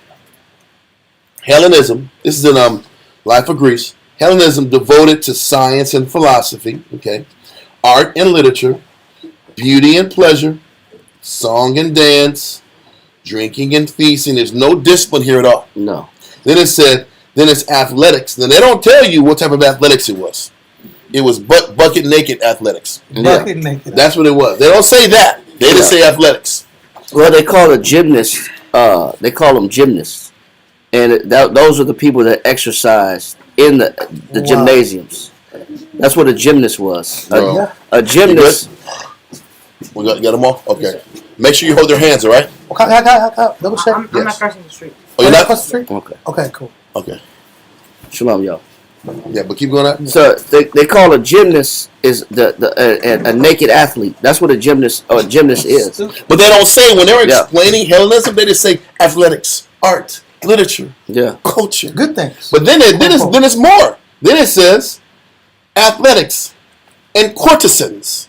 If you didn't know what the hell courtesans was, you'd think, oh, that sounds pretty awesome. Is that dating? Courtesans is high class hookers. Oh yeah. And there's certain women who sit back here and they make a name for themselves by screwing all of the elites of the nation. Kim Kardashian. Thank you. I said that same person. There are people who literally in a Greek society got rich and famous and got respect. How many elite men they banged? Yeah. That's literally what courtesans is. Kim Kardashian, Paris Hilton. Yeah. What's the white lady that was Oh, Kylie Jenner, the other one. No, you talking about the bald head one? Mr. President. Oh, Marilyn Monroe. Marilyn Monroe. Yeah. Listen, that wasn't the right. That's how I remember it. That was the song. Happy birthday, Yeah. Mr. President. Yeah. That was what it was. I don't know why you were holding your. That's the face she made. She made this face. Yeah. That's how I Mr. remember President. stuff. She's like this. It worked too because we knew what we were talking about. Exactly. I know who that is. I know. Yeah. Listen, and Madonna. I know all of them. Like you can keep naming forever. They get famous off of all Amber the people. Rose, yeah, the bald head one. And what they do, Rose? they just keep jumping from man to man. And every relationship they go through, they get more hype going to the next guy. That Jenner chick, she just every light skinned basketball player, you got a shot. Blake Griffin, it was Jordan Clarkson. Jason Tatum? I don't know. No. Well, he's next if he wanted it. But all the then it was Devin Booker. Every light skinned baller from the West Coast. Ben Simmons. It was all light skinned dudes, 6'6" and higher, right? And every dude, she's courtside and she's getting pictures and celebrity. And if she goes to this guy, it's the next guy. It's more television exposure, and that was the Greek way. Right. And you don't need talent. No. All you need is the ability to be exposure to a top tier. You had 3 levels of whoredom amongst the courtesans. The high level ones were called the Hetarai. Oh, okay. The Hetarai were the High class. They were the high class. The ones that had elite clientele. That's my point. Yeah, those are called Hetarai. Mm-hmm. Then you had your regular, which were middle class courtesans. Then you had the low class, which stayed in brothels, and they had blonde hair. They dyed their hair blonde. And those were the low class. You had 3 levels of courtesans. They're talking about this like this was honorable. Athletics and it was normal. courtesans. Yeah. And then it said the next one is listen. It was nude athletics, hoes, excuse my French, and handsome boys. What were they doing? They were being exploited too. Well, when you read that, it tells you that the Hetarai, which is the upper level echelon prostitutes, had problems with the men. They were in direct competition with the little boys. Yep. For clientele, they used to battle each other for clientele. So, because they had options in Greece, you had options. But they're painting this horrible story like it's honorable. Justin Bieber. I know, bro. I know, man. So bad. Bieber believers, right? Yeah. Listen. I know. This angle or Macaulay Culkin Culkin, boy bands, Bieber. Yeah. Because the NSYNC, all those guys, they work. Backstreet Boys. Yeah, B2K. B2K. Yeah, too. Hell yeah. Right. Yeah. Right. The women can't necessarily compete with the physicality of the males because they don't have the equipment to compete. But the fact that this competition is wicked. Yeah, but the reason why I look at it as honorable because these are things that they value in this. That's what Hellenism is, and this is why this is what the wildness looks like. Then it says, handsome boys along with a gay sophistication. Now I kind of. How is this sophisticated? How you're painting it like this is there's a sophisticated way to be gay. Well, there is. How is that even the case? There is. Listen. You can't be gay with Walmart clothes on. You gotta be gay with like some Gucci, some Versace. You can't just be walking around gay without no. You gotta have Versace. You gotta have that. What's that brand? The ball. Their brand. Ball, man. Ball means ball is king. Ball is king. What? It's the new brand. Basalinka, That's too. Basquiat. Oh, Balenciaga. Yeah, Balenciaga. You gotta have Balenciaga. Why is that such a high level thing? Because guess what? These are expensive clothing. These are expensive articles. Versace. Like for us, it's Versace. For our generation. But for the new generation, it's Balenciaga. Which means ball is king. Or Prada. These are just high echelon styles and fashions. Also art. He said, your boy, what's your boy's name? Basquiat. It's just so he's just a special guy because he just has something different. It's something so different. Was it different? Look at the art. Look at the piece that he drew I together. thought it was ugly. I thought it was ugly. This is not awesome art. You wouldn't understand because you're straight. Look at this. I have an appreciation for the distinctions of life. I can see the different color combinations. Let's go to my house and look at all the different decorations in my home. First off, my kitchen is Martha I Stewart. have many leather-bound books. Yeah, my kitchen's Martha Stewart. My outdoor is Kate Spade. I have. It's the fashions of the Greeks. Greeks are about different fashions. So you're not into fashion. Well, it's more so the vanity It's the vanity of it. of the Greeks. It was the vanity of it. But everything you guys said is right. But I don't get what gay sophistication is. Why do you got to put gay in front of it? Because There's levels. There's levels to this. It's shit. 2020. I don't want to understand those levels You're at all. War, you're so 1980. We're in 2025. I'm a caveman. They always I am push a that. caveman. They always push this is the new time, and you're late. And You're this is the behind. pressure that Israel was facing around the world. This pressure that this woke way of life. You're not trending right. But and you're not woke. Because when it says gay sophistication, you're not woke. You're on this level. You're not on our level. And you are putting yourself in a box. There's so much more to life that you can live, but you're in this archaic box, and you are behind, like you said. You're behind, and you're not educated too. I know. Then it goes to the part you're just not educated. Once it goes past your caveman, you're not educated because you don't understand this certain philosophy that just came out. And this is what it's bringing out. It says, along with a gay sophistication that questioned all morals. There you go. So once that door opens, all other immoral acts are open on the table. If I'm cool with homosexuality, I'm cool with all type of stuff. The different levels, All the the differences in age gaps and gender gaps and all this craziness. There is no gender anymore. Yeah. Everything is being questioned. Everything morally upright is being questioned. Now there's 200,000 different sexes. Yeah, bro. You're not aware. Classification, There's 200,000 new classifications of sex, and I could be a dog, I can be a cat, I can identify as a rock, I can be anything I want to be. You're out of alignment. You're out of touch. This is the future. This is the new world. Bro. This is all they're going. And that's what I'm explaining. This is why Esau is a wild olive tree, and there's even limits to virtue that can come from these people. Because this is what's inside of them. They said, listen, and an urbane skepticism that undermine all supernatural belief. We can all that mean they're born with the mindset of not believing anything spiritual. Anything spiritual is out of their mind and vocabulary. Disconnected.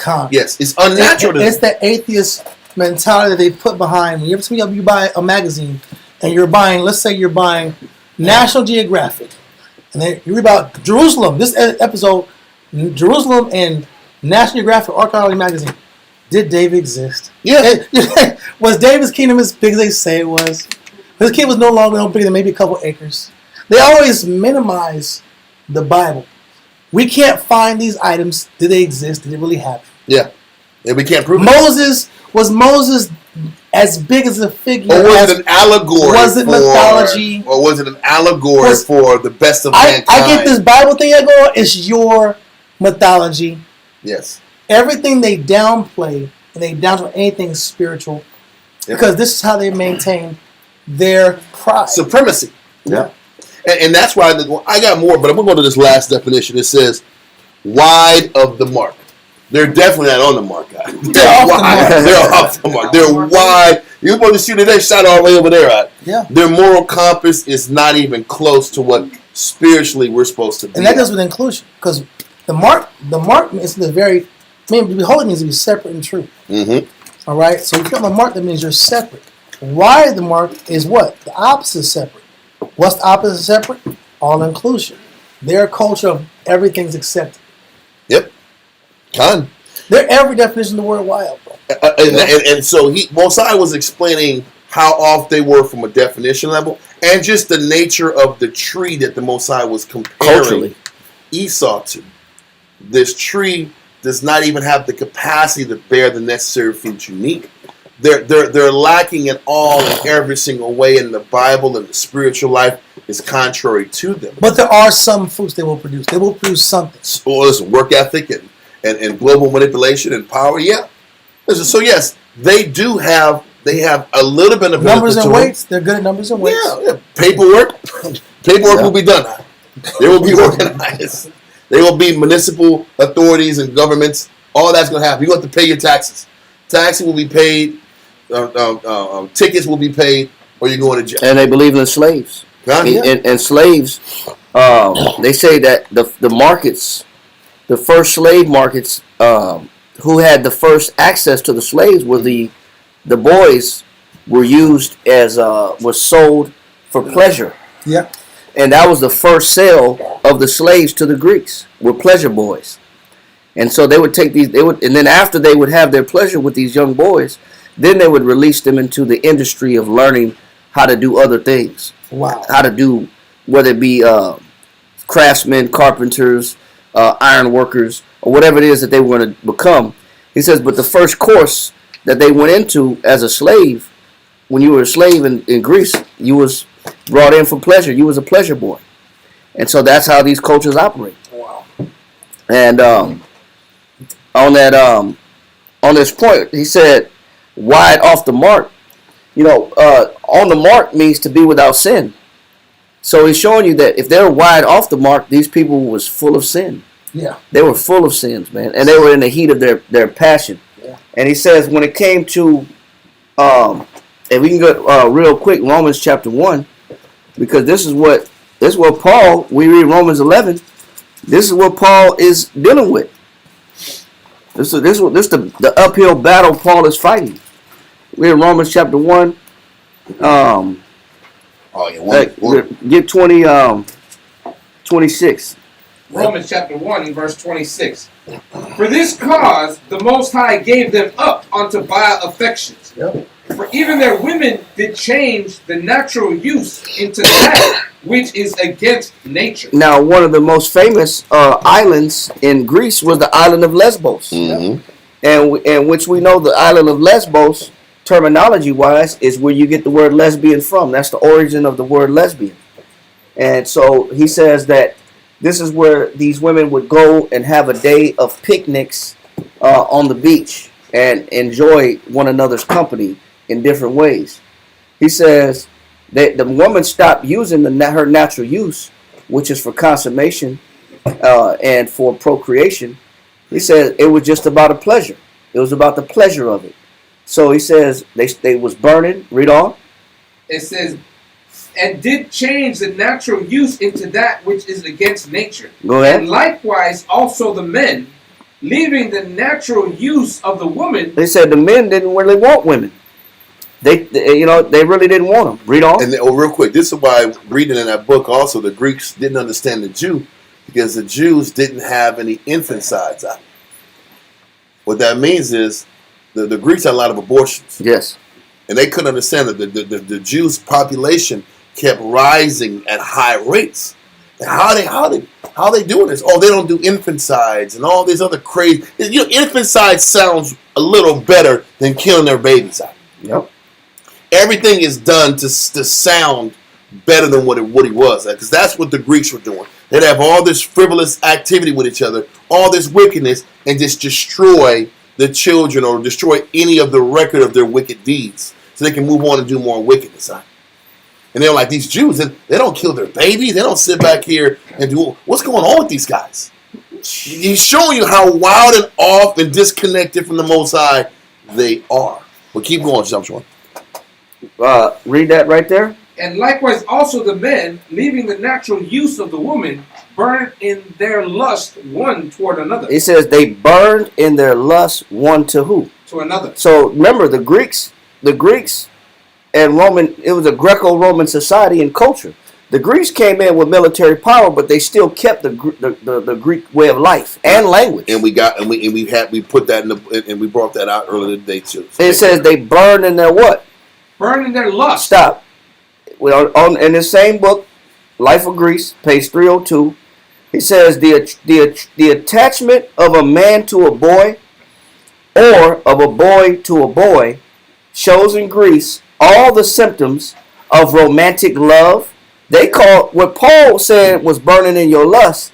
They call it romantic what? Wow. They call it romantic love, passion, piety. They call that reverence and piety. It says ecstasy, jealousy, serenading, brooding, moaning. What? Moaning. I don't even. Well, it was messed up. This is how they would get you. If I was a young boy and I wanted an occupation, and I was curious with being a blacksmith, or I was curious in different forms of skills, all these men that are burning their lust would sit back and court these young guys, these young kids, and say, listen, man, if you work for me, I'll sit back and teach you the trade. You'll be good to go. But it was understood that whoever you went to, you was an apprentice, you'd learn your skill, and you'd pleasure that man. Yep. For X amount of years until you learned your course. You learned your course, learn your lesson, and then after that, you can go live your life. And then you'll go sit back here and do that same wickedness to another young man that you want to teach and court and develop. They were fighting to court young boys, and they would say, hey man, be my apprentice, and I will teach you everything. But you know what, you got to give me a night. That's how it was. Yep. That was the Greek way. And they had little harems because they had multiple apprentices at the same time. Of course. This is just the game. I just want to paint that too, because Yeah. that's what they were doing also.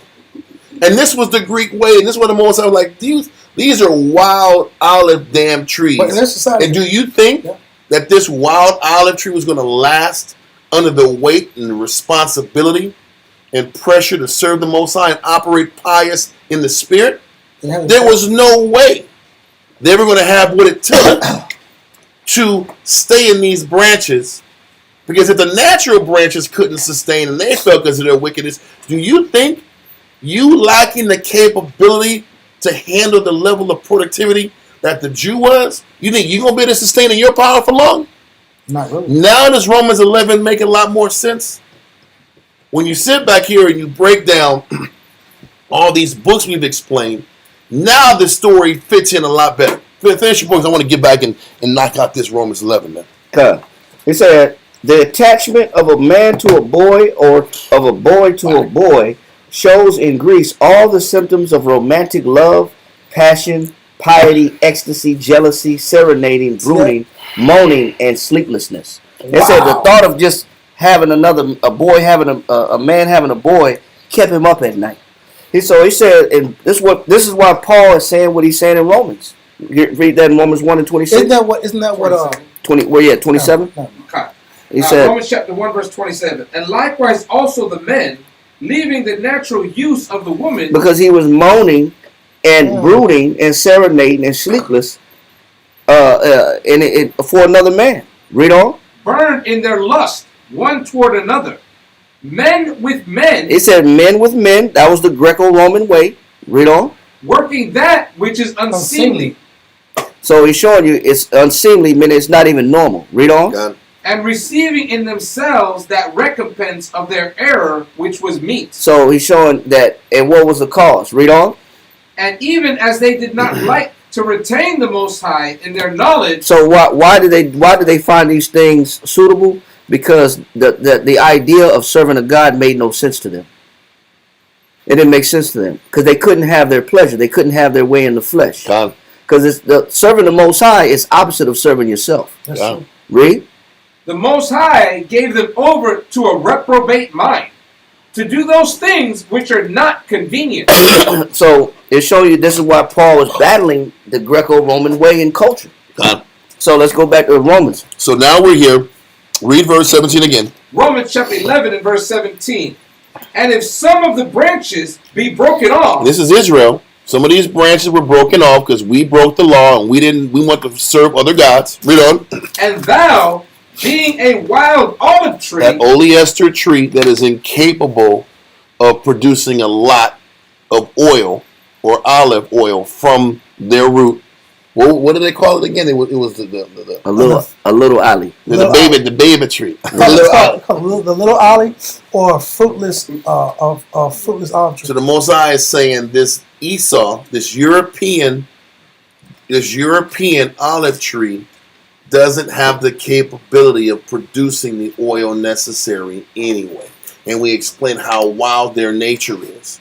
He says, you being a wild olive tree, read on, wert grafted in among them, and with them partakest of the root and fatness of the olive tree. but now you're partaking of the kingdom, the power, the unabated protection. You are receiving the blessings that Israel received through hard work and spiritual dedication. Read on. Boast not against the branches. And this is what he's saying. You better not sit back here and look down on our people. You better not mistreat my people. You better not sit back here and injure Israel because you're on top now. You have the authority. Khan. Now you read in Genesis, I'm not going to go here, but in Genesis, the prophecy was for that Israel was going to be on top of Esau, but at the end, Esau was going to prevail.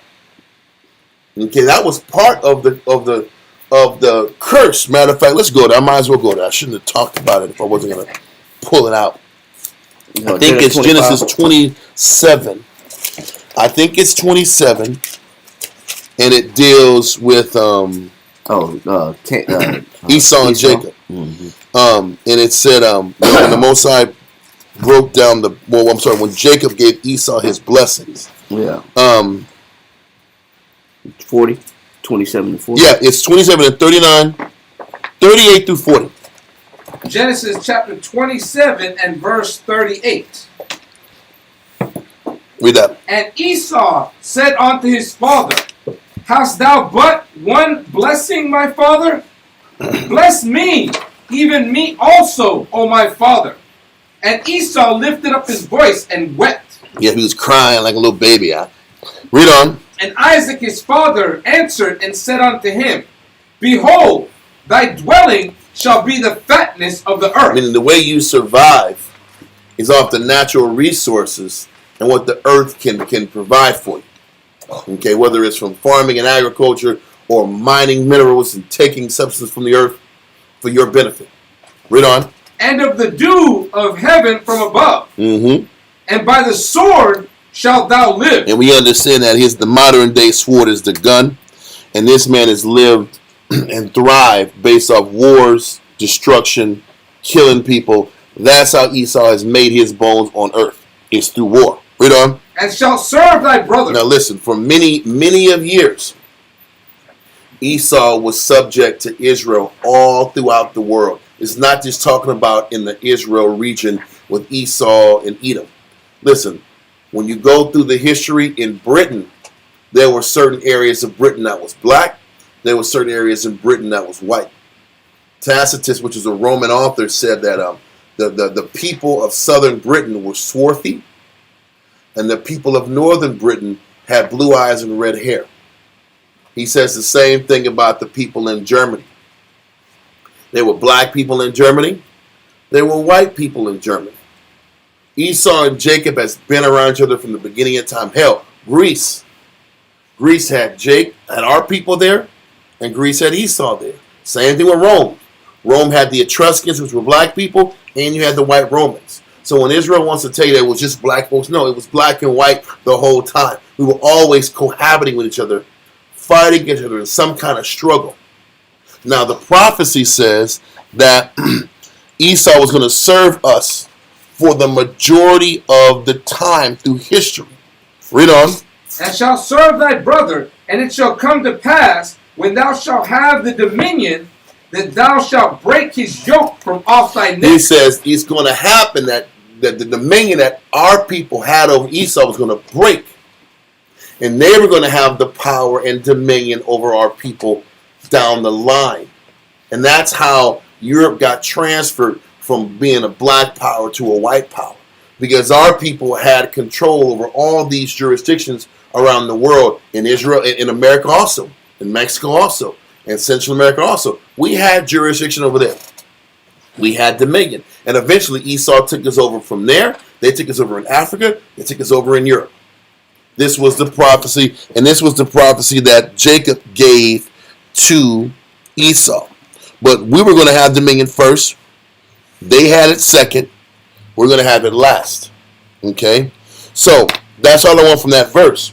So even this happening with these wild branches being grafted into power, this was prophecy. This is already going to be prophesied anyway, that they was going to be back in power after we fell. So read verse 18 again. Verse 18. Boast not against the branches, but if thou boast, thou bearest not the root. So he's like, if you sit back here and treat the original owners of this branches in this tree the wrong way, you don't realize that the root controls you. You think you're in control. And that's how Esau operates with his policies, his deviant policies, his media. He operates like he's in control, and he was chosen to run this place and chosen to keep us subjugated. But he says, if you're operating like that, with manifest destiny is one of them, but if thou boast, thou bearest not the root. You're not in control of your destiny and your salvation. This is, Most High has given Esau a certain period of time to reign. Thou bearest not the root, but the root's holding you up. The Most High is giving you time to be in power. He's going to get rid of you. So he's warning Esau not to boast against the branches and to serve the Most High with gladness and joyfulness of heart. And he's not doing that. So because he's not serving the Most High and treating Israel right, his time is not going to be in power for long. Read on. But the root thee, thou wilt say then, the branches were broken off, that I might be grafted in. And this is Esau's whole thinking. The Jew fell so we can be in power. These black dudes and these Mexican dudes and these natives fell so we can have the power forever. Okay, read on. Well, because of unbelief, they were broken off. He says, because we didn't believe and we were following other idols, we had to fall. Read on. And thou standest by faith. He says, you're standing in power only based upon how well you follow these laws. From the Septuagint. Since you got the Septuagint, now you're on the hook, and you're only going to stay in power as long as I see fit, one, Most High, and you're only going to be in power if you follow these laws. Read on. Be not high-minded, but fear. But he says you better operate in fear with this newfound power you have, Greece and Rome, which they didn't. They had a complete disregard for our people and God's children. Read on. For if the Most High spared not the natural branches, the Most High didn't spare Israel. Read on. Take heed, lest he also spare not thee. Now listen, with that being the case, this is how the Most High thinks. Let's go real quick to 2 Maccabees chapter 6, verse 12 through 17. We went over this on Monday, but this is important, and it kind of ties the whole message in. Because the question I would have is this: well, damn, if the Most High knows that Esau doesn't have any faith and Esau is off, why is he letting him run so long in power? Whereas the Most High stings us, as soon as we think negative, we get hit. And the answer to that question is here, 2 Maccabees 6 and 12. 2 Maccabees chapter 6 and verse 12.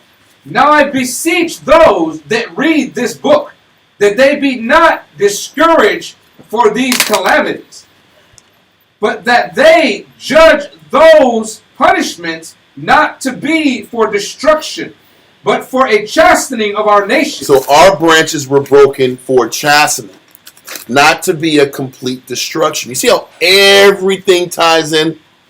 Our branches broken, our position in power going down was just to check us. Read on.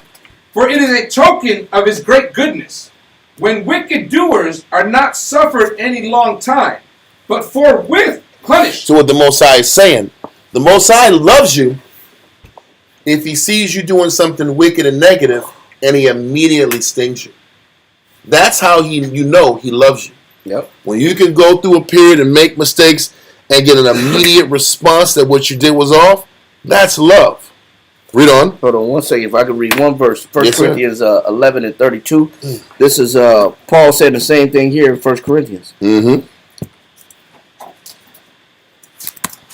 1 Corinthians chapter 11 and verse 32. That means Paul would have also known this verse in Second Maccabees. Yeah, I know. Read that. 1 Corinthians chapter 11 and verse 32. But when we are judged, And so when the Most High passed judgment on us, what happens? we are chastened of the Lord. We get what? Chastened of the Lord. We get punished by the Most High. So when we get judged, and the Most High judge us, we get chastened, we get spanked, we get whooped, we get punished, reprimanded. Read on. That we should not be condemned with the world. Stop. Does he chasten us so that as to never allow us to come back and stand in good graces with him and do us away forever? Like he said he's going to do away with Amalek. So he says the reason why the Most High chastens us is so that he'll have enough mercy for us so that we won't be condemned with the world. Yes, and so he won't completely cut us off. He don't completely destroy us. This is also why Israel is always at the bottom, because we're always getting checked. We're always getting immediately checked. But us being on the bottom and constantly, perpetually being at the bottom is really the Most High saving our souls. So we're suffering on the physical end, but spiritually we're able to tread water and buy us more time to get back on the Most High's good graces. So the fact that he perpetually is keeping us down and keeping these branches on the ground is him showing love and mercy to us. Let's go back to 2 Maccabees. 2 Maccabees chapter 6 and verse 12. Now give me verse 13. No, give me verse 14. Verse 14. For not as with other nations, whom the Lord patiently forbeareth to punish. So the Most High would let the Greeks run for 300 some odd years or 250 years of power. He let them run. He's let the Romans run their course patiently, not stinging them as they go, letting them just be wicked, one Caesar after one Caesar after Caesar after Caesar. Let him go. Let the Greeks go from the Ptolemies to the Seleucids to the Ptolemies to the Seleucids. Let them run until they burn out. And I can be done with them and go to the next kingdom.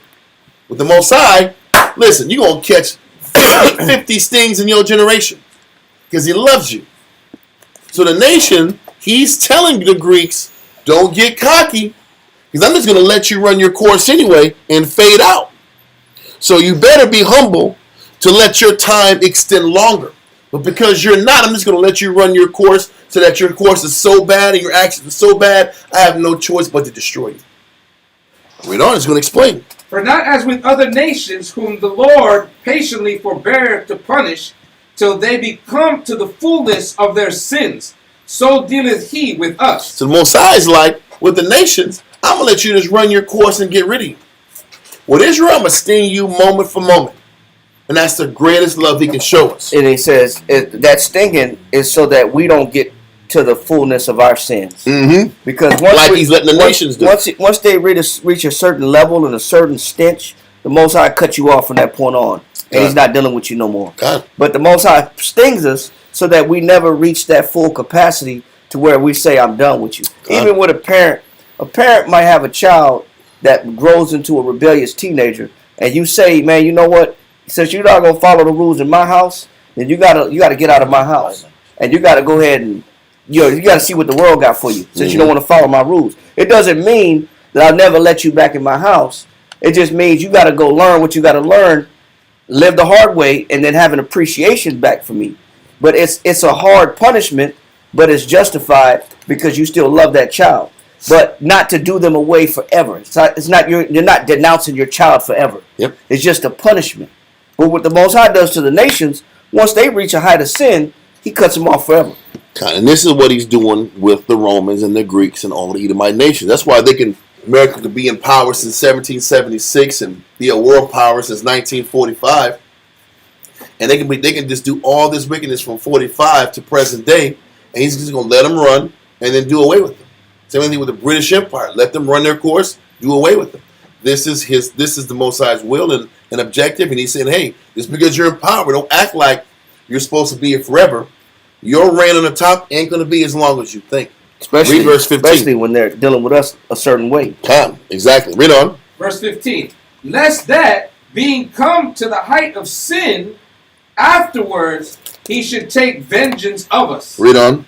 And therefore he never withdraweth his mercy from us. And though he punish with adversity, He daily punishes us with adversity. Read on. yet doth he never forsake his people. And that's the point. He loves us. He's going to have mercy on us. He checks us consistently and has to trim those hedges and break those branches down. But Esau, you're here in power for a short period of time. Run it down, and I'm going to get rid of you at the end. Now let's go back to Romans 11. Now we're at verse 20. Romans chapter 11. No, verse 21, I mean. Romans, No, I'm sorry, verse 22. Sorry. Romans chapter 11 and verse 22. Romans chapter 11 and verse 22. What? Have ye not houses to eat and to drink in? No, Romans 11 and verse 22. Romans chapter 11 and verse 22. Behold, therefore the goodness and severity of the Most High on them which fell. Severity. Listen, severity hit us by not being in power and having sovereignty. Read on. But toward thee, goodness, if thou continue in his goodness. You're only going to keep goodness if you continue and choose to live a spiritual life. And we know they didn't do that. We went into this whole breakdown earlier in class about how they dismissed the Septuagint in the Bible as soon as they got it.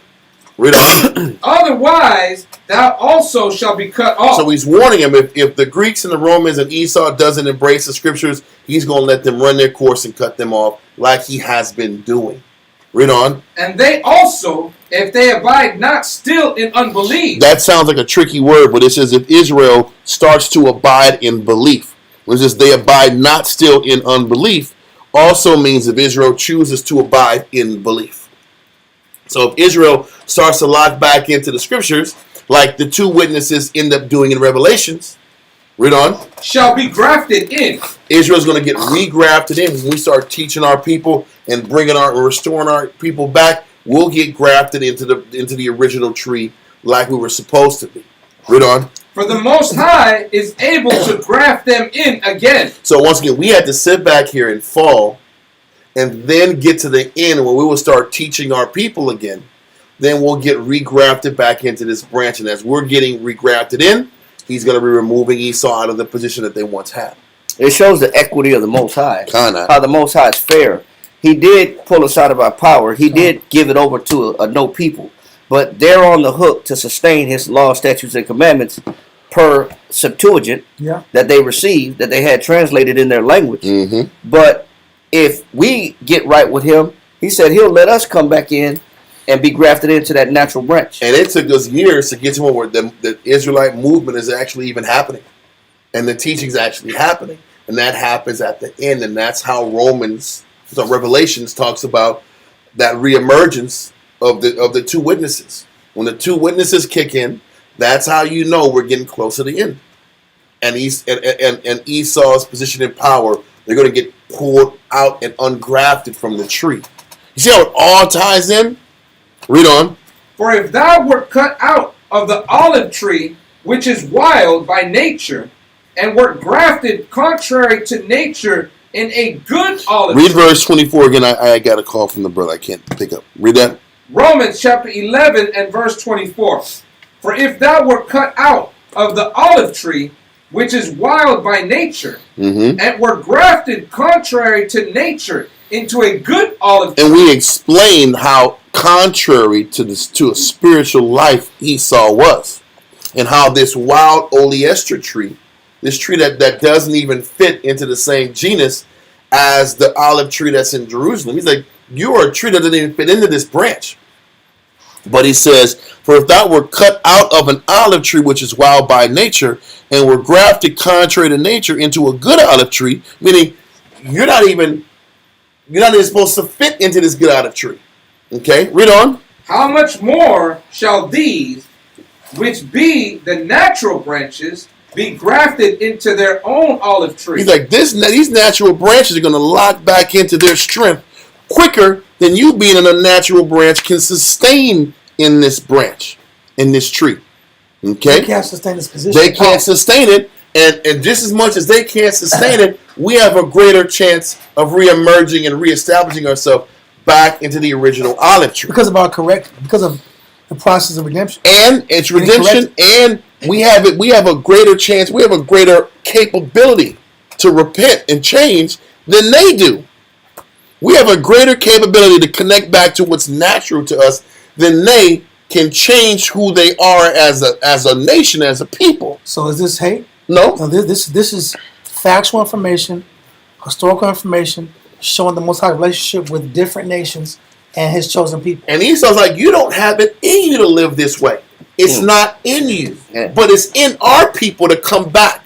We have a greater chance to redeem ourselves and come back than you have to sustain something that's not naturally innate inside of And us. we're saying this en masse. Talking about the critical. The Most High deals with leadership, Yeah. the elites, the decision makers, the policy makers, the policy holders. And it's not in them to learn the Most High or embrace Him. So don't get cocky and think you're going to be in this position forever, because you're not. Let's continue. For I would not, brethren, that ye should be ignorant of this mystery, lest ye should be wise in your own conceits, that blindness in part is happened to Israel, until the fullness of the Gentiles be come in. So what he's saying is, the Gentiles are going to be in this position of power, rulership, and authority until their time is up, until their fullness hits. And then by that time, the ones who would have come back and redeemed themselves will be grafted back into power again when Christ comes back. And that's the explanation of the chapter. But this ties in as to the significance of the Septuagint and why the Greeks had to get it and have access to it and eventually deny it and not make it a part of their kingdom. Neither did the Romans make it a part of their kingdom. This had to be. So now every nation was on the hook to serve the Most High, and whether they chose to do it or not was on them. So Does that make sense? Is it like a proverbial Trojan horse, so to speak? Well, I don't want to get all deep with it, man. I'm saying, The Trojan. no, I'm just saying, this book, this book can benefit you if you obey it. I want to see if you can obey But you know the it. problem is, in order to obey, you got to be about this, man. You can't fake this. You can't fake living a life of discipline and selflessness and putting yourself last and you ain't getting nothing out the deal and loving it. You can't fake this out. Can you? Can you fake serving the Most High out? It is very hard. You can fake it for a few months till you start glitching when you don't get what you want out of your life. It's no different than when Jacob took Esau's birthright and he begged his father Isaac for Any blessing. any blessing. He said, "Yeah." He said, "Do you have anything remaining?" He said, "Yeah." He said, "By thy sword shalt thou live." He said, "Yeah, you can have dominion." He said, "But there's only one catch. You got to be a murderer in order to have dominion." Yes. Says, what do you mean when he says, "By thy sword shalt thou live"? That means in order for you to have dominion, you got to kill for it. So he blessed them with a curse. No different than the Greeks. By the Most High having this book translated into having the Hebrew translated into the Greek, the Septuagint, the Greek society was blessed and cursed at the same time. And you are going to have to be opposite of their nature to keep it. You have to be a completely different person. Yeah. In order to benefit from this way of living. That means benefit from the heavenly that Father. means you got to disband your Greek social clubs. Bro, all the parties out. Yeah. No more parties in LA out. And that's it out. So I think we've gone long enough. We've gone like 5 hours, man. We're gonna send our prayers up. I think we got the point of Romans 11. We could have went longer, but we ran out of time explaining the intro part of it. Okay? So next week what we're gonna probably do is jump into Daniel's 11 and go into the history of all the wars that we just read about. They were blessed with the sword. Their wars for power in the region where the Ptolemies ran things and the Seleucid dynasty ran things, and how Israel was affected by that also, because there were some of us who were serving under the Ptolemy Empire, and some of us were fighting under the Seleucid Empire. Mm-hmm. So we're going to sit back here and go into that history and just go from there. So with that, we're going to sit back here and send our prayers. Majum. Ooh. Sword. I lifted boxes. I didn't lift one box. Okay. Yahweh. In the name of Yahweh Shai. In the name of Yahweh Shai. Please listen to us right now. Please listen to us right now. Send Michael. And the righteous angels. And the righteous angels. To watch over. Bless. Heal. Protect. And make strong. The people of Yasharallah. Also send unto us. Much wisdom. Much knowledge. Much understanding. Much patience. Much faith. Much brotherhood. And much love. Spiritual power. And forgive all of our sins. Yahweh Shai come quickly. For in need is our hope. Always. And forever. Amen.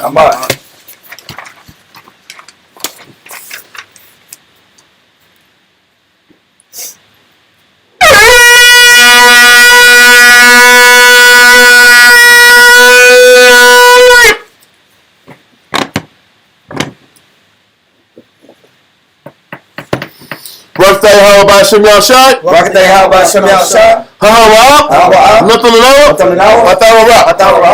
Blessed are you, Yahweh, in the name of Yahweh Shai that gives to us the law. Nothing to know. A war. Blessed are you, Yahweh, in the name of Yahweh Shai that gives us the light to see. Nothing to know. Nothing to know. Blessed are you, Yahweh, in the name of Yahweh Shai that gives us the ram's horn to call the people. Nothing to know. Shimon, Zayah, Lamashah, Yasharallah. Blessed are you, Yahweh, in the name of Yahweh Shai that gives us the olive oil to anoint Israel. Okay. Psalms 92. It is a good thing to give thanks unto the Lord. It is a good thing to give thanks unto the Lord. And to sing praise unto thy name. And to sing praise unto thy name. O Yahweh. To show forth thy loving kindness in the morning. To show forth thy loving kindness in the morning. And thy faithfulness every night. And thy faithfulness every night. Upon an instrument of 10 strings. Upon an instrument of 10 strings. And upon the psaltery. And upon the psaltery. Upon the harp. Upon the harp. With the solemn sound. With the solemn sound. For thou Yahweh. Hast made me glad through thy work. Has made me glad through thy work. I will triumph. In the works of thy hands. In the works of thy hands. O Yahweh. How great are thy works. How great are thy works. And thy thoughts are very deep. And thy thoughts are very deep. A brutish man knoweth not. A brutish man knoweth not. Neither the fool understand this. Neither the fool understand this. When the wicked springeth the grass. When the wicked springeth the grass. And when all the works of iniquity do flourish. And when all the works of iniquity do flourish. It is that they should be destroyed forever. It is that they should be destroyed forever. But thou Yahweh. Art most high forevermore. Art most high forevermore. For lo, thy enemies. O Yahweh. For lo, thy enemies. Shall perish. All the works of iniquity. Shall be scattered. But my horn shall not exalt. Like the horn of a unicorn. I shall be anointed with fresh oil. My eye also shall see. My desire. On my enemies. And my ears shall hear. My desire. Of the wicked. That rise up against me. The righteous shall flourish like the palm tree. The righteous shall flourish like the palm tree. He shall grow like a cedar in Lebanon. He shall grow like a cedar in Lebanon. Those that be planted in the house of the Lord. Those that be planted in the house of the Lord. Shall flourish in the courts of our power. Shall flourish in the courts of our power. They shall still bring forth fruit in old age. They shall still bring forth fruit in old age. They shall be fat and flourishing. They shall be fat and flourishing. To show the Lord is upright. To show that the Lord is upright. He is my rock. He is my rock. And there is no unrighteousness in him. And there is no righteousness in him. By Hashem Yahushai. By Hashem Yahushai. Psalms 133. Shayar. Hamahawa. Raduwad. Hana. Ma. Sawab. Wama. Na'ayam. Shabbat. Akim. Gum. Yachad. Kashaman. Hatuab. Ayah. Harash. Yarad. Ayah. Hazaquan. Saquan. Aharan. Shayarad. Ayah. Kaya. Manawathiwa. Katal. Karamwan. Shayarad. Ayah. Haraya. Tazayawan. Kaya. Sham. Tazawah. Yahweh. Habaraka. Kayayam. Al-Walam. Bashem Yahushai. Psalms 133 in English. Behold, how good and how pleasant it is for brethren to dwell together in unity. It is like the precious ointment upon the head that ran down upon the beard, even Aaron's beard, that went down to the skirts of his garment, as the dew of Hermon, and as the dew that descended upon the mountains of Zion. For there the Lord commanded the blessing, even life evermore. Amen. Amen. Yahweh Ba'ashem Yahushai. Yahweh Ba'ashem Yahushai. Yahweh Ba'ashem Yahushai. Rakanoah. Rashwalia. Wabiat. Support. Turn. Yahweh Ba'ashem Yahushai. Rakanoah. Rashwalia. Wabiat. Support. Turn. Yahweh Ba'ashem Yahushai. Rakanoah. Rashwalia. Wabiat. Support. Yahweh Ba'ashem Yahushai. Rakanoah. Rashwalia. Wabiat. Support. Barakatay Yahweh, Barakatay Yahushai, Barakatay Yahweh, Barakatay Yahushai, Barakatay Yahweh, Barakatay Yahushai, Barakatay Yahushai. All knowledge, all wisdom, all understanding, all mercy, all patience, all love, all power from Yahweh, all power from Yahweh, all power from Yahweh. Ba'ashem Yahushai, the water, Amen. Amen. So, look.